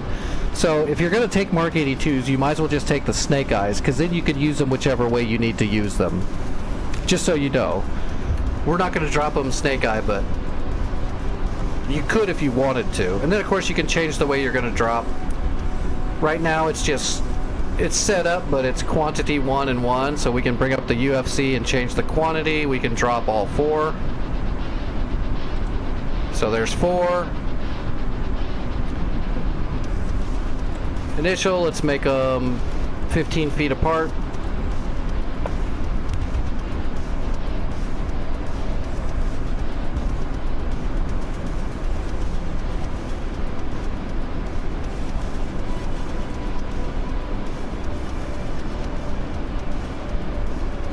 So that's how you set up a ripple. It's quantity 4, multiples of 1. It's gonna, per pulse, it's gonna drop 1 bomb. After 15 feet, it's gonna drop another one until all 4 are gone. Where are we? Oh, we're way far away.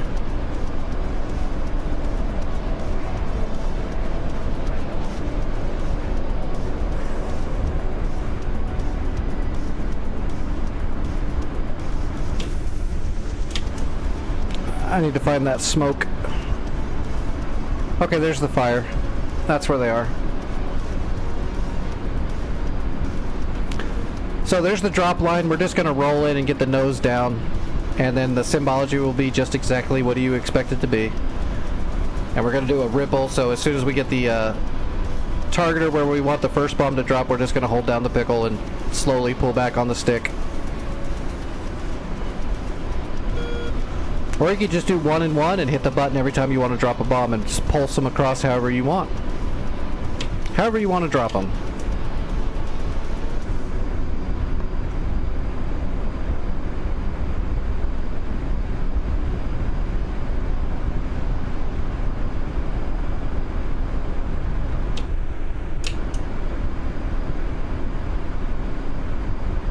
Where'd that fire go? There it is, right? Yeah, there it is. Okay, I see it.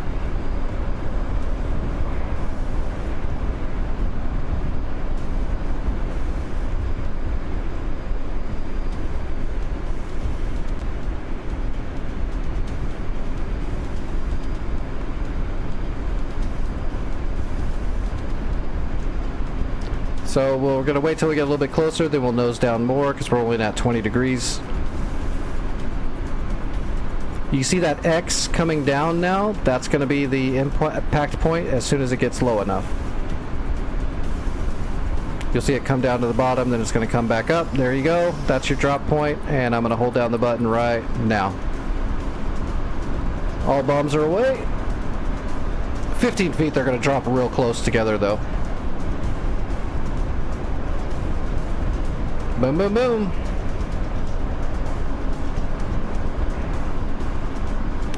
Piece of cake. And then it's all the same. You want to drop your Mark 82 or your Mark 20s, just CCIP.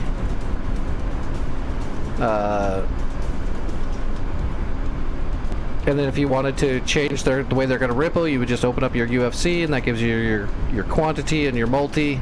Set them up however you want. A lot of the times you can just leave it as 1 and 1, and then if you want to drop more than 1 bomb, you just depress the pickle again. So we'll just leave it right now as a standard 1 and 1.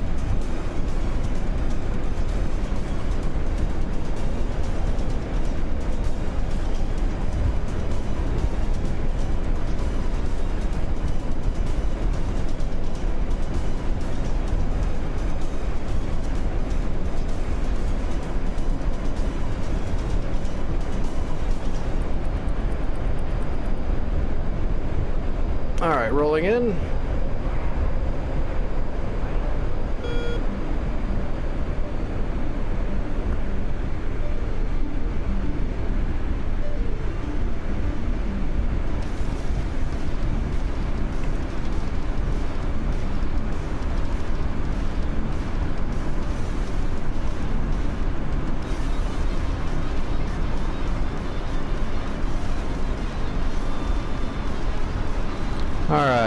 1, 2, 3, 4.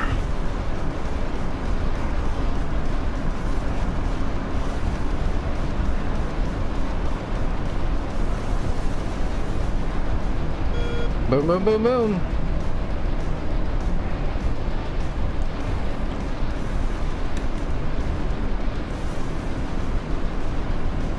So yeah, you can do the slick iron drops. You can do everything from the Hornet, but for the most part, you're probably going to want to use JDAMs and GBU laser guideds to make sure you're going to absolutely hit the target you want to hit and not fly so close that they can shoot you in the face. So CCIP dropping is super fun and it's pretty accurate, but it's also the most dangerous thing you could possibly do. Especially when we have all this cool technology, you should use it. Well, it's good to learn how to do that kind of bomb dropping too, because when you get into some of the more analog jets, you have to bomb that way.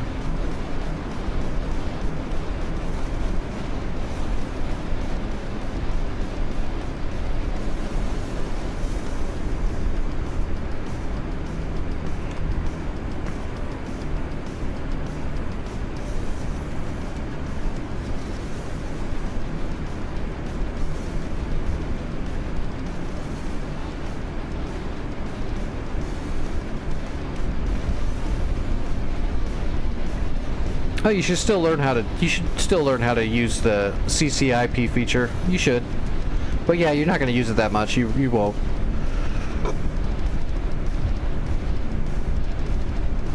Certain situations, you'll want to like do some drops like that. Well, if you're going to use drag bombing, you'll definitely want to learn how to do it. There is situations where you might want to drag bomb because you got to come in real low, and you got to retard the bomb, or else when you drop them, you're going to blow yourself up. Because you're so low.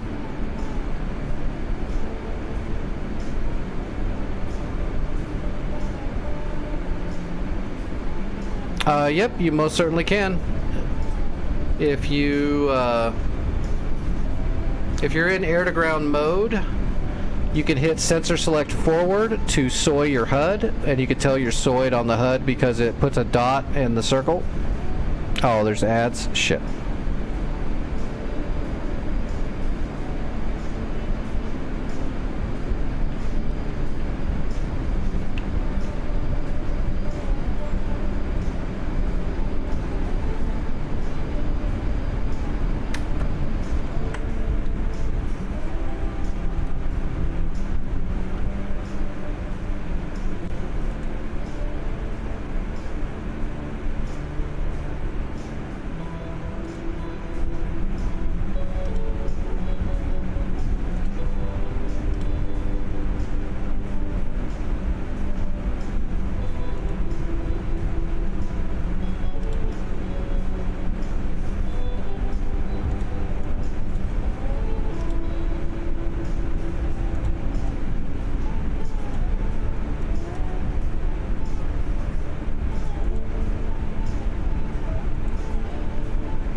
Oh, the ad's done?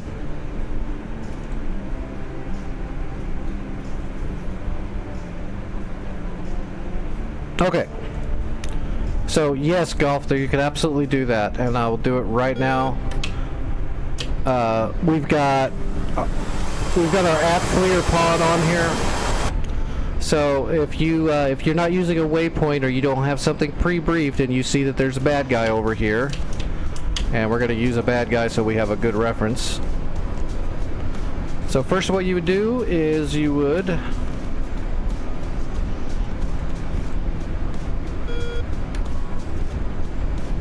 master arm up and go to air to ground mode, and from there we would turn on our FLIR, which it's already on.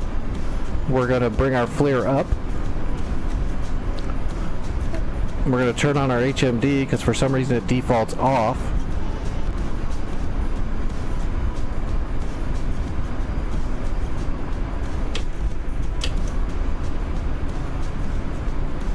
Okay, there's the smoke.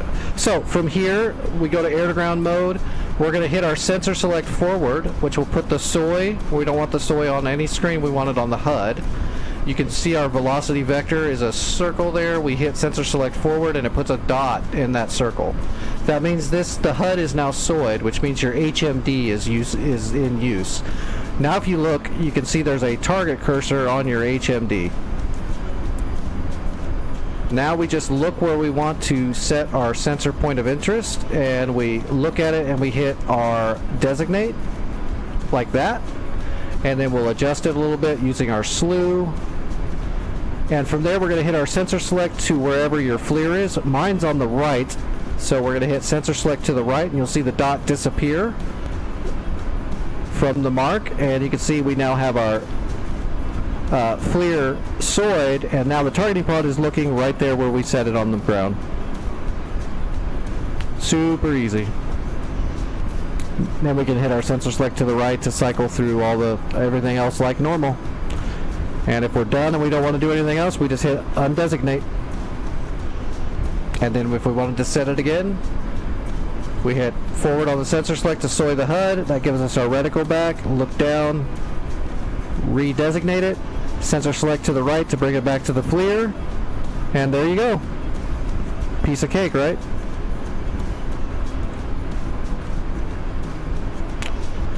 Easy stuff.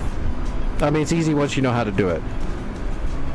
Until then, it's a goddamn mystery.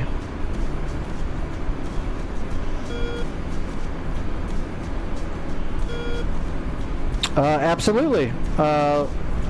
If you want to come back to it, or you want to do a multi JDAM drop or something like that, you can absolutely use that point.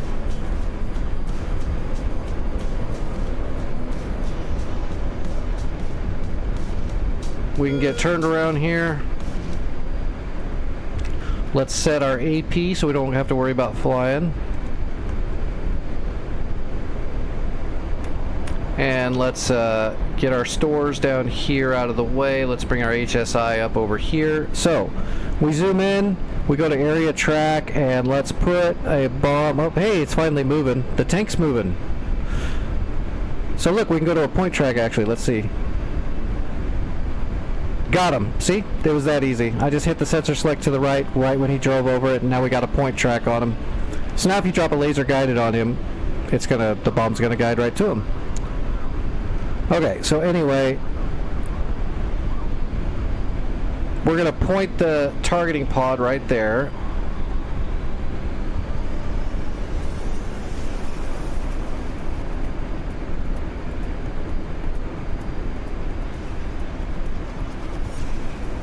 Let me get turned here just so we have a good visual. Alright, so we have two JDAMs. Let's say we want to do a ripple drop using JDAMs. So we're going to look right there at the first drop point, and we're going to designate it, and then we're going to hit Mark 1. And now let's move over here, and let's look in the middle of all these BMPs, and we're going to designate that, and then we're going to hit Mark 2. So now we have two mark points. If we cycle over here to a Mark 1 and hit weapon designate, you can see it's right there.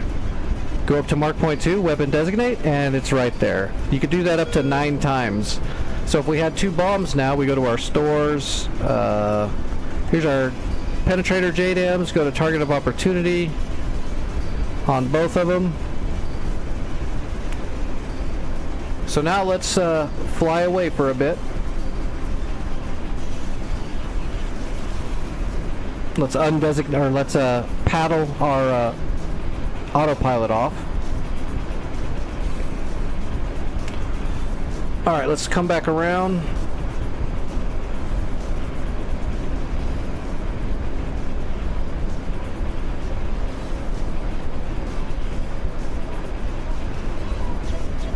And let's hit Mark 1 and weapon designate.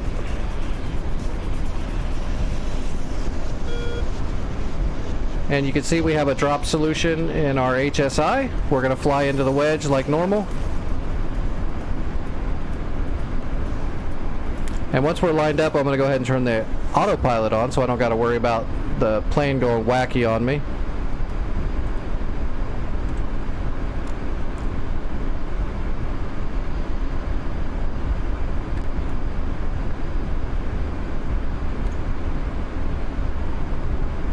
And we're in the wedge. We're going to get inside the wedge a little bit farther. Bombs away. Now we're going to hit Mark II, weapon designate. We're in the wedge and drop the other one. So we just dropped both JDAMs. We'll pause it.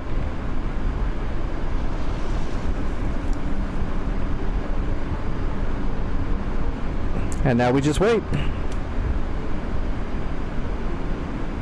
So if you want to, like, a good way to do this is get the you could put 2,000-pound JDAMs on per pylon, so you can have 8,000-pound JDAMs. You could fly around from a distance and mark all the targets in an area with your mark points that way, and then you can do one single pass and just Mark 1 designate drop, Mark 2 designate drop, and just drop them all in a single pass.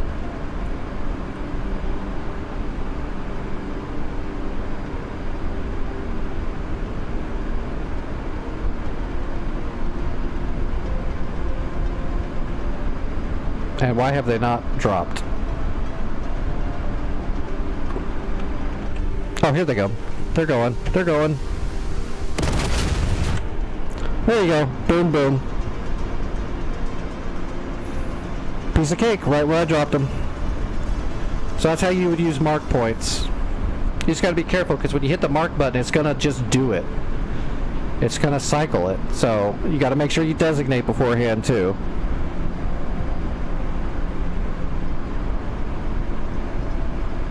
So if we want to drop another one, we could put it right there, hit our designate button, and then hit the mark. And that saves that designation to that mark. So then we can move our targeting pod anywhere, cycle to that Mark III, weapon designate, and there you go.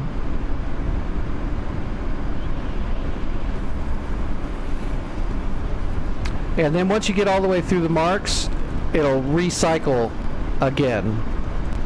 So it'll go back to Mark 1, and if you go to Mark 1, whoops, shit, and designate, that's the original drop on the radar.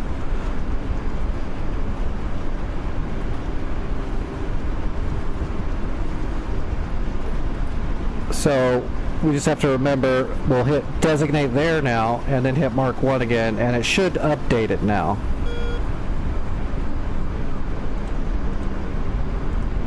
Yep, see, it updated it. So it'll recycle them. You just gotta be mindful that it's doing that. And if you hit that mark button and you don't have anything designated, it's probably gonna use the last designation. So you can confuse yourself if you're not careful.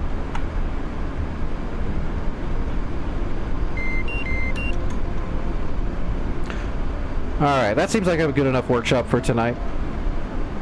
That should help you guys a shit ton with getting your sensors where you need them, and then getting your bombs on the targets.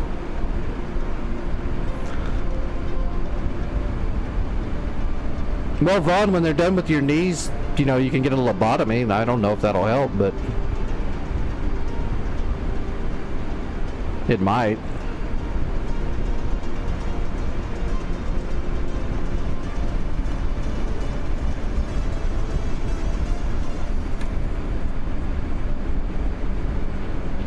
Yeah, no shit.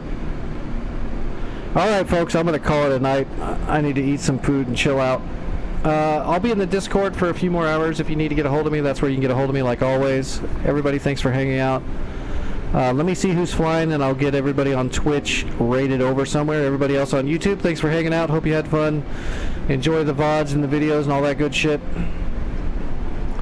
Let me see who's flying.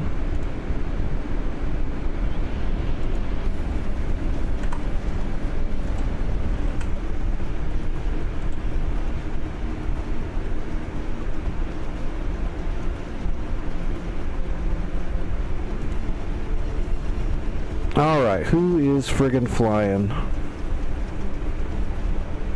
Magic is flying. Who else do we got?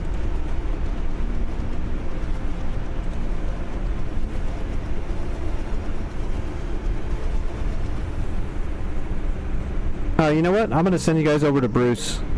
He's flying with Magic. They fly together all the time. They're good guys. They fly with us all the time. But I think I rated Black Magic last time, so let's throw you guys over to Bruce.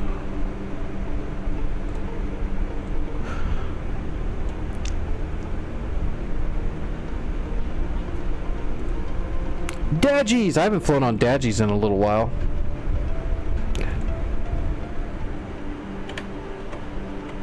I'm always up on the North Pole most of the time.